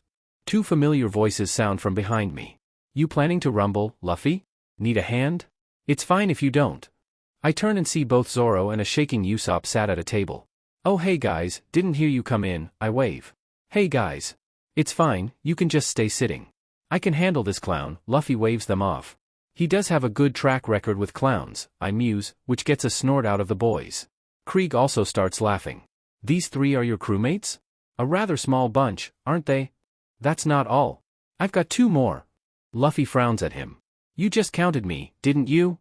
Sanji sputters. Don't joke with me, punk. Even my fleet of 50 ships and 5,000 pirates were utterly decimated by that sea in 7 days. Krieg yells, setting off more panic in the chefs. Your bluff speaks to your inexperience. If there's one thing I hate, it's empty boasting like yours. Keep saying that and I'll kill you. Krieg hauls the giant bag of food over his shoulder. I'm going to go feed my underlings. Those who don't want to die can leave now and escape. The only things I'm after are the logbook and this ship. If any of you feel like dying even after I warned you, so be it. I'll bury you at the bottom of the sea. And with that he turns on his heel and strides out of the doors, silence in his wake. What a CNT. We watch Zeph, Sanji, Jin and the cooks yell at each other for a while. So, what do you think about him? Pretty good, right? Luffy grins, sitting down on the table. I hop up beside him with a matching smile. I just adore him. Usopp flails his arms around. Who cares about that? We gotta get out of here. Zoro rolls his eyes. Calm down. Our enemies are wounded pirates. Luffy nods. That's right. Besides, I gotta fight that guy. Zoro gives him a curious look. If he really is strong, then we'll have to fight eventually anyways. Luffy elaborates. I give him a blank look. That's normally not how the world works, but for you it just might. Luffy turns back to the throng of cooks. Oh, that's right, Jin. You said you didn't know anything about the Grand Line. But didn't you guys go there? Jin hunches further in on himself and clutches at his head. I still don't know. What happened to us on the 7th day on the Grand Line? I don't know if it was real or a nightmare. He trains his eyes on the ground in a 1,000-yard stare. I saw things I can't bring myself to believe, that entire 50-ship fleet, destroyed by a single man. The restaurant explodes in shock, noises of fear coming from Usopp and cooks alike. I don't even know how many ships managed to survive, it's just too terrifying to be real. I don't want to remember that hawk-eyed man with a glare sharp enough to kill a man. I don't want to remember. How unlucky to run into him, I mutter. Zoro shoots me a look I can't decipher, face sweaty and hands clenched on the table. Must be the Hawkeye? Your description of his gaze isn't enough to prove his identity, but the fact that he sank your entire fleet is enough for me. Zeph grumbles. Hawkeye Mihawk, Zoro mutters beside me. Probably the guy you're looking for, right? I ask. He gives me a stiff nod. You guys know him? Luffy asks, thumbing his hat. I nod and close my eyes. Yup. Dracula Mihawk, strongest swordsman in the world. And one of the 7 warlords of the sea. Luffy tilts his head like a puppy. What's a warlord? Government-sanctioned pirates. Where I'm from we'd call them privateers. I poke him in the head. What kind of man is he? Usopp asks. I snort. Oh, you know, typical Grand Line pirate. Kind of a deech and fing terrifying. Probably decimated those whack jobs because they were annoying him. Maybe you disturbed his nap? Jin jolts forward. That's bullshit. You mean he destroyed our entire fleet for that? Zeph huffs. Don't get so uppity, it was just an example. But Busboy is right, that's just the kind of place the Grand Line is. Full of horrors left and right. And every other direction, I agree. Luffy is practically vibrating with excitement next to me. HAA. It sounds so awesome. We definitely gotta go. Do you even understand the concept of danger? Usopp screeches. It seems my life's goal will be achieved on the Grand Line, considering that man is out there as well, Zoro states, thumbing the hilt of Wado. Bunch of idiots. You lot are the type to rush to their deaths, Sanji huffs. Zoro stares him down. True, but I'd rather you leave out the idiot part. When I decided to become the world's greatest swordsman, I threw away my attachment to life. The only person who gets to call me an idiot is me. Luffy throws his hand in the air. Ooh. Me too. Usopp crosses his arms. As a real man, the same goes for me. I shake my head. I've got an itemized list of things I'll die for, but my pride ain't on there. What a load of crap, Sanji mutters, blowing smoke out of his mouth. I see Zeph smirk out the corner of my eye. Enough. Patty shouts, do you realize the situation we're in? That galleon parked outside is the flagship of Don Krieg. So why don't we check back into reality and deal with this? The cooks start arming themselves when we hear the telltale war cries of the newly revived Krieg pirates storming towards the ship. We can see them rappelling down lines from the door of the ship. There's a loud swish, and the galleon splits apart with a crash. Ah shit. Mihawk's here, I mutter under my breath, jumping up to follow Luffy and the boys. Nami, Yasaku and Johnny are still outside on the ship. Seeing the massive ship sliced to ribbons, the people in this world are fing terrifying. That is terrifying. Bro, come the screams of Yasaku and Johnny, swimming frantically for the Baratie. What happened to the ship? Where's Nami? Zoro asks panically. That? I'm sorry big bro. She's gone. She took all the treasure and sailed away. Oh, that's what I was forgetting. F dash. She did what? We all scream in unison. Yasaku and Johnny lay out the events for us, and Zoro is grinding his teeth. Damn it. She just had to make a bad situation worse. Kaya gave us that ship. Heartless witch. Usopp cries. I stay silent. Wait. I can still see the Mary. Luffy announces, pointing to a slowly shrinking shape in the distance. He turns to the dripping boys. Where's your ship? We have it moored to the restaurant. Luffy spins back to the rest of us. Zoro, Usopp, take it and follow Nami. Zoro scoffs. Just let her keep it, that woman is way more trouble than she's worth. I want her to be our navigator, no matter what, he states, brow furrowed. Him and Zoro make some intense eye contact for a second before Zoro smears a hand down his face. Alright. What a high-maintenance captain. Okay, you two, let's go. I shake my head. I've gotta stay here with our stupid captain and make sure he isn't stupid. Besides, I made a deal with Zeph, can't leave without closing that. UFING people, he mutters, jumping onto the small ship, Usopp in tow. Be careful, the situation is getting a little crazy. Don't worry. It's him. The man who destroyed the fleet. We spin to see a small coffin-shaped ship float through the wreckage of the galleon. That's him, Zoro stutters, sweat dripping down his face. I say this with the utmost respect, for a man wearing a giant feathered hat and half-naked in an objectively very stupid outfit, why he kinda. I lean over to Zoro. 3000 Berry says that man lives in a medieval castle and walks around in a killed my husband for the money robe. He pulls out of his reverie just long enough to give me a disturbed look. You barely have that 3000 Berry to lose. I wink. Nope, but you do. He rolls his eyes, then turns back to his focus. Sure, fine, he decides absent-mindedly. Never say I don't bet on things with less than 100% odds. Zoro stalks forward to confront Mihawk and Usopp turns to me curiously. What's a husband murder robe? Big, dramatic, fur-lined, optionally sheer. The kind of thing a rich lady buys after her husband dies under mysterious circumstances, I state. He gives me a disgruntled look. And why would Dracula Mihawk be wearing one? I shrug. He's got the same vibes as my estranged gay uncle. It's him. Roronoa Zoro of the three-sword style, someone yells from the ship. We're losing sight of the Mary. Usopp shrieks. Pitiful, weakling, Mihawk mutters as he jumps from his coffin boat thing, what's up with that anyways, onto a sinking section of Krieg's ship. If you're a competent swordsman you should see the disparity in our abilities even before we cross swords. But still you challenge me. Does your bravery come from your conviction, or from ignorance? Zoro is a much stronger man than I, if he talked to me like that I'd cry. It comes from my ambition, and a promise to a friend, Zoro states through his sword. The world's strongest swordsman versus pirate hunter Zoro, what kind of a fight will it be? Patty questions. I love Zoro, but his butt is about to get flattened, I groan. Both Johnny and Yasaku whip around to stare at me. How can you say that? I level a flat look at them. Zoro is tough shit here in the East Blue, but there's a reason this place is known as the weakest sea. I turn back to the standoff. Dracula Mihawk is the strongest swordsman in the world. Zoro can't scratch him. Not yet. The look Luffy gives me feels like it probes into my very soul. I stare back unflinching into the void of his eyes. He breaks off his gaze, something softer but no less focused bringing its attention back to the swordsman. Mihawk's already pulled out his butter knife when I turn my eyes over there. The fight is very one-sided. Zoro is just no match for the grace Mihawk wields, even in the form of a tiny cross-shaped knife. He would probably be just as good with my FING penknife, the crazy BSTRD. In no time at all Mihawk is unsheathing Yoru.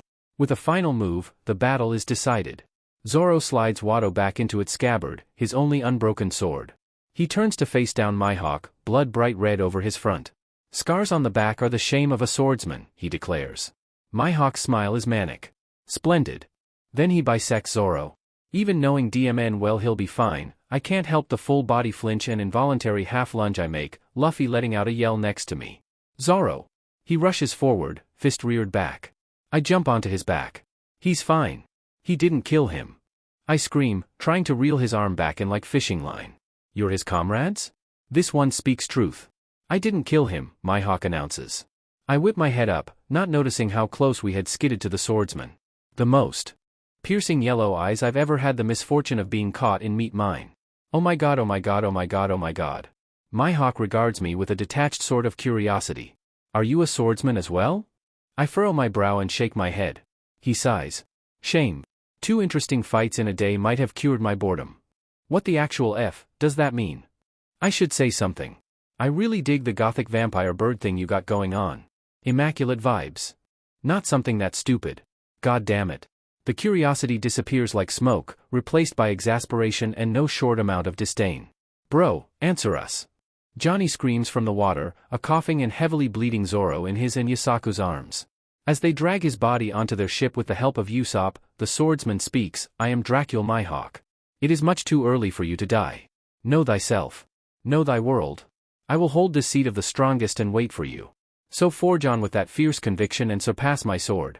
Become strong, Roronoa Zoro. He turns to Luffy. Boy, what do you aim for? Luffy doesn't back down a bit at his intense stare. King of the Pirates. The manic smile spreads across Mihawk's face again. A lofty goal indeed, even harder than surpassing me. Luffy sticks his tongue out at him. I'm doing it anyway. His burning gaze turns back to me. And you? I blink. Why does this dude care about what I want? I'm gonna make my captain king, I say. I feel like if I repeat what I said to Luffy in the dinghy without absolute certainty, this man will cut me down where I stand. He seems to stare right through me. Yes, but what do you want for you? What does that mean? What do I want? Was my goal from the boat genuine enough? I do want to make Luffy king of the pirates, but I know he'll be king. There's no other alternative, nothing I do will change that. So what do I want? I want to solve the greatest mystery of all, the One Piece. And all the mysteries along the way. I meet his gaze unflinching for the first time since he's arrived, conviction taking over my face. I'm gonna solve it all. Including why the hell I'm here. He rewards me with a solitary nod. Usopp, is Zoro alright? Luffy yells to the boat. Alright's a stretch, but he's alive, is his response. Everyone falls silent as Zoro raises his sword in the air. Luffy. Can you hear me? Yeah. Sorry for worrying you. I know you need nothing less than the greatest swordsman in the world. I let you down, please forgive me. Dear God, he's spitting blood. I swear, the world seems to hold its breath for his declaration, that I'm never going to lose again. Tears are pouring out of his eyes, but he continues. Until the day that I fight him and win. I swear. To never lose again. His words ring like a church bell, or a death knell. It reverberates through the air like a physical force, demanding attention and acknowledgement. Any problems, King of the Pirates? Luffy's face splits in a dazzling grin. Haha, nope. I can't help the dumb smile that overtakes my face. You're a good team.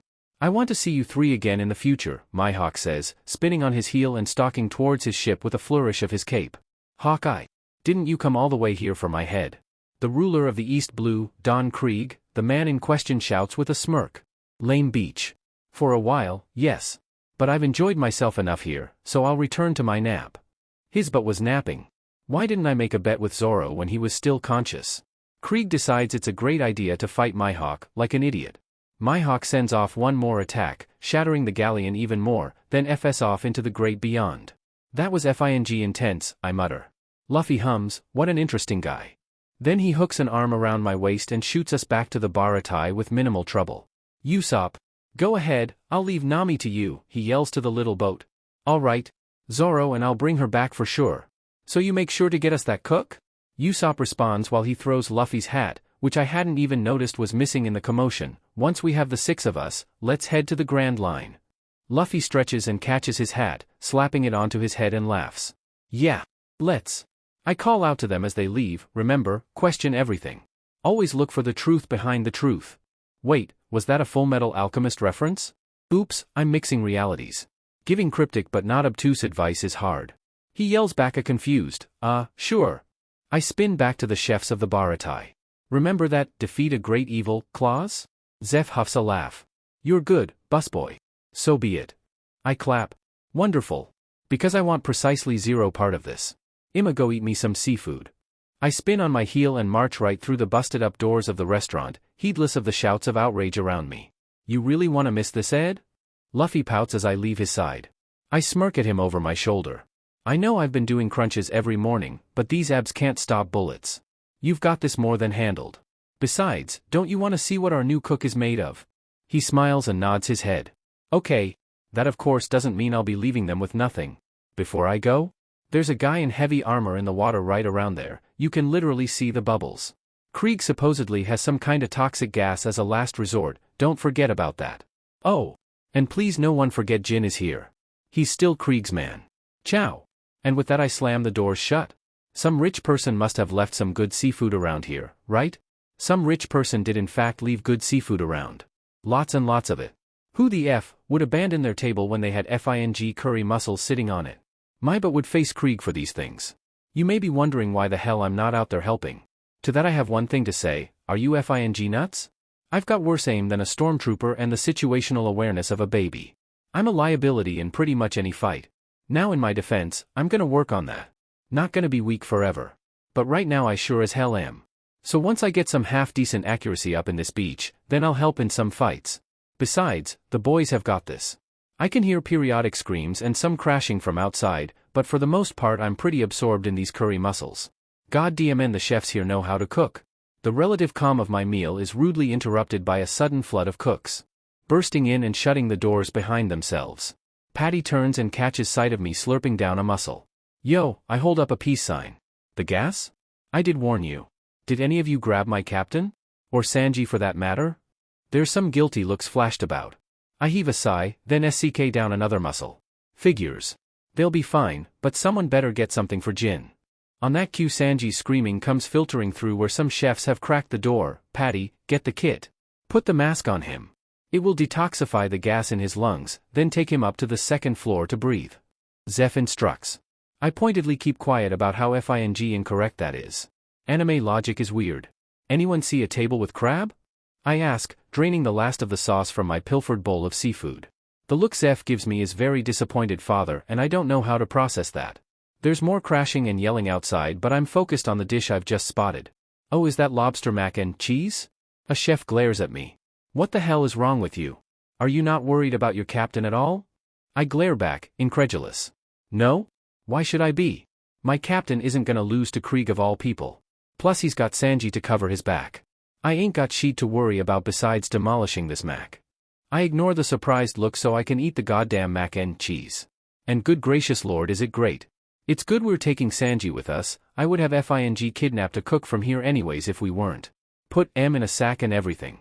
I'm partway through a half-finished shrimp linguine when there's a series of explosions outside. I keep ignoring that sheet. Things finally quiet to a degree after one last scream from Luffy and a very loud crash.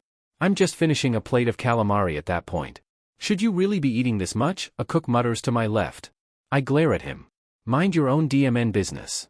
He raises his hands in surrender and backs away slowly. Krieg seems to yell one last hurrah outside before Jin steps in and the Krieg pirates retreat.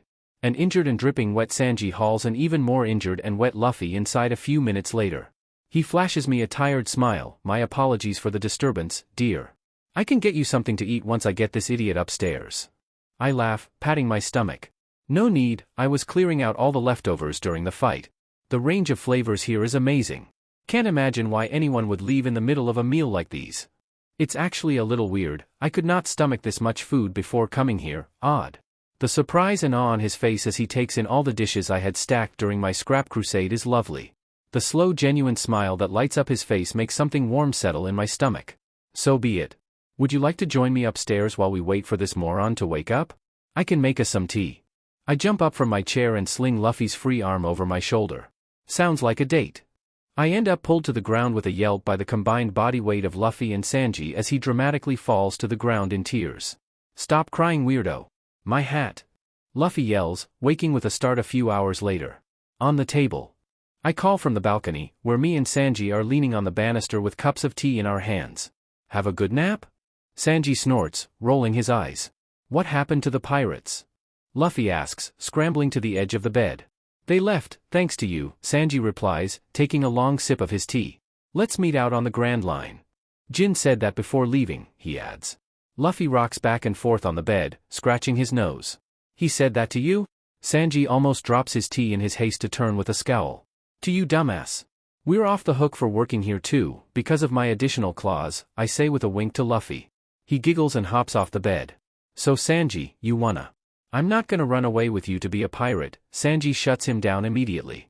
I'll continue to be a cook here until that DMN geezer acknowledges my skills, he says, staring out at the sea. Luffy shoots me a look. I roll my eyes. Fine, then I give up, he grumbles, latching onto the back of Sanji's collar. Your hand hasn't. Sanji chokes out. I can't just leave, these bozos are completely undependable. But still, I promised myself. One day I'll go to the Grand Line, Sanji sighs after I remove Luffy's hand from his throat. Let's go then. Luffy exclaims, bounding up beside me and shoving himself between me and the balcony. Not just yet though, Sanji continues. He turns his gaze from the wide ocean to give us the most dazzling smile. Hey, do you know about the All Blue? We listen to his impassioned rant with rapt attention. He gesticulates wildly, seemingly oblivious to the smiles me and Luffy exchange beside him. He's a keeper. The dining bell sounds some time later, so the three of us make our way to the employee dining hall together. When we arrive, it's to not a single available seat. There's no chairs for you, one cook sneers. Ha, just eat on the floor, another simpers. No chairs? This is a goddamn restaurant, how's that possible? Sanji asks incredulously. I stalk up to the nearest cook.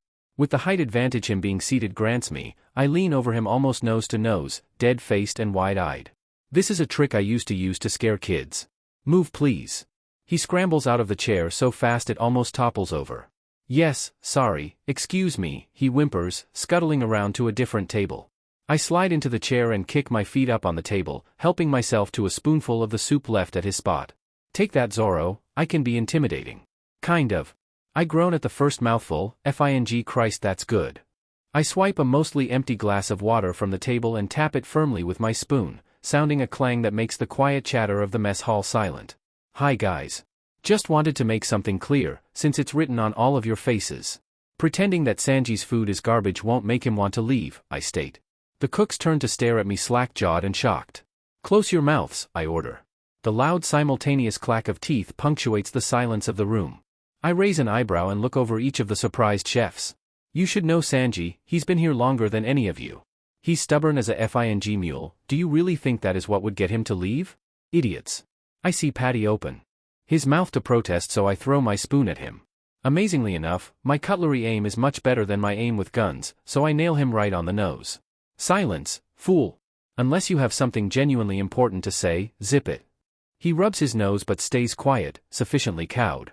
I turn around to the bewildered Sanji, still stood in the doorway with Luffy. Sanji, dear, would you please wait outside for a moment? I reach up and slyly flick my ear with a wink, hoping he'll get the message to listen in. He blinks a couple times before slowly nodding and backing out of the room with a two-finger salute, shutting the door behind him. The room is silent as they wait for someone to say something. How'd you figure all that, busboy? Zeph grunts from his seat. I shrug. Observing your behavior over the past few days seemed like your most likely course of action. He huffs a laugh. Seems I'm getting predictable in my old age.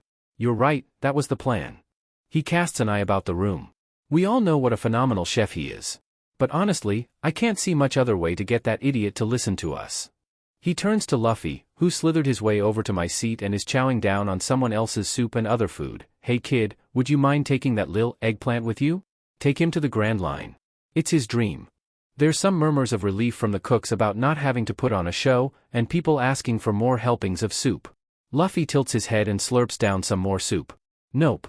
There's cries of outrage from everyone in the room. I thought you wanted a cook for your ship? Is he suddenly not good enough? Zeph asks, incredulous frown plastered on his face. Luffy smiles and keeps eating. He's good enough all right. I'd love it if he came with us.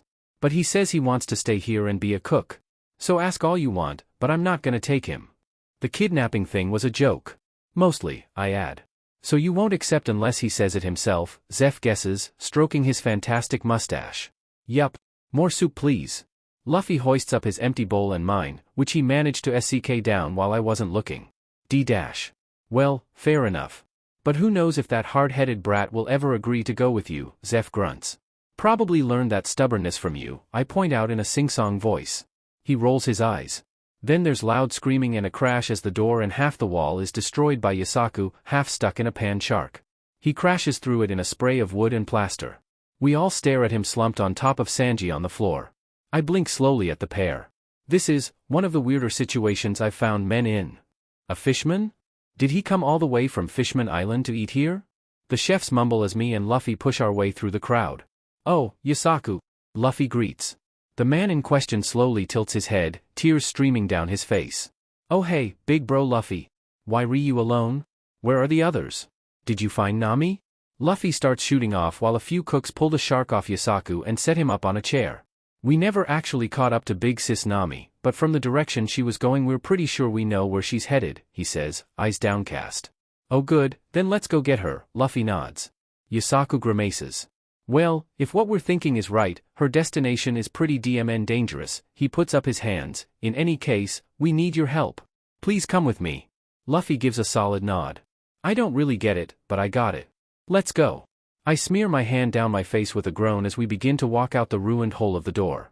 If this is leading where I think it's leading, shit's about to get a lot more complicated.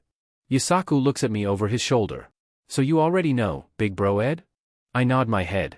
I'll lay out my theory on the way there, but we should book it if we want to get there in time to help anyone. As we walk past Sanji he calls, "Wait." We turn to look at him. "I'll go too.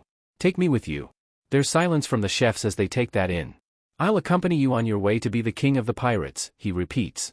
"After all, we both have crazy dreams. So I'll tag along to fulfill mine. I'll be the cook for your ship." Sanji blows the smoke from his cigarette. "Sound good? Or bad?" Luffy's face explodes into a smile as he jumps into the air with a whoop. "Sounds great." "All right," he cheers, then hooks an arm around my neck and starts dancing around while Sanji says his goodbyes to the cooks. Luffy jumps up on my back in a terrible imitation of a piggyback while I laugh. Thank God, I was gonna feel so bad if we actually had to kidnap him. The next hour is spent running around the restaurant gathering supplies and loading them onto the ship they're lending us.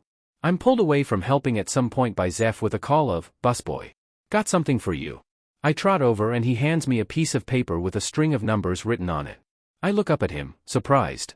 Zeph lazily grins down at me. "Your captain might have broken the restaurant, but he somehow didn't break a single dish. So fair's fair, here's my snail number." His eyes soften just a little.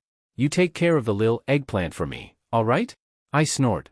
He doesn't need me to take care of him. But, I promise I'll support him any way he needs. I hold my hand out. "It's been an honor working here, Mr. Chef Zeph, sir." He sounds a hearty laugh and clasps my hand for a firm shake. "You do better at any restaurant that ain't mine. Only come back here if it's for food or a visit." After that I make my way down to our little boat. Big bro Cook sure is taking his time, Yisaku mutters while we climb into the ship. The man in question takes that as his cue to stroll out of the restaurant, nothing but a sack over his shoulder. The crowd is dead silent, then Patty and Carne jump out of FING nowhere to attempt and rock his sheet.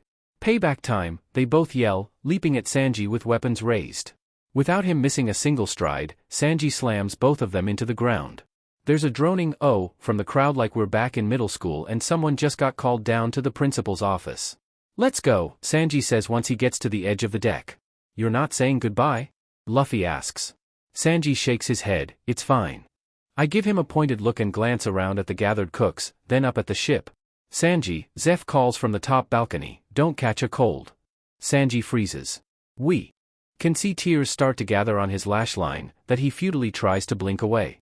He spins on his heel and slams his forehead into the deck. "Owner Zeph. Thank you for taking care of me for so damn long. I'll never forget for the rest of my life, the debt I owe you," he cries into the wood. The silence of the cooks dissolves as they all start to shout their goodbyes and well wishes. I hook an arm around Luffy with a smile that he returns eagerly. Sanji jumps onto the boat and screams to the crowd, tears and snot falling down his face in cascades, "Let's meet again, you good-for-nothing BSTRDS. Let's set sail." Luffy cheers as we drift out onto the water. 20 minutes into the trip and Yisaku still hasn't stopped crying. "Cheer up already," Luffy demands. "I am just so touched. It was truly a beautiful goodbye, big bro Cook," he wails. "Okay, stop now," I groan, shoving my hand in his face.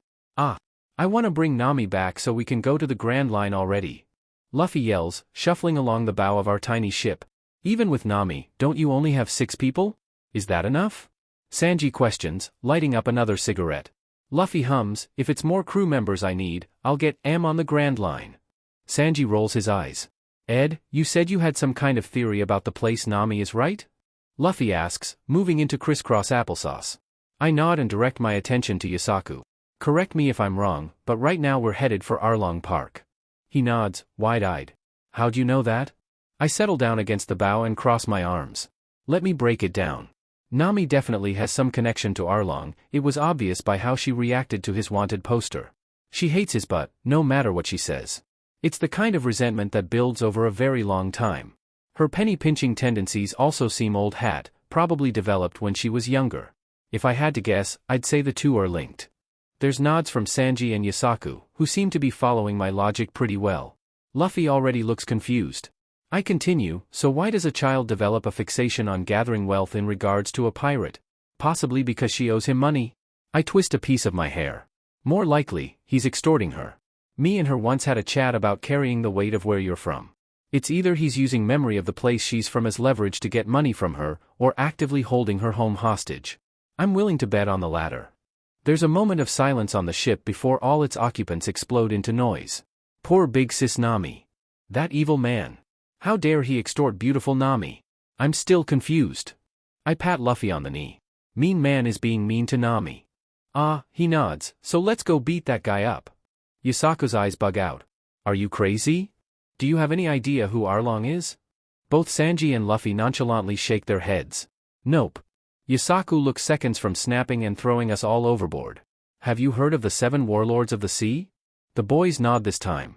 Ed told us a little about them, like how the sword guy who beat Zoro was one, Luffy replies, sticking a finger up his nose. I smack him on the thigh until he removes it. Well, one of these 7 warlords is the fishman Jinbei, and his price for joining the warlords was setting that terrible monster loose on the East Blue. Oh, I forgot about that. Damn it, if I had a way of calling up Jinbei to kick Arlong's butt. Actually, that would do everyone's growth no favors. But in all fairness, calling up Arlong's parole officer would be hilarious. Hey now, I hear Jinbei is actually a lovely person. Let's not blame people for the actions of others, I scold, wagging my finger at him. Yasuka gives me a weird look that I cannot begin to interpret. Like this?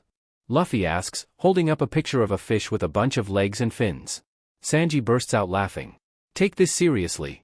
Yusaku screeches, he's stronger than even Don Krieg. He's straight from the Grand Line. More like this. Luffy holds up a slightly different drawing of a fish. That's the same fish standing upright, Sanji grouses. That's your issue with it? I squint at him. Do you understand what I'm trying to say? Yusaku screeches. Yeah, there's a strong fishman dude, got it. You can't imagine the power he wields. I'll see when we get there. Yeah, chill out, Yusaku. Talking to you is useless. I heave a long sigh. Yusaku, Luffy's gonna fight whomever the F he wants to fight, their pedigree be d'med. Luffy flashes a bright grin and a peace sign while Yusaku cries into his hands. Either way, I think it's lunchtime, Sanji announces, clapping his hands. My dear Ed, what would you be in the mood for? He bats his eyes at me, completely ignoring the other two. I wave my hand. Whatever they want, I'm not picky, I make a face, unless it's lettuce. I really hate lettuce. Oh, and I get texture issues from applesauce? I'll write you a list. He blinks. That would actually be super helpful. Then he turns to the other boys. So what do you want? Meat on the bones. Sautéed bean sprouts. Coming right up. We get a solid maybe hour of peaceful travel filled with wonderful food and Yusaku's terrified whimpers. Then the giant cowfish shows up. I deal with a lot of weird shit because of you people, but a cow the size of a bank is where I'm drawing the line for today, I groan, smothering my face in my hands. What is that? It's huge. Both Sanji and Luffy's subdued reactions are drowned out by Yusaku's throaty scream. This cow sea king is one of Arlong's pals, right? A Momo? Maybe? It's actually kinda cute, if it doesn't kill us, I mutter, shoveling the last of my food into my mouth before Luffy or the cow can steal it. SSSC monster. Yusaku screeches. Cow? Luffy questions with a tilt of his head. Cows don't swim. A hippo? Sanji muses. I stare at our newest member long and hard. Sanji, you beautiful moron. It's a Grand Line monster. Fing God, Yusaku's voice gets shrill. Ouch, my eardrums. The giant cow leans over our tiny boat, sniffing through his giant gold-ringed snoot. It must want the food. Yusaku concludes. Hurry up and give it the food before it flips the ship. Luffy's face cycles through the 5 stages of grief at record pace, settling on anger as he rears back his fist and delivers it into the poor cow monster's cute face. Don't you dare touch my food, he hollers. I smack him upside the head. Don't just hit the cute cow thing. He didn't do anything to us yet. Yusaku whips his head to me, tear-stained face stretched in horrified outrage. Cute? What part of sea monster did you not get? Big cow moos at us in a volume that could probably crack stone. Now it's mad at us. Yusaku looks seconds away from soiling his pants. I'll sock it one more time then. Luffy announces. Me and Sanji both punch him at the same time. Dumbass. Don't just beat something up for being hungry. Sanji shouts. He looks up at the cow with compassion shining in his visible eye. I'm sure it's injured somewhere so it can't find food on its own, isn't that right? He holds up a plate of food to the sweet cow. It tentatively opens its mouth, only for Sanji to nail it right in the chin with a bone-shattering kick and a scream of, die. No! I wail, sinking to the ground with dramatic tears running down my face. Whose side are you on? Yusaku squawks. It was about to bite me too, what could I do? Sanji defends. How could you? I sob as the poor baby rears up over our ship with a howl. Why I oughta, Luffy grumbles, gearing up a fist. Sanji puts a hand out. Get back. I'll do it.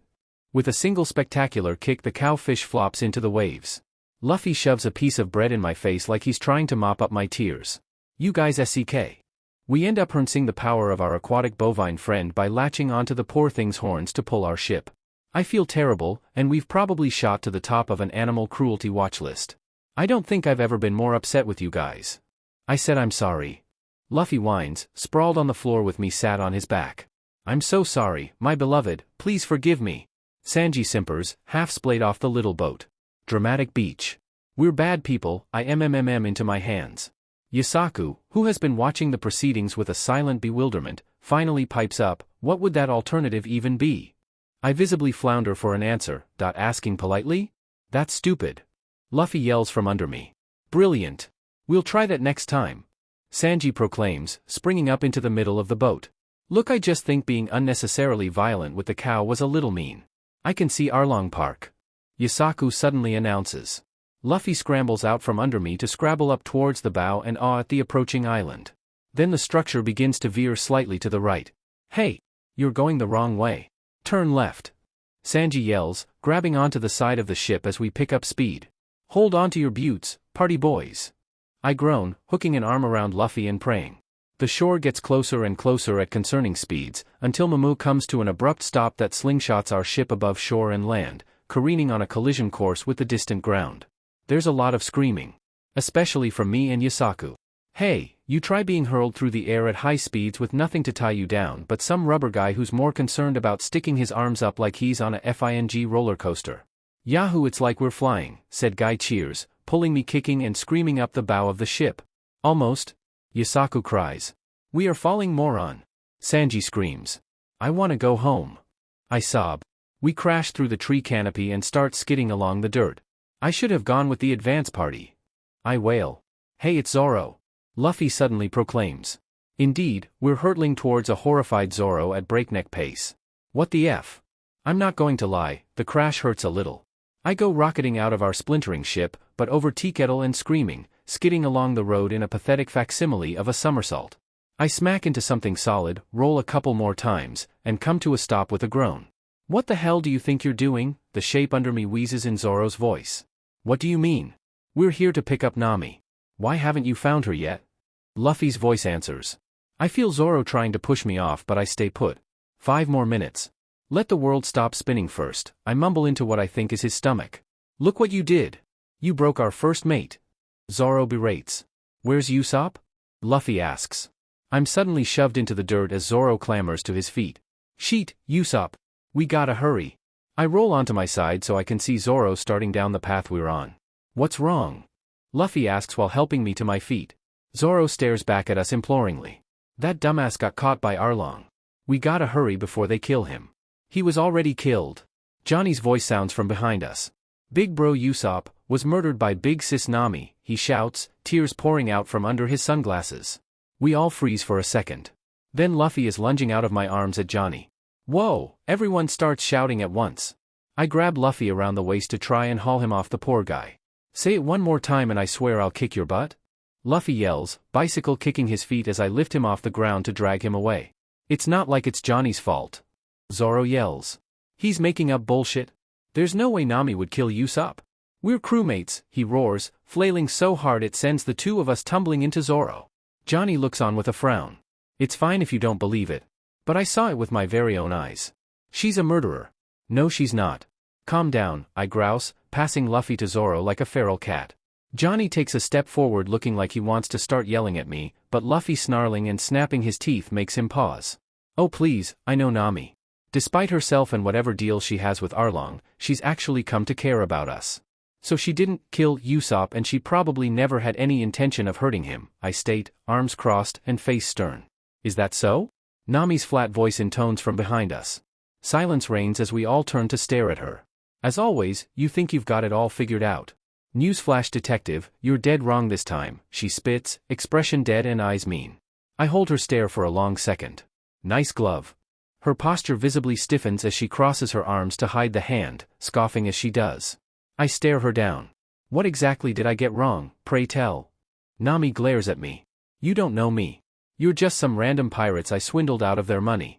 I'm not your crewmate, and certainly not your friend, she spits the last word like barbed wire clawing out of her throat. Luffy tugs out of Zoro's lax hold. What are you talking about? Of course you are. We came to get you. She scoffs. Don't make me laugh. You're just pathetic enough to deserve each other. Luffy's eyes widen as Johnny pushes in front of us. DMNU. You killed him, I watched you do it.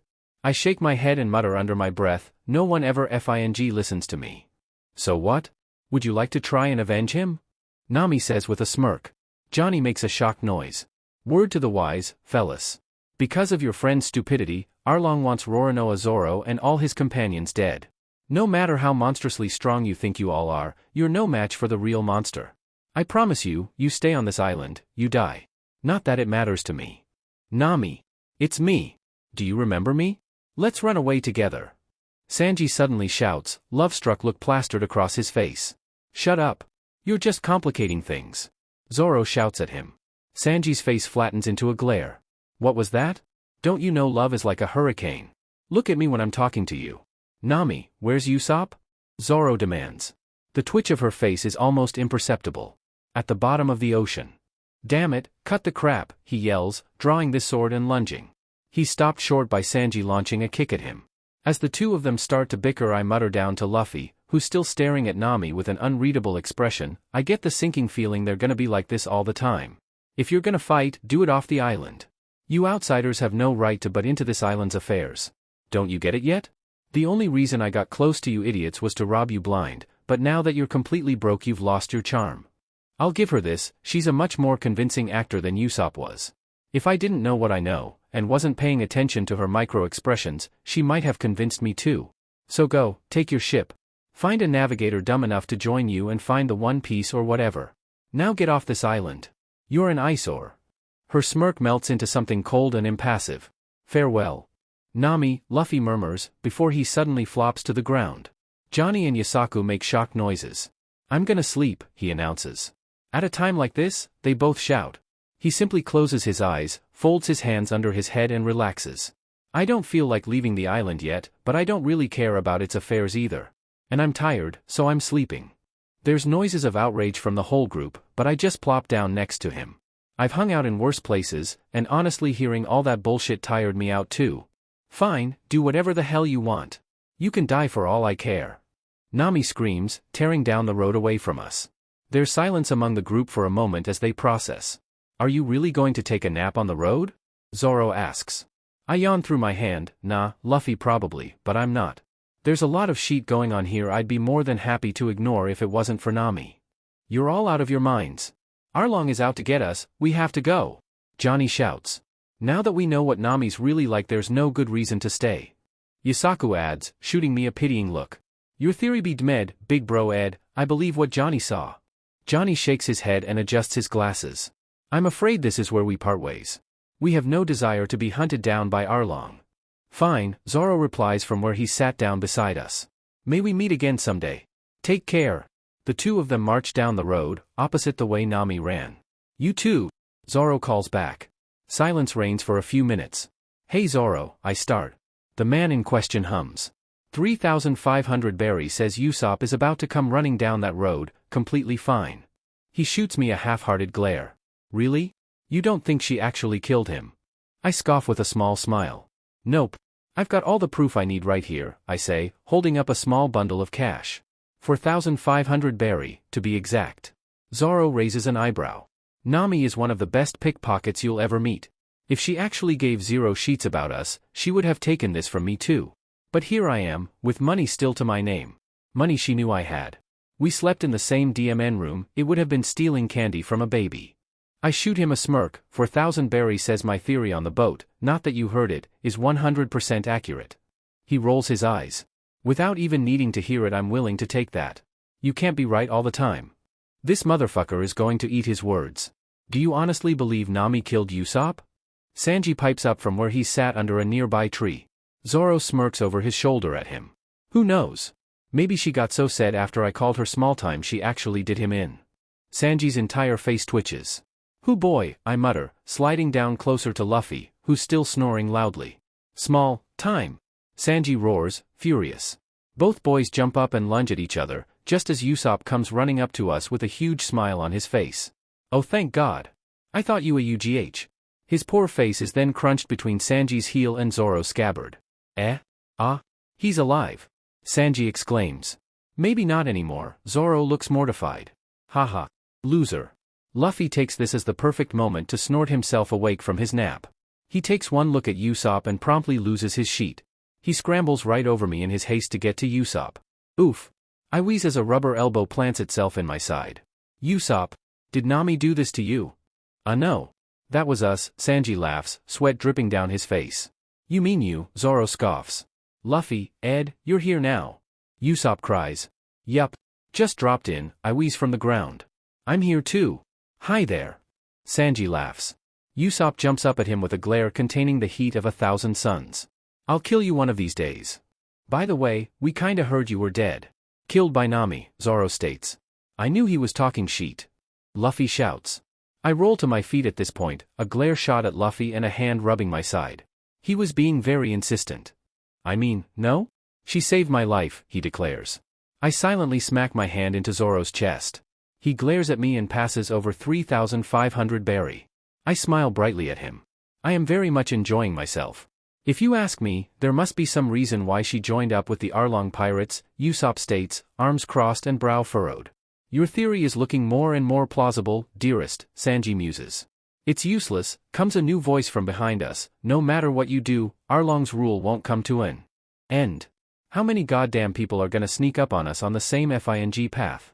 There, stood with a hand pet on her hip and an impassive look slapped across her face, is Nojiko. Who's she? Luffy questions, pointing a finger at her. Nami's sister, Nojiko, Usopp replies, a vexed expression on his face. Nami's sister? No wonder she's so beautiful. Sanji sighs. What do you mean useless? Zoro asks with a raised eyebrow. Nojiko continues to stare. Just trust me, don't get yourselves involved in what's happening here. I'll explain what's going on, so in return I want you to just leave quietly. Usopp's eyebrows raise into his hairline. You can tell us why Nami joined Arlong's group? Yup. And if that doesn't make you want to leave, I don't know what will. The boys make curious sounds, but Luffy just walks right past her. I'll pass. Huh? Wait. I don't care about her past. I'm going for a walk, he says with a shrug. A walk? You're not gonna listen to this? Usopp calls. No, I'm cool, Luffy calls back. I sigh, tucking my cash back into my pockets. I'm going too. What? Why? Usopp asks, more incredulous by the second. I've already figured it all out. Besides, I've got an appointment to keep. I glance over my shoulder as I pass Nojiko, and I've got a place I need to see. Nami's favorite place in the world is here, I owe it a visit. Nojiko's look of surprise is the last thing I see before I set my head forward and march down the road. Excuse me, I'm looking for the Tangerine Grove. Could you point me in the right direction? It's urgent, I ask the first person I see once I reach Kokoyashi village. The woman, who already looked a little wary of me, gets a defensive look on her face. I'm not here to break or steal anything. Have the Marines already come through? She gives a hesitant nod and I curse under my breath. FING Nezumi is already going to be there. Change of plans. I need to know where Nami's house is now. That Marine captain works for Arlong, he's here to steal all the money she's gathered, and we have exactly no time to lose, I say urgently. That shocks the woman into action. She grabs me by the wrist and starts running through the village, hollering to everyone she passes, that Marine is working for Arlong. Nami's in trouble. By the time we're starting up the hill to the house there's a small crowd of people marching behind us. The first clue that we're nearing our destination is Nami's voice exclaiming, "What did you say?" I immediately pick up my pace, pulling out of the women's grip so I can sprint the last length.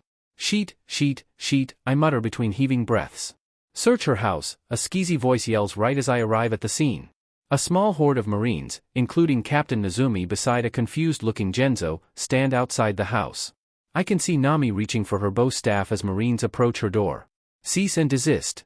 I scream, coming to a skidding stop a few feet behind the rat BSTRD. The whole group pauses as the captain turns to me with a raised eyebrow. Excuse me? I pull in a couple heavy breaths. Cease and desist, I repeat, hunching over with my hands on my knees. The hell? You're performing an unlawful and unauthorized raid on a civilian home, I interrupt him, still wheezing between words. I know for a fact it's unauthorized because on one would authorize a raid in a village so close to Arlong Park, I continue. Do you have a warrant to search the property? I ask, finally straightening up. I can see Nami, confused, shocked, and a little angry, stood between the Marines and her front door, and a bewildered and gassed-up Captain Nezumi staring at me. I'm starting to feel more like a lawyer and less like a detective. He visibly hesitates, wrong-footed by his authority being questioned so bluntly. Well no, but... I interrupt him again, a condescending smile slapped on my face. Do you even have evidence that the berry on this property is stolen? Yes. Then you shouldn't have any trouble getting that warrant. Unless you want me to call Vice Admiral Garp up right now? I have been meaning to chat with him about his grandson. As always, bluffing out of my butt is gonna have to cut it. Who are you? Captain Nezumi spits, panicked. I smirk and do a flourish with my hand. Detective E.D. Domino. I have to say, Captain Nezumi, the things I've seen here today have certainly been enlightening. Sweat starts to pour out from under his hat as his face twitches. Who, exactly do you report to? I raise an eyebrow. Do you want me to start at the top and work down? These aren't exactly people you can bribe. I wasn't. That money is for the sake of every resident in Kokoyashi village. You have no right to take it away, comes the yell of Genzo, who's still standing behind Nezumi. Nami's face goes white. Gen? How did you know that? Genzo tilts his pinwheel-adorned hat down over his eyes. I knew all along, Nami. Back then, we just couldn't believe what you'd done, so we forced Nojiko to tell us the truth. Everyone knew all along. There's sounds of agreement through the small group that I completely forgot were behind me. We feared that if you knew we knew, it would pressure you into staying if you ever wanted to run away, he explains. Does that mean all the villagers in this town were abetting a thief? Nezumi asks, a hint of condescension slipping back into his voice. Watch it, rat boy. No one here is taking lip from a guy taking bribes from Arlong, I snap at him. Not that he'd actually give you any of the money, I add with a shrug, he hates all humans. You included. He makes a choked wheeze. How did but the 100 million berry? Shock ripples through the crowd. What? Nami breathes out, looking at me in dawning horror. He's what? Nojiko's voice demands as the woman herself pushes through the group, fists on her hips. Nezumi looks back and forth between the crowd, Nami, Genzo and me, panic melting as his face settles into something cold and uncaring. Baseless conjecture. As workers of the government we're only doing our duty and persecuting thieves. As all the people around me start yelling in outrage, Nezumi spins on his heel and snaps his fingers. Take them out. They're interfering with our investigation.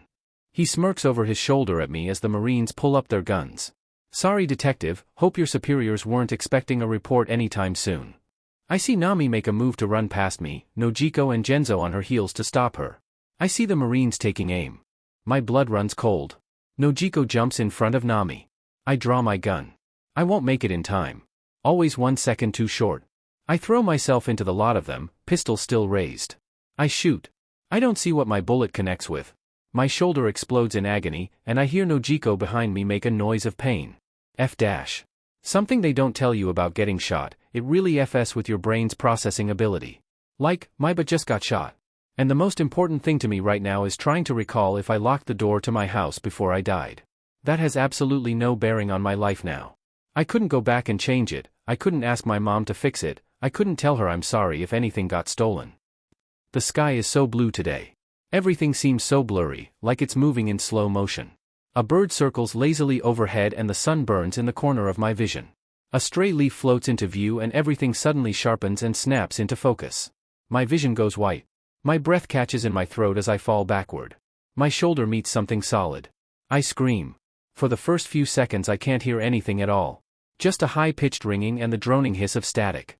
I am completely oblivious to the world around me. The only thing that exists to me is the searing pain in my shoulder. Who could have guessed getting shot hurts so bad? Muffled voices leak through my ears like water. Murmurs and shouts, just barely drowned out by someone still screaming. Wait, sheet, that's me. I clamp my teeth together as hard as I can. I can feel hands holding me and a man's voice trying to get through to me. F-, where's Nami and Nojiko? Oh God, what happened to Nojiko? No, I cut myself off with a wheeze. Nojiko? A head of orange hair moves into my view.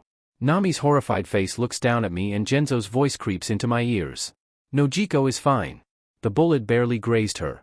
Nami, get me a wad of cloth or leather, don't let her bite through her own tongue. They're not a girl, I see Nami say, face frozen and numb. Wonderful, now shove something in their mouth. Genzo impatiently replies. I open my mouth again to ask, what, but Nami takes the opportunity to shove something into my mouth. Oomph. I muffle through whatever it is, reflexively trying to spit it out. This is gonna hurt, brace yourself. Genzo says. A hand worms into mine, another settling near my injured shoulder. A sudden increase in pressure sends white-hot agony through my body like lightning. My throat-tearing scream is muffled by whatever is in my mouth, and it thankfully does save my tongue from being cut clean off by my clenching teeth. The pain boils hotter and hotter, completely unbearable. And just when I think I can't handle anything more, I black out. Don't tell me the Marines shot them?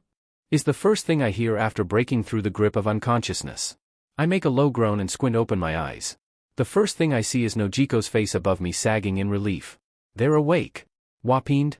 I slur, shifting to try and sit up. Pain races up from my shoulder and I let out another, louder, groan. Try not to move, the doctor is gonna take a look at you, Nokiho says, smiling down at me worriedly. Did I get shot? I mumble, rolling my head back to look around.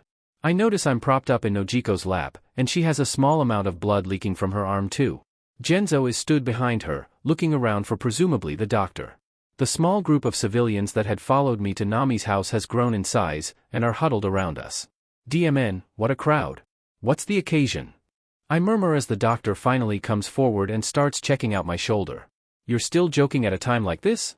Nami's voice asks quietly. I lift my head to see her standing above me, just in front of the crowd. Her face is tilted down and her eyes shadowed. I can see her fists shaking. Hey Nami, what's up? Need any help? Luffy's energetic voice questions as the boy himself pushes through the crowd with a smile on his face. The smile evaporates as Nami furiously grabs him by the collar and he catches sight of me on the ground, probably smeared once again in my own blood.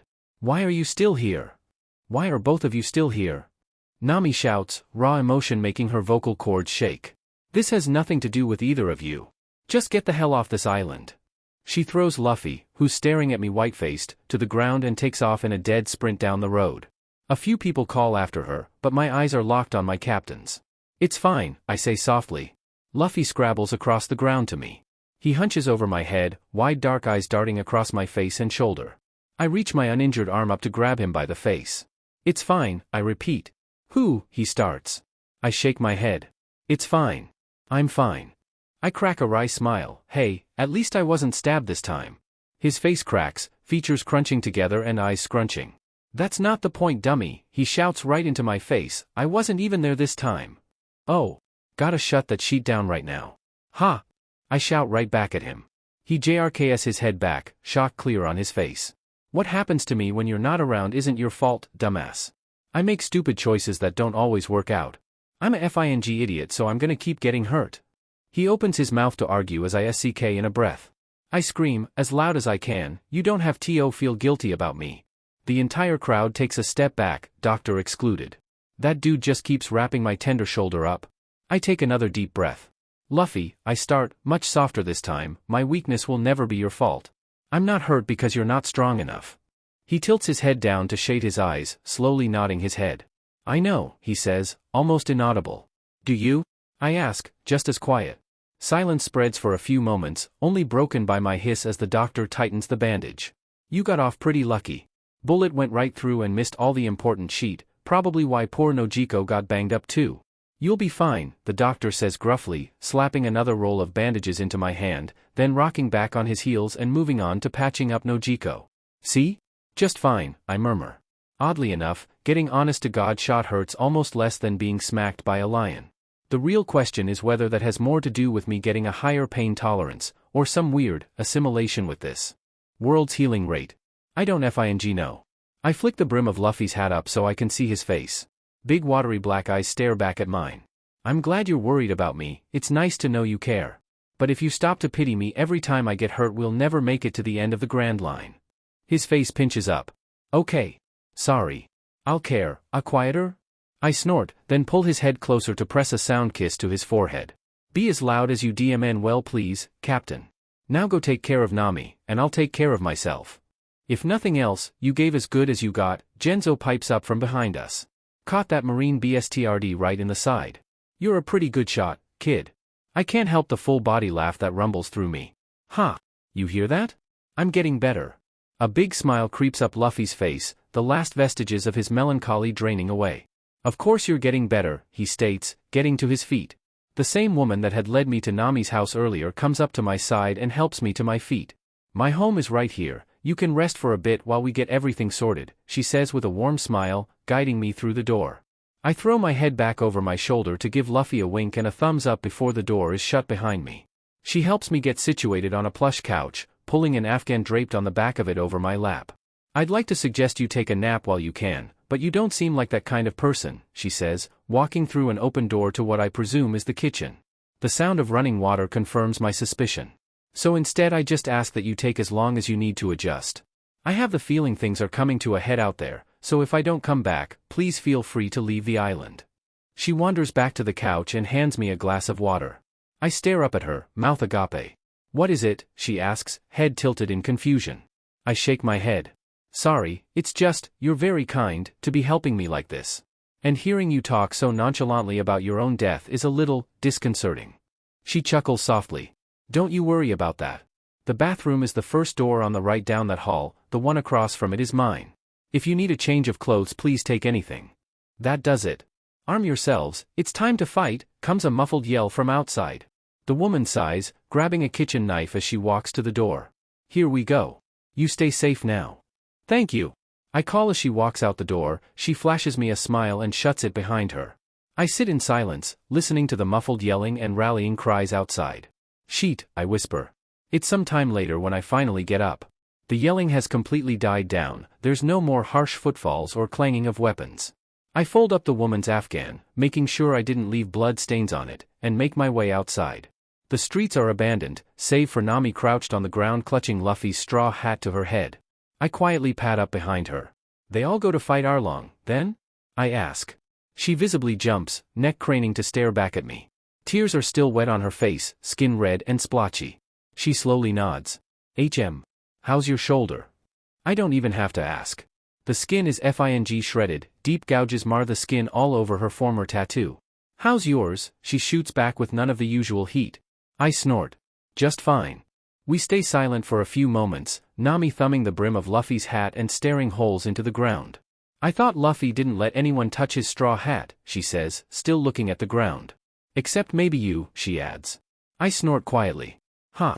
You've seen firsthand what kind of guy he is, why do you think you're wearing it? Nami pauses. I don't know, she settles on. I gently place my hand on the back of her neck.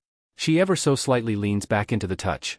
Right now you're holding his treasure while he's getting yours back. I smile. You don't have to worry, he'll take the overgrown guppy down just like any other foe. Nami doesn't answer, she just tightens her grip on the hat. Then she murmurs something inaudible. Bandages. Do you have more bandages? She repeats, jumping to her feet and spinning on me. I blink. She stares back with an expression of fierce determination. I silently hold up the extra roll of bandages the doctor had given me. She snatches it out of my hand and starts poorly trying to wrap up her own shoulder. Let me, I take them back from her shaking hands, wrapping her up to the best of my ability. I've already cried and complained enough. Everyone else is already fighting, I've decided I have to as well, she says, determination leaking out of her every pore. Got it, I'll have your back, I state. She sends me a grateful smile that I return with a small smirk, and I promise I won't get shot doing it this time. She barks out a laugh as we start to run the direction of Arlong Park. You should just die. It's not like your lives are actually worth anything, a voice like tumbling salt rocks intones as we reach the back of the crowd outside Arlong Park. As the people part, Nami stalks forward, me on her heels with my pistol drawn. Not that it'll be much use against a goddamn fishman. I can see the bruised, beaten, bloody bodies of Sanji and Zoro at the feet of Arlong. And may I just say, what the F dash? Look, saying shark fishman is one thing, but seeing this motherfucker up close? Bro, scary. Arlong. Nami screams. The fishman turns to regard us. Nami. Great timing, I was just about to kill these pirates. What brings you here? She glares him down. I'm here to kill you. Arlong lets out a rancorous laugh. Kill me? Sha ha. How many times have you tried to kill me in the past 8 years? Assassination, poison, sneak attacks. But did you ever succeed? Shouldn't you know by now mere humans can't kill me? Wow, this guy's superiority complex is off the goddamn charts. I'm not going to kill you. You'll remain my cartographer forever, he muses. Nami tenses even more at my side. But you know I'm a stand-up guy, so I'd rather you be my cartographer of your own free will. So how's this? I kill every single living thing on this island but you. But Nami's hand shoots out and grabs onto mine in a vice grip. I hold it back just as tight. I really hope she can't feel how hard I'm shaking. If you agree to join the Arlong pirates and keep drawing maps as one of my officers, I'll spare the residents of Kokoyashi village. I can't say the same for these guys though, they've said me off too much, he says, kicking Sanji's limp body. There's only one question, who are you going to side with? He grins his wide shark-toothed grin, tell me Nami, are you with me? Or with them? The space between our clenched palms is slick with sweat. Nami is heaving for breath. The villagers are shouting around us. I squeeze Nami's hand. She looks at me. I give her a solid nod and smile. Her eyes turn glossy. She spins around to regard the villagers. Sorry everyone, she shouts. The crowd pauses. Please die with me. They all immediately explode in cheers. All right. I see, so you all choose to die, Arlong mutters. A huge spout of water shoots up just outside the gates. Big bro Luffy is alive. Johnny cries from beside us. Zoro struggles to his feet, using his swords to leverage himself. 30 seconds. That's all I got, he says, voice hoarse and wet. That'll be enough. Sanji answers, kicking off his shoes and diving into the water in one fluid movement. As Arlong makes a move to follow, Zoro swings out with one of Johnny or Yasaku's swords. Don't worry about that. It's nothing at all, you half-fish mutant, he spits. Arlong glares and licks the blood off his face. Didn't I tell you not to call me that, Roronoa Zoro? I slide my hand out of Nami's, level my pistol and shoot twice. Arlong dodges the bullets with a simple tilt of his head. You gonna say no to some range support, Zoro? I call over. He sends me a shaky smirk. Nope, fire at will. There's still more of you. Arlong sneers. Then a FING egg shoots past my head that he deflects with a flick of a finger. I'm also here. Usopp calls, half crouched behind the shattered wall.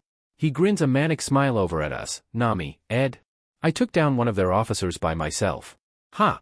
I give him a matching smile. Great job, sweetheart. Nami lets out a laugh of pure disbelief. 30 seconds, right? I yell to Zoro.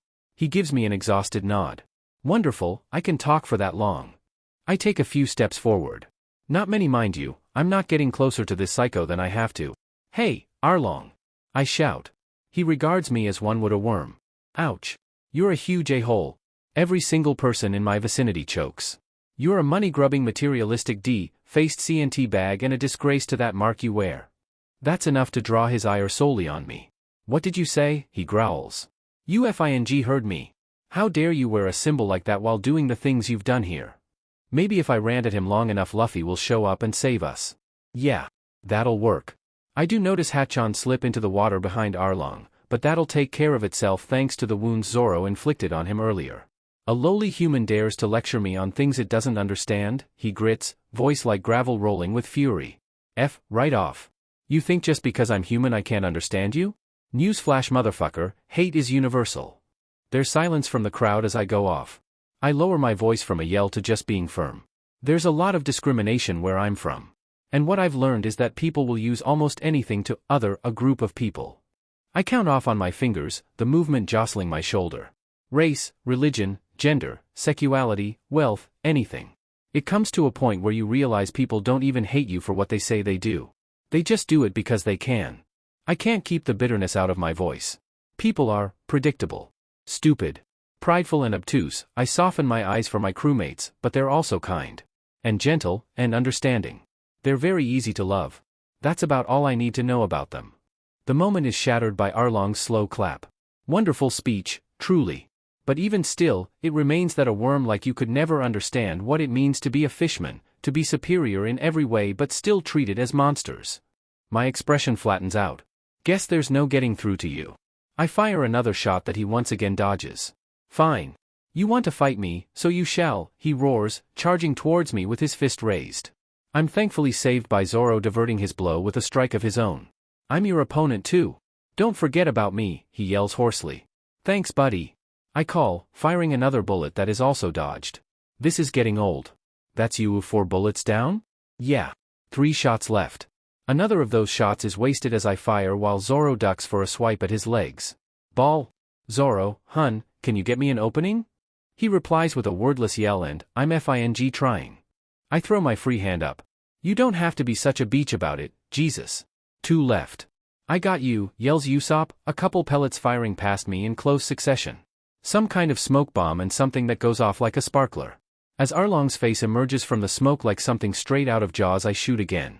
The bullet bounces uselessly off his crazy nose. F dash. I shout out of frustration. One shot left, make that sheet count. Zoro takes my move as a cue to try and slice off his nose. It predictably doesn't work. Arlong grabs him by the neck and hoists him into the air. What's with all the bandages, he sneers.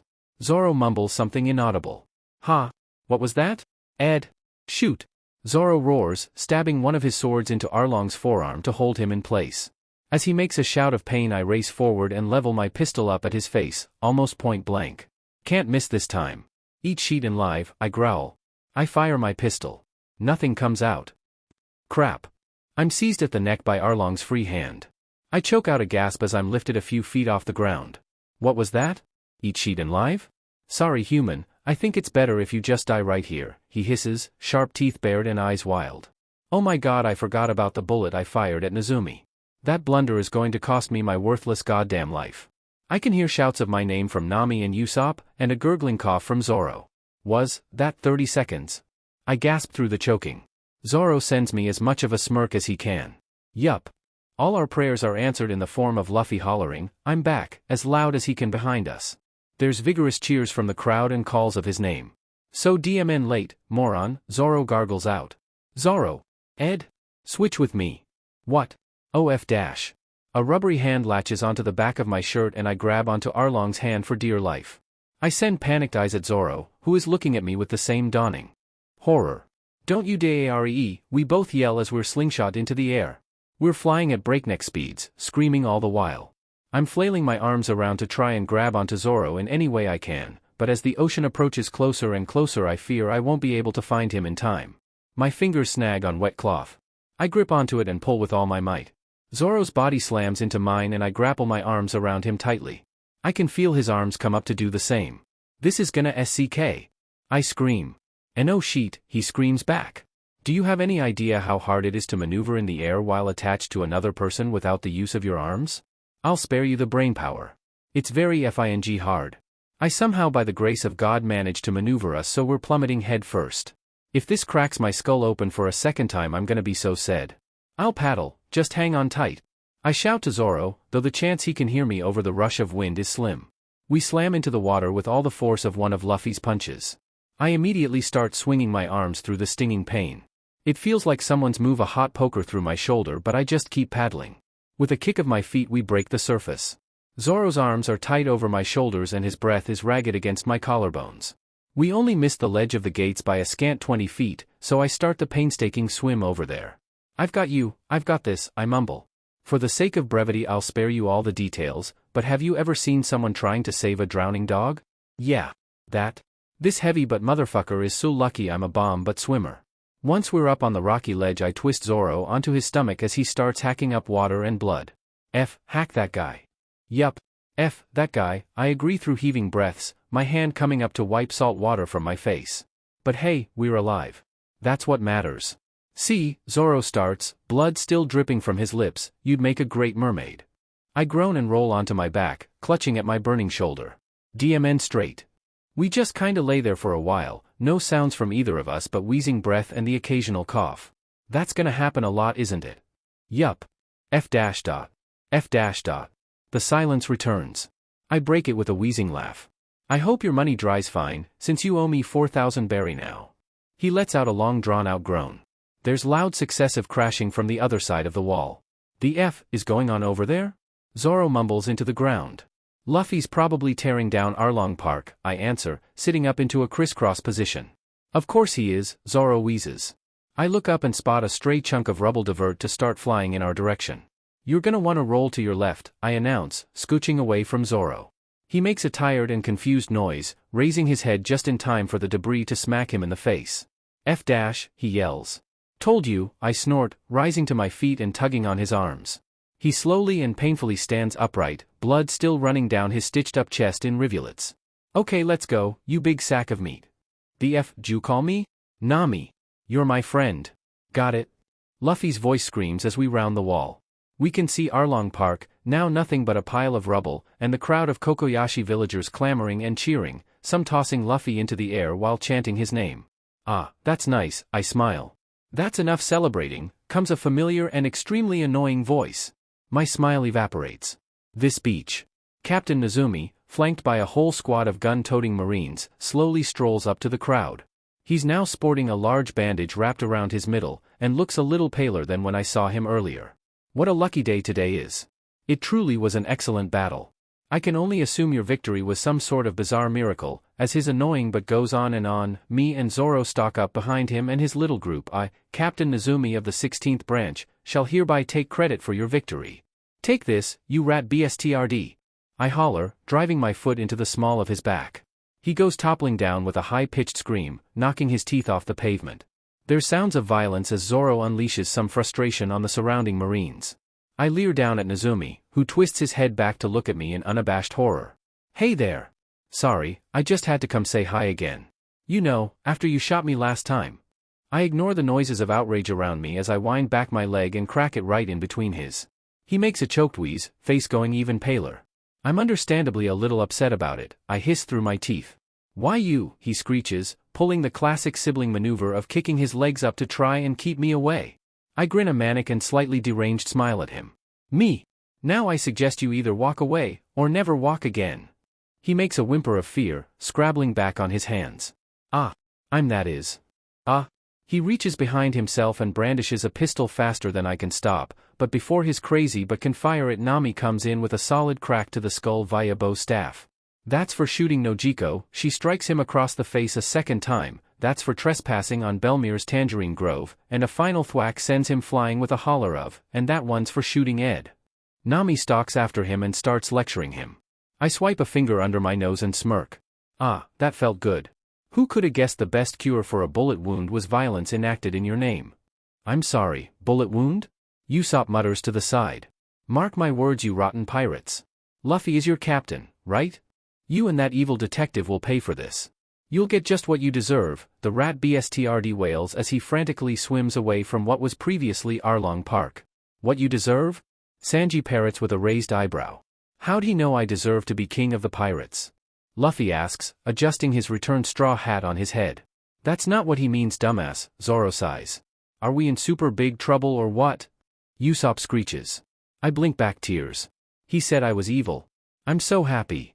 Usopp gets uncomfortably close to my face. What is wrong with you? I raise an eyebrow at him. Do you want me to start with the gunshot wound or list my mental illnesses? Hey everyone. Now isn't the time to keep this to ourselves, we gotta tell everyone on the island what happened. Someone in the crowd yells, then the whole group starts moving out in a burst of cheers and whoops. Luffy swings a bloody, tooth-marked arm over my uninjured shoulder. I lean into it with a sigh. We all really need medical attention. After getting patched up, again, I'm sent outside so the doctor can focus on Zoro. I drop down beside Sanji and Usopp. What a day. No kidding. We sit in a silence punctuated by Zoro's screams from inside. So, you got shot? Usopp asks with absolutely no tact. Sanji looks ready to throttle him, but I just snort. Yup. Well, actually I jumped in front of a moving bullet voluntarily. Admittedly not my best thought-out plan, but what can you do? Sanji leans toward me, stars in his eyes. Oh, you're so brave, dear. If only I could have taken the bullet for you. I smack him on the knee with a smile. How about we all avoid getting shot again? Wonderful idea. Sounds good. Glad we're in agreement. Look, you can read Partied for 3 days straight and think, wow, what a rager, all you want, actually living that? Fing exhausting. The party happens to me in flashes. I don't drink alcohol, I mutter to myself, swishing around the cup of ale or something Zoro had passed me at some point. I shrug my good shoulder, when in Rome, and throw it back. I'm immediately reminded why I don't drink alcohol. It tastes like sheet. I try my best not to vomit all over myself. It's not very pleasant. I shove the drink back into Zoro's hands. Abso-fingly not. So how do you know Vice Admiral Garp? Nojiko asks me. I shove another slab of ham into my mouth. Oh, I've never met the man. Her eyebrows fly into her hairline. You were bluffing? I raise a single eyebrow back. Of course I was.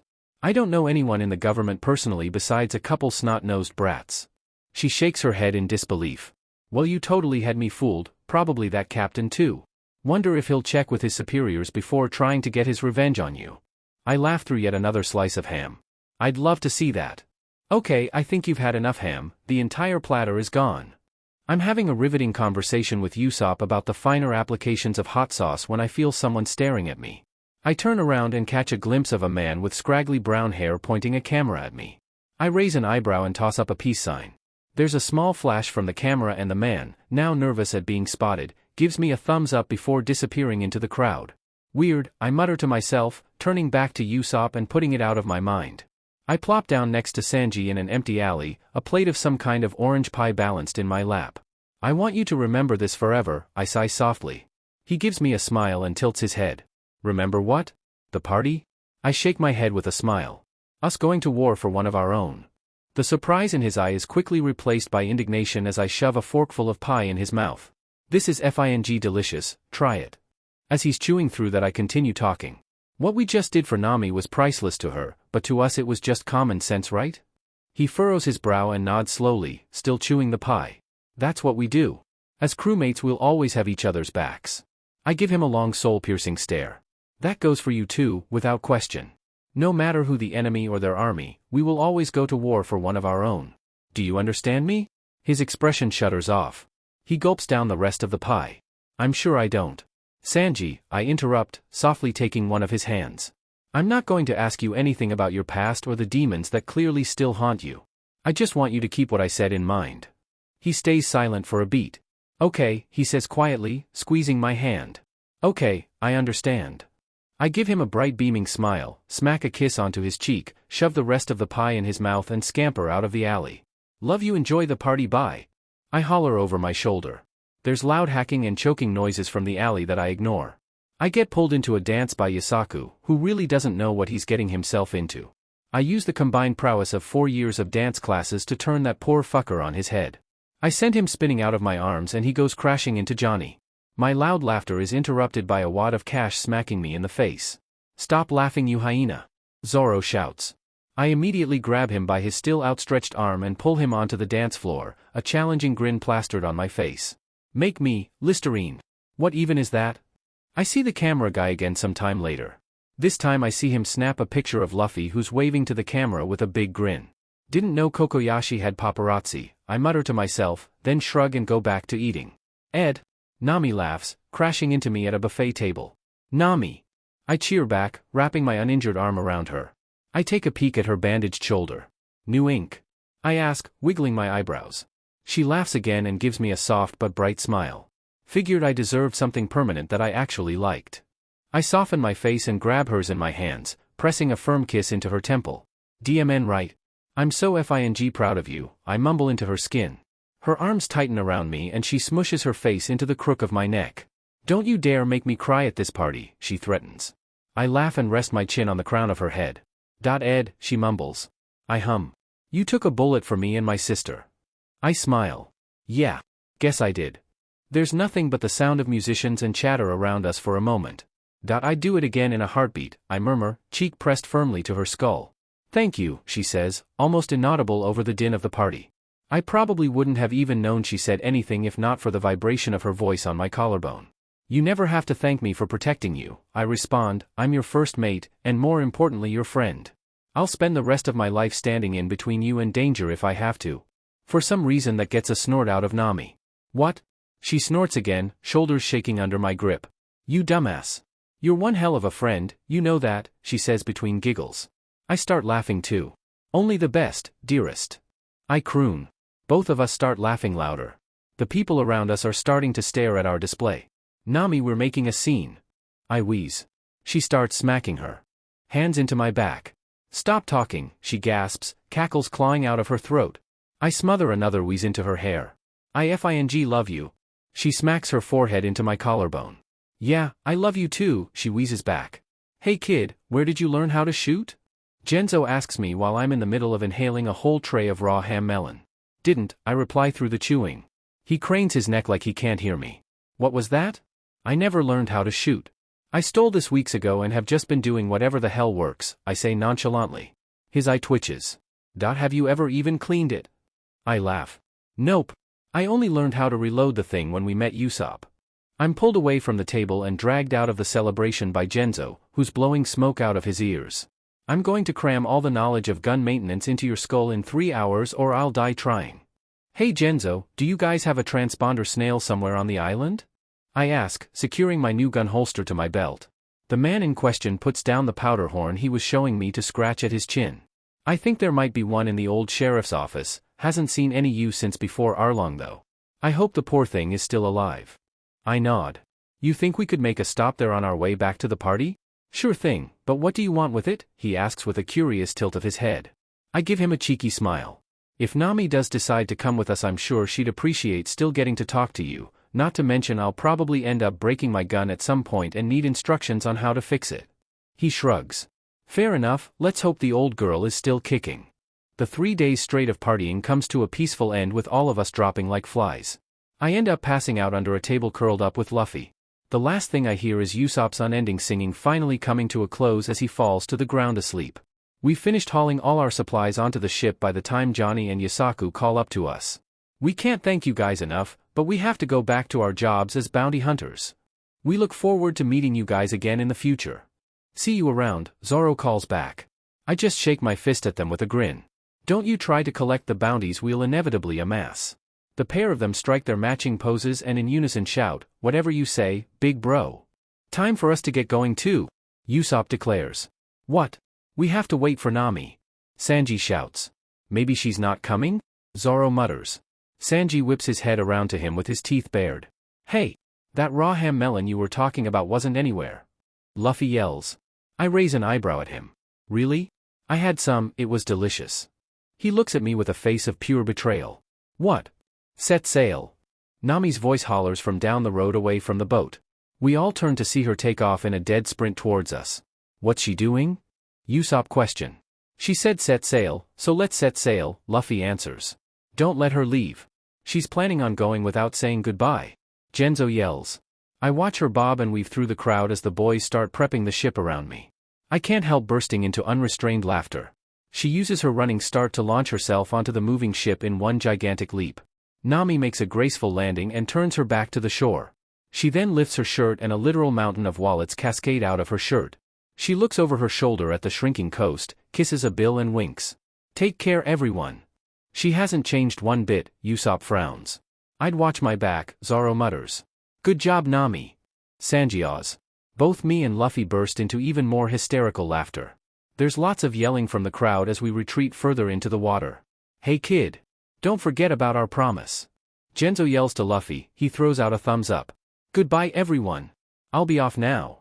Nami screams, a huge smile on her face. When did we get a bed in the girls' room? Wait, when the F did we get a goddamn bar? Nami. It's a few days later when we get the big news. Another price increase? Raise your prices again and I'll stop buying your papers. Nami yells at a news coup, tossing it a 100 berry coin. Hey now, the bird is just doing his job. Don't take it out on him, I grouse, counting through the bills I've started amassing. Somehow, through the act of scamming Zoro and scamming Zoro alone, I've managed to attain a total of 12,000 berry. Nice. Also, by some mindfuck of a miracle, after less than a week my gunshot wound has completely healed. Which is FING ridiculous, but I'm not complaining. All the little expenses add up. Nami throws her hands up. I thought you were done saving up money. Usopp asks from his spot on the floor. She scoffs in response. Don't be stupid. I'm saving money for me now. I'm not gonna be a penniless pirate. Okay. Stay back, will ya? I'm in the middle of developing my special Tabasco star. A face full of this will make any bad guy. Usopp is cut off by Luffy crashing into him, splashing all of the hot sauce directly into his eyes. As he starts screaming, Luffy yells up at Sanji, who threw him, come on. I just want one. Absolutely not. This is Nami's tangerine orchard.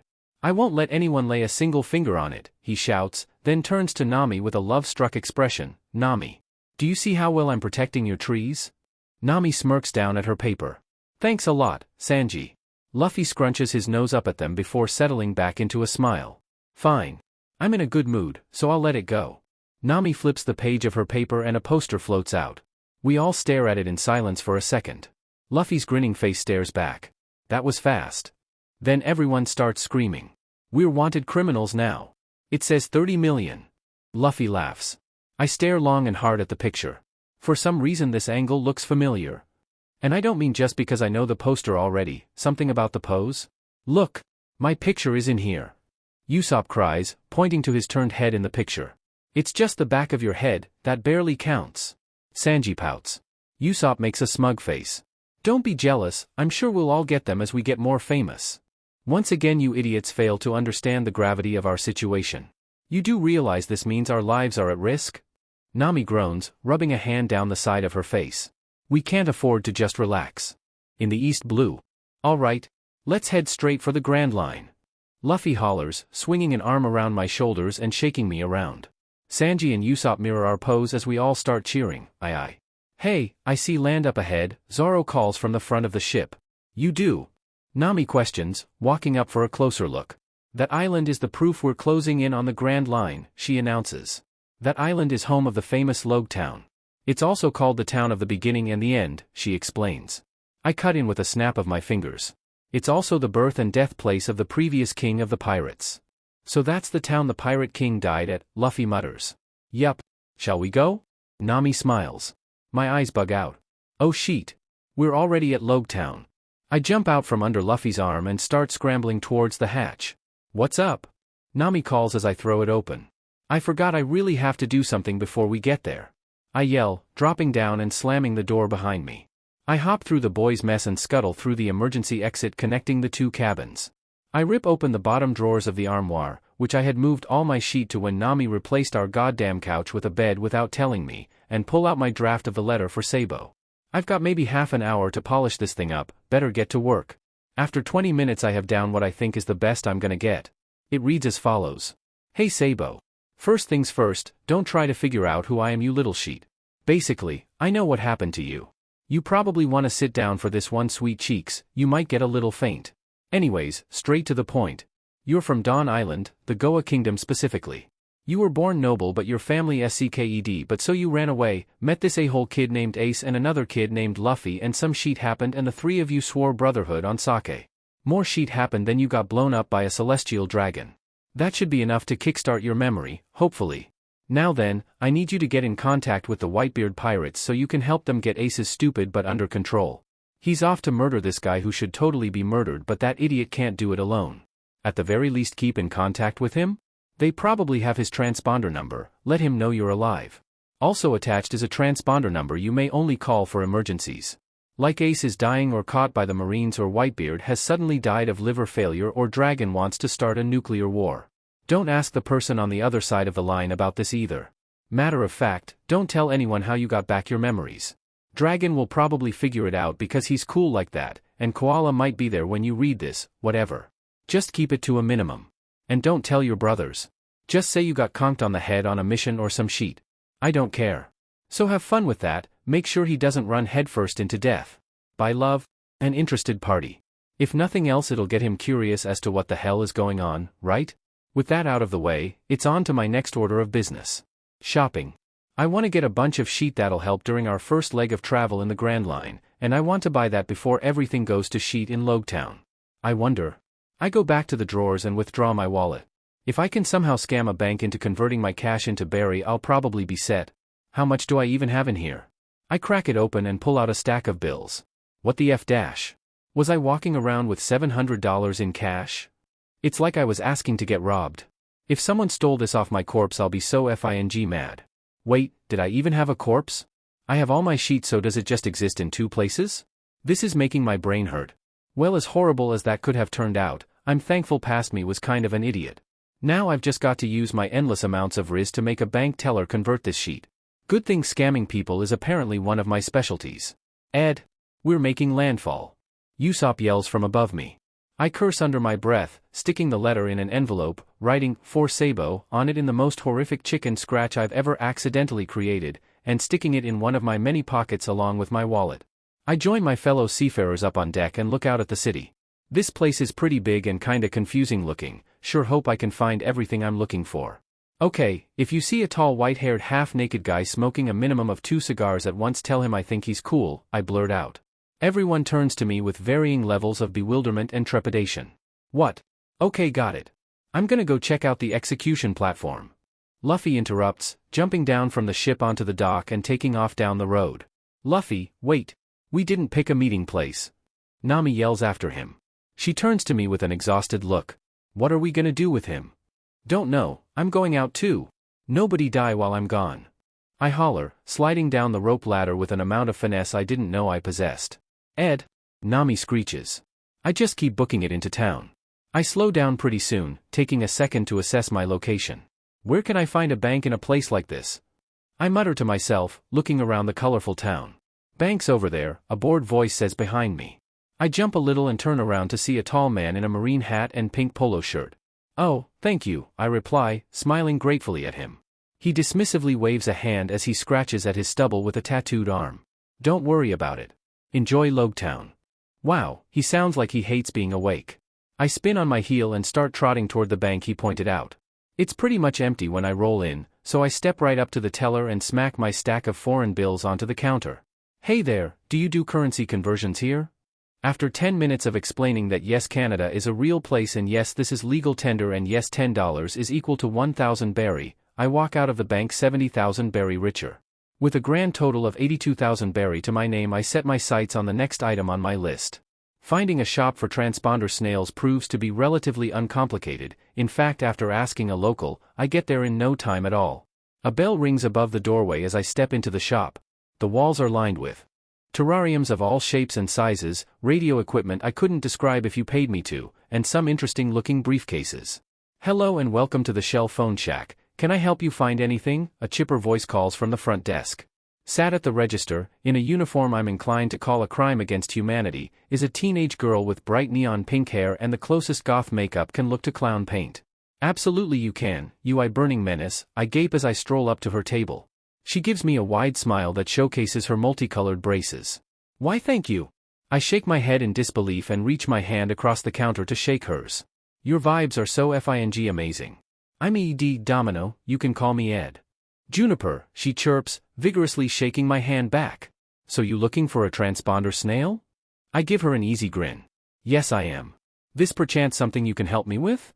She nods her head so fast the neon pink goes flying everywhere. Yup. What kind of rig are you looking for? Just a standard transponder? I nod. First time owner. So what would you recommend? Juniper spends a solid and beautiful 20 minutes explaining snail care, habitat cleaning and maintenance, and exactly how to use the transponder. She sets me up with the whole kit and caboodle, a snail already outfitted with a transponder and a carrying case habitat that looks like a fancy briefcase. All in all, the endeavor costs me 22,000 berry that I gladly hand over to the chipper girl. Also, while I'm here, you know where I can pick up a log pose around here? Her face brightens. Totally. You can find pretty basic ones at most general stores, but if you're looking for something more complicated or well-calibrated, I'd recommend finding a specialist. I shake my head. General store sounds perfect, thank you very much. No problem at all. Enjoy your stay in Loguetown, have a nice day. I walk into the first general store I see. I throw open the door and announce, how much bug spray do you carry? I'm met with bewildered looks from the few people milling about the aisles, and a tired sigh from the man behind the counter. He points down an aisle and I happily trot along. After gathering 5 cans of that sheet, you can never be too careful, and a log pose conveniently nearby on a shelf, I saunter up to the cashier who gives me the most dead expression I've ever seen on a man. I'm looking over the display of sweets as he rings me up. Do you guys carry dark chocolate? I ask. He shakes his head, expression not budging an inch. I make a face, then toss a milk chocolate bar onto my pile anyways. Your total today will be 5,200 berry. With all my sheets stashed in my pockets and maybe an hour until I've got to find my idiots, I take to wandering the streets like a 7th grader cutting class. This place is confusing as hell and almost all the buildings look the same, so I get lost pretty DMN quick. Where the hell am I? I mutter under my breath, swinging a left into an alley. Look, you just do what I say and we won't have a problem, a voice with a thick Brooklyn accent demands. I look down another alley and spot a familiar guy in a marine hat and pink polo shirt. He's staring at someone hidden in the shadows with an entirely bored look on his face. Look man, I don't want any trouble. The other voice laughs. And neither do I. Like I said. Duck, I announce. The marine guy I met earlier spins to me wide-eyed, squatting into a crouch as I swing my newly acquired snail case at the fucker threatening him. The other guy makes a doof as the case connects solidly with his head. Wow, I marvel, this sheet really is battle grade. Not a single scratch on it. Then I look down at the guy I just clobbered. I'm met with a tall head of green hair and a face full of fangs staring at me bewildered. Wait a fing minute. Bartolomeo? I gape. Oh my god, did I just accidentally derail Dressrosa literal years in advance? Oh god, oh god, oh god. Who the hell are you, he grumbles, rubbing the goose egg on his forehead. You, how the F do I handle this? E.D. Domino. Ed, I'm a detective. His eyes narrow. A detective, eh? You investigate me? Ha, you hack? Great, and now he's getting mean. F this. Alright, nope. I can't do this. Go to the plaza and do some soul searching, dude. And stop attacking people who ain't done shit to you. Weirdo, I huff, turning around and stalking out of the alley, grabbing the marine guy on my way out. Oh. And don't, I eat people. I throw over my shoulder. From the glimpse I catch he looks very confused. Good. I walk a whole 2 streets down before I realize I'm still dragging this rando with me. He honestly looks pretty content to just be pulled along. Hey, you good? I ask. He just kinda shrugs. I've had worse, I'll have worse. I squint at him. Right. Anyways, thanks for the directions earlier. He nods. Yeah. Thanks for, whatever that was. I give him a wry smile. Anywho, you a Marine then? He tugs at his collar. Yeah. Intel and Bounty Division. Bounty Division. Oh, that gives me a wonderful idea. Say, seeing as I just totally saved your life, would you be willing to do me a solid? I ask with an innocent smile. He gives me a long stare, then shrugs. F it. My life has been super boring recently, sure. What do you need? I let out a low chuckle. Nothing too bad, but how would you feel about periodically sending me bounty posters when I ask for them? This is a great idea. I'm so FING smart. Having a Marine buddy who can get me visuals for my crew is going to be super handy. He raises an eyebrow at me. I mean, sure? Did you want my snail number or? My eyes widen. Oh, that reminds me. I hastily walk up to the nearest wall and take out my letter, flipping it open and scribbling out my new transponder number on the back. There, now that is complete and all I have to worry about is handing it off to Dragon. No problem. Probably. Yeah, I'll take your number. I say, turning with a grin. The guy, who I just realize I still don't know the name of, is just staring at me with a puzzled expression. Okay, he hands me a creased blank business card with a number scrawled on the back. I'm Jonah, by the way, he says, rubbing a hand down his tattooed arm. And they're pretty DMN cool tattoos. He has what looks like a squid or something on his left and a bunch of jellyfish on his right, both surrounded by seaweed and creeping out from under his polo and ending around mid-forearm. E.D. Domino, please. Call me Ed. I feel like this is the start of a beautiful friendship, I say pleasantly. Right? I've got to get back to the office, so call me if you need a poster, he says with a raised eyebrow. I flash him a smile and a finger gun, taking off down the street. Yup. Bye now. With my eyes on the horizon looking for the supposed storm that's coming and all my shit dealt with, I start to make my way to the plaza. I'm so busy staring at the sky I don't notice where I'm going until I bump into someone. Oh, sorry. My bad. I look up at the same time the other person does. We both make matching expressions. Never mind. Walk much? Zoro smirks down at me. I kick him in the ankle. Ah, Nami's voice says from over Zoro's shoulder. She's just come from around the corner with a huge bag of something over her shoulder. Just past her I can see Usopp, carrying a giant fish, with Sanji helping just behind him. Hey, Usopp calls. Nami. Ed? I missed you. Sanji fawns. What the hell have you guys been up to? Nami questions, looking around at each of us and our new loot. Doesn't matter, Zoro says, looking around like he's searching for something. Have you guys seen the captain? There's head shaking and disagreement from all of us. He was going to the execution platform, right? Isn't that right here in the plaza? That's when I spot the man we're looking for. High up on the execution platform, surrounded by familiar-looking pirates, Luffy sits strapped into the stockade like we're at FING medieval times. Found him, I sigh. Where? Usopp asks, head on a swivel. Where do you think? About to get murdered, I scoff, pointing up at the platform. Why the hell is he on the execution stand? They all scream in unison. It's Luffy, why are you surprised? The hell else was he supposed to do here? I shake my head at them, it's the place the Pirate King got executed, what are you gonna do? Not get executed too? Nami makes a strangled sound and snatches my case out of my hands. Fine. You 3 idiots go get him and me and Usopp will get the ship ready. We have to leave now. Zoro blinks at her, taken aback. What? Why?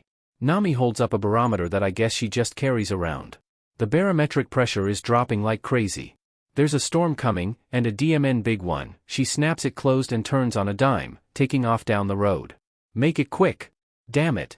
Let's go. Zoro yells, grabbing me by the wrist and running toward the plaza with Sanji right behind us. We can hear Buggy hollering and hooting from atop the platform, and all the other pirates at the bottom are clamoring and cheering. I'm the man who'll become the king of the pirates. Luffy screams from on high. The crowd explodes into shock, but we keep running further in. Wait! Zoro yells, people scramble back from the three of us. Sanji. Zoro. Ed. Luffy shouts down at us, help me out here. You idiot. All that fooling around is catching up with you. Zoro grouses. There's a limit to how much crap you can get in, Sanji adds. I shake my fist up at him. Dumbass. You can't get executed before you become king. You're doing it backwards. You're too late. Just stay back and watch your captain get executed. Buggy laughs, raising his saber over his head. Take down the platform. Zoro orders, the three of us dashing forward. What the F am I doing?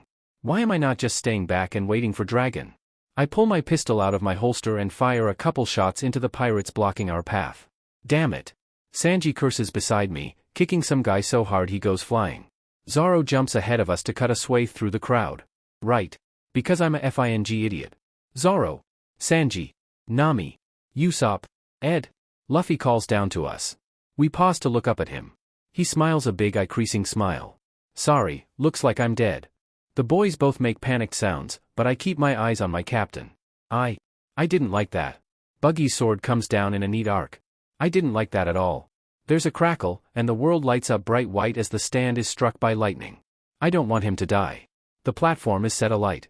It slowly crashes and burns, collapsing into the plaza as it starts pouring. Luffy's straw hat drifts down right into his outstretched hand. Ha ha ha. I'm still alive, he laughs, placing the hat back on his slightly charred but otherwise unharmed head.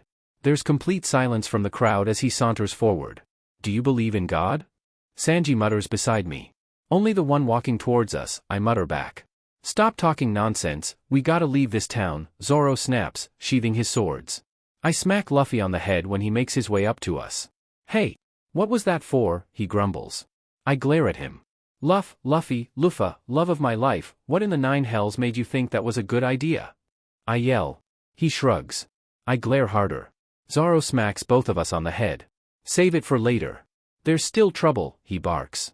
Trouble appears with a roar as a literal horde of marines swarms the plaza like termites. They're here. Sanji huffs as we all turn and start booking it towards an exit. Time to go. Zoro shouts, grabbing Luffy by the collar when he turns to awe at the fighting. The streets are slick with rain, and even the rhythmic slapping of Luffy's sandals and our heaving breath don't cover the sound of our pursuers. I hate to say it, but I'm falling a little behind. I'm just not a FING runner, alright? A hand grabs my shoulder and I turn, smacking my arm out to pistol whip the fucker. Hands off. I yell, minutely picking up my pace to rejoin the boys. FING sheet. I was not made for this crap. I'll carry you, Ed. Sanji cries, arms outstretched. Zoro just glares over his shoulder at me. Hurry the F up, he barks. I wordlessly yell at the both of them, pumping my legs as hard as I can. An obstacle appears in the middle of our path. Roronoa Zoro, shouts Sergeant Major to Shiji, rain-soaked and said, you were a pirate the whole time. You lied to me. Sanji turns to him with a glare, what did you do to that lady? He's ignored. You never asked me my name or profession. Zoro shouts back, looking very put off, but drawing his sword regardless. I'll collect that sword, the Wado Ikamanji. Tajishi proclaims, taking a swing with her Shigure. Zoro meets the strike head-on with a smirk. Just try it. He doesn't even bother looking at us as we race past. Go on ahead. Okay, Luffy says. Make it quick. I call back. That brute dares to harm a lady? Sanji grumbles, Luffy and I have to drag him by the collar to keep him on track. We continue slightly less impeded, a good portion of our perusers getting bottlenecked by the fight behind us. I slip a little, but am quickly caught by Sanji who looks back at me with concern. I seriously will carry you. I shake my head. My legs might be sheet, but I'm gonna use M. The three of us have almost made it to the end of the street when, from the mist and rain, appears a tall man stood in front of some kind of motorbike. There's another one? Sanji groans. But we're almost at the harbor. Luffy whines. I look the man up and down, then very pointedly focus my eyes on his face. Because goddamn man, his chest is on full FING display. Is it some kind of distraction tactic to walk around half naked? Because it's working. So you've come, Straw Hat Luffy, he grunts in a voice becoming of a man strapped with as many cigars as he is. You. Luffy shouts, not slowing for a second. The name's Smoker, Marine Captain. Like I said earlier, you can't make it to the Grand Line without going through me, he states. I forgot about that. Hey Ed, this is the guy you thought was cool, right? Luffy announces. I shoot him a glare, slicking my soaked hair back. Not the FING time, Luff. This that detective you mentioned then? Smoker rumbles, shaking an arm out into white clouds. Luffy laughs, yup. We skid to a stop as he disappears into a huge cloud of smoke. Oh, that's interesting, Sanji deadpans. Luffy cracks his knuckles and shakes some of the water off his feet. Hey, you two go on ahead. Sanji doesn't even hesitate, just yells, you got it, and sprints right past the rapidly growing cloud of smoke. I don't let Luffy stop. I grab him by the arm and keep hauling, but he's a Logia, no the F, you don't. I holler. Wah Ed? Let me fight him. Luffy whines. No. I snap. He gets his FING wish as big white fist coalesces out of the smoke and smacks the pair of us square in the face. We both go sliding across the wet street. Luffy catches me by the arm and digs his feet into the stone. He continues stretching past where his feet are planted, then slingshots the both of us back toward Smoker, whose upper body has reformed. Get ready, Ed. Luffy yells into my ear. What? I yell back. Then I'm swung like a FING battering ram into Smoker, screaming like a banshee. I go right through him, of course, but not without catching a mouthful of smoke that I immediately start coughing up. I swing a full circle back into Luffy. What the F was that? I scream in his face, overcompensating my balance through the dizziness. Luffy just gives me a helpless shrug. Combo move? It felt like a good idea. It was not a good idea. We can't fight this guy. I screech, hooking an arm around his waist and starting to run in the direction of the docks again. You really can't, Smoker's voice rings from somewhere to my right. My vision is obscured by white and I curse. Thick clouds of smoke surround us and slam us into the stonework. I grunt as it presses its weight into us. Ah, I see. ED domino, right? Smoker rasps, solidifying above us. He reaches a hand out and slams Luffy's head into the ground, a boot-clad foot coming up to press my back down as well. How'd you know my name? I mutter into the asphalt. Looks like your luck's come to an end, he states, free hand going back to grab his jutty. Or perhaps not, a new voice announces. Oh thank F dash. You're. Smoker blanches, staring at Dragon in vague horror. What? Who's there? Luffy muffles into the ground. I crane my neck back to catch a glimpse of the man, cheek pressed into the grit. The entire government wants your head, Smoker mutters, muscles tensing under his open jacket. I stare back at the leader of the Revolutionary Army, face half-shadowed and green cape billowing around him.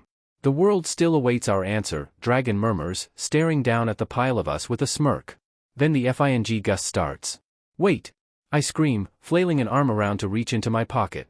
I yank out the letter and move it at him as we're picked up by the hurricane-level winds. His hand reaches out and plucks it from my own. He gives me a nod, a smirk of what might be amusement, and a small toast with the letter before it's disappearing into the folds of his cloak. Love your cause F, the system bye. I shout over the storm, then we're hurtling through the air at disorienting speeds. I'm tossed to and fro, completely losing sight of Luffy in the madness. The maelstrom abruptly cuts out, dropping me in a dizzy heap on the ground, half buried under some random roof shingles. What just happened? Luffy groans from my left. I wheeze into the ground. What the hell are you guys doing? Move your buttes. Zoro's voice demands, then a hand is roughly grabbing onto my collar and hauling me to my feet. Do you want to get stuck on this island? Sanji yells, coming up beside us. The ship was already swept out into harbor. We gotta get out there, he shouts, pointing to the shrinking silhouette of the Going Merry. We all give matching nods of determination, running to find a rowboat or some sheet to get us out there. All right, Luffy yells, running in the opposite direction of us. He latches onto a railing and starts stretching. Is he? Sanji gapes. I'm not gonna like this, Zoro says with horror. I start vigorously shaking my head. Don't you F dare. He FING dares. He launches himself at us while laughing like a maniac. We go soaring over tumultuous water in a tangled ball, somehow managing to cross the entire distance to the ship. We slam into the sail and slide down into an undignified heap on the ground. We also somehow manage to land directly on top of Usopp, everyone sounding matching groans. I smack my head into Luffy. I'm never flying air mail again. You all made it. Nami cheers, coming over to help us up. The ship feels like it'll flip right over. Luffy says with a laugh. We can barely see the roiling seas in front of us, the only thing keeping us oriented being the rotating glow of a lighthouse. That's the light of guidance, it's a marker for the entrance to the Grand Line. Nami explains, orange hair plastered to her face from the rain. She turns to look at Luffy with a wide smile. So what shall we do? Do we have to go there during a FING hurricane? Usopp wails, holding onto the mast for dear life. I bark out a mirth-filled laugh. Entering on the tailwind of a monsoon, it's fitting for the absolute shitstorm we'll be bringing with us. Then this calls for a celebration. Sanji announces, dragging a barrel into the middle of the deck. I can't believe it. Sanji kicks his heel up onto the barrel. To find the all blue. Luffy follows right after. To become king of the pirates. Zoro is next. To be the world's greatest swordsman. Then Nami. To draw a map of the world. Usopp puts up his shaking heel as well. T to be a brave warrior of the sea. I can't believe I get to be a part of this. I smack down my foot. To solve the world's greatest mystery. Off to the Grand Line. Luffy shouts over the thrum of the storm. We lift our heels and crack them down on the barrel, shattering it into pieces. Off we go indeed. We all retreat into the bowels of the Mary to either towel off or change. Nami had just thrown on a raincoat so she could get back outside and keep track of our course, so it's only me in our shared room. There's a muffled bang from next door. Then Luffy, in nothing but his shorts with hat in hand, is being tossed through the emergency exit with Zoro's voice following behind him, "Go Bug Ed then the hatch is slammed again." I stare down at Luffy while I pull on my shirt. Do I want to ask? He giggles then scampers over and starts shaking his head, his hair spraying water at me. I sputter and shove my towel in his face. I manage to bully him into a sitting position on the floor and drag the chair over. I start towel drying his hair and frown down at the fluffy thing. "Luffy," I call. He hums, leaning his head further into my hands. Up on the execution platform. "Were you that is," I trail off, hands slowing. He tilts his head back further, towel slipping into my lap and his head following. He stares up at me with dark eyes. I struggle not to crack under the pressure of meeting them. "If the lightning hadn't, or it had been a second later would you have just," his eyes widen while I stutter on. "Left me is left unsaid." I bite my lip hard enough I taste blood. God damn it. God damn it, God damn it, I knew he was going to be fine. He was going to be fine, he is fine and he will continue to be fine. But, I hunch down and press my forehead to his. Don't ever say something that FING stupid again. Don't you ever dare just accept you're going to." I cut myself off before I can start crying, eyelids crushed together to the point I see stars. "You're not allowed to die without putting up a fight," I whisper. Thin fingers thread through my hair. "I'm sorry I made you worry," he says softly. Not a whisper, never my captain, but quiet enough it's almost the same.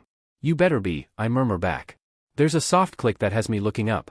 Luffy's shirt and flip-flops are sitting on the floor at the base of the emergency exit and I have to push down the embarrassment of someone else seeing me vulnerable like this. Luffy's hand on my face pulls me back into focus. "I'm going to be king of the pirates," he states. I huff a weak laugh. "I know." He cuts me off. "I'm going to be king of the pirates, which means I'm not going to die before that happens. You don't have to worry about that." I press his hand further into my face with my own, a sigh ghosting out my lips and over his face. "I know. That doesn't make it less scary. You make it very hard not to worry, Monkey D. Luffy." He beams up at me. "That means you care," he sings. I laugh, pulling the towel over his face. "Whatever you say, Captain. Now get dressed, we gotta join the others in the galley." He jumps out of my lap with a whoop. After finishing getting ready, me and Luffy head out. I'm finally getting an opportunity to use the jacket Kaya gave me, and I note with great pride it's absolutely covered in pockets. We're sat in the kitchen when Nami slams down a map in front of us. "The entrance to the Grand Line is a mountain," she declares. The boys give her various looks of disbelief and confusion. "Mountain?" My first thought exactly. "But look. The light of guidance was pointing right at Reverse Mountain, here on the red line," she points out on her map. "Does that mean we have to crash through the mountain?" asks Zoro. She shakes her head and points to a line on the map. "No, there's a waterway right here." Usopp makes a noise. "How the hell does that work? A tunnel? Or are we actually going to sail up a mountain?" "Any input, first mate?" Zoro speaks up, shooting me a raised eyebrow. "You're supposed to be some kind of expert on the Grand Line, right?" I roll my eyes. "I'm not an expert, I just know a lot." He raises his eyebrow further. "So do you know or not?" I cross my arms. "Yup. We're going up the mountain." Usopp's jaw drops. "How?" I shrug. "Physics? Converging polarities? Magnetism? I don't know. But that waterway goes up, and we're going with it." Zoro curses. "Why can't we just go directly south? Avoid that whole mess?" Luffy stands up, indignant. "No we can't." Nami and I nod along. Yeah, and there's a reason for that, she says. It's much cooler to go in using the real entrance. Luffy declares. Nami bonks him on the head. That's not why. I glance out the window and do a double take. It's completely clear out there, all evidence of the storm gone. Not to alarm anyone, I start, standing up slowly, but I think we just entered the calm belt. Nami's head shoots up. She takes a single look out the window and curses, oh sheet, then she's running past me out the door, looking around frantically. Clam belt? Usopp questions. Was it? Luffy asks, following Nami out onto the deck. Shut up and grab the oars. We've got to get the hell out of here, she screeches. I scramble out the door after her, scanning the water surface for any hint of a ripple. It's disturbingly still. Chill out, what do you have against clams? Luffy complains. Calm, not clam. The Grand Line is sandwiched by two ocean belts. The calm belt is a strip of the ocean where nothing moves, like no wind or currents. It's a total dead zone. Nami explains. Then the ship starts quaking. More than that, I whisper, shifting to compensate for the shaking, it's also a nest of sea kings. Then the horrors start to arrive. One after the other the titanic creatures rise from the depths of the water to tower above us. Then one unlucky BSTRD rises up right under our boat, the sheer size of it dwarfing our ship as we balance on its snout. Nami slides to her knees where she's hugging the mast. We're dead. Choked noises escape all the boys as their jaws drop. Usopp literally starts foaming at the mouth. Nobody fing move, I whisper under my breath. The creature we're sitting on top of suddenly sniffles, then lets out a fing earth-shattering sneeze that blows us directly into the air. We all start screaming bloody murder, grabbing onto anything we can. A giant frog is jumping this way. Zoro squawks. I'm semi-tangled in the rigging when Usopp flies past me, my hand reaches out to snag his overalls but I'm just an inch too short. Usopp fell. I shriek. Luffy's hand shoots out to snatch him right from the mouth of the frog. The ship goes sailing through the air, the rain suddenly reappearing halfway through our descent, and then we're splashing back down into swirling seas. Oh yay. We're back in the storm now, Luffy says breathlessly. See why we have to use the entrance? Nami mumbles into the deck. Yeah. I get it, Zoro mutters through his arms. Hey guys? I groan, receiving groans of question in response, can someone please get me down from here? Because I am very much still tied up in the rigging, and I'm slowly losing feeling in my feet. Nami starts explaining how she thinks reverse mountain works in the background while Zoro comes over to help me. How did you even manage this? He grunts while trying to untwist the ropes. If I know, I was more focused on not dying, I respond drily. Something comes loose and I crash down on top of Zoro, taking us both onto the deck with matching oof sounds. Guess this answers one question I had though. I've been wondering if the version of One Piece I had dropped into was manga or anime adjacent. The fact that we just went through the calm belt with no sign of Apis should confirm that this is set in the manga. Then again, there have been a few instances of anime content so far, maybe it's a mix of both? If I know. So basically it's a mystery mountain, right? Luffy declares. No, Nami sighs. Call me a skeptic, but ships don't climb up mountains, Zoro states, dusting himself off and wiping water from his face. I tisk, standing up beside him. Poor, naive Zoro. You have no idea what ships can or cannot do. He gives me the stink eye, which I ignore in favor of pulling the hood of my jacket up. I've heard a bit about it, Sanji mentions. The mountain? He shakes his head. Nope, the Grand Line. Supposedly half of the people die just trying to get in. Entering it won't be easy. I snort. Wouldn't be fun if it was easy. I can see the mystery mountain. Luffy suddenly shouts, running up to the railing. It's fing huge. Usopp screeches. And indeed, the red line rises before us, taller than the clouds and imposing as hell. Get a good grip of the rudder so we don't get dragged down. Luffy orders. Both Sanji and Usopp run inside to get on that. I run to the stern so I can see where we're going. There it is. Amazing. Nami awes, pointing to a spot in the cliff face. There, like a crack through the gates to hell, is our waterway. Several rows of water gates mark the entrance, and we're currently extremely off route to clear them. I squint through the water pouring down my face, I can't see sheet. A pair of binoculars are moved at me by Zoro and I take them gladly. Hard to starboard. I holler. Got it, the boys call back. There's an ominous snapping sound behind me but I'm focused on how far we turned. Too much, turn back to port. Slight problem with that. Usopp yells. Zoro makes a squawk beside me. They snapped the rudder. What? We're gonna crash. Luffy throws himself off the boat, hat flying off in the process. Zoro grabs the hat while Luffy blows up like a balloon and interposes himself between the ship and the first gate. We bounce off of him and back on course for the current. Luffy, you numbskull? Grab the F on. I scream, half throwing myself over the rail. He whips his arm back in my direction and grabs my hand in his, the force of his pull sending me careening over the edge. Someone anchors their arms around my waist and I haul our captain in. We land in a heap on the ground laughing our butts off. We made it. Sanji and Usopp cheer. Goddamn, Zoro chuckles, getting to his feet and pulling me and Luffy up. The rain clears as we all make our way to the front of the ship. Nami rips off her raincoat with a laugh. Now it's just a straight shot to the summit. We rocket up the current, through a layer of clouds and up over the top of the mountain. My hood flies back. The water on my eyelashes freezes into frost because of our high altitude, and I blink it off to stare at the world from above. Though most of it is obscured by the clouds, it's still incredible. The whole universe pauses. My breath catches in my throat. We made it. The water spray crystallizes as it hits the air, and then we're racing down the decline of the mountain. The high-speed air whistles through my ears and we dash through the cloud cover. A low sound, almost like a foghorn, bellows around us. Hey guys, prepare for an abrupt stop, I announce. Why? Usopp turns to ask. We break through the cloud layer and can suddenly see the huge shape blocking our way. Because there's a gigantic whale at the bottom. I scream.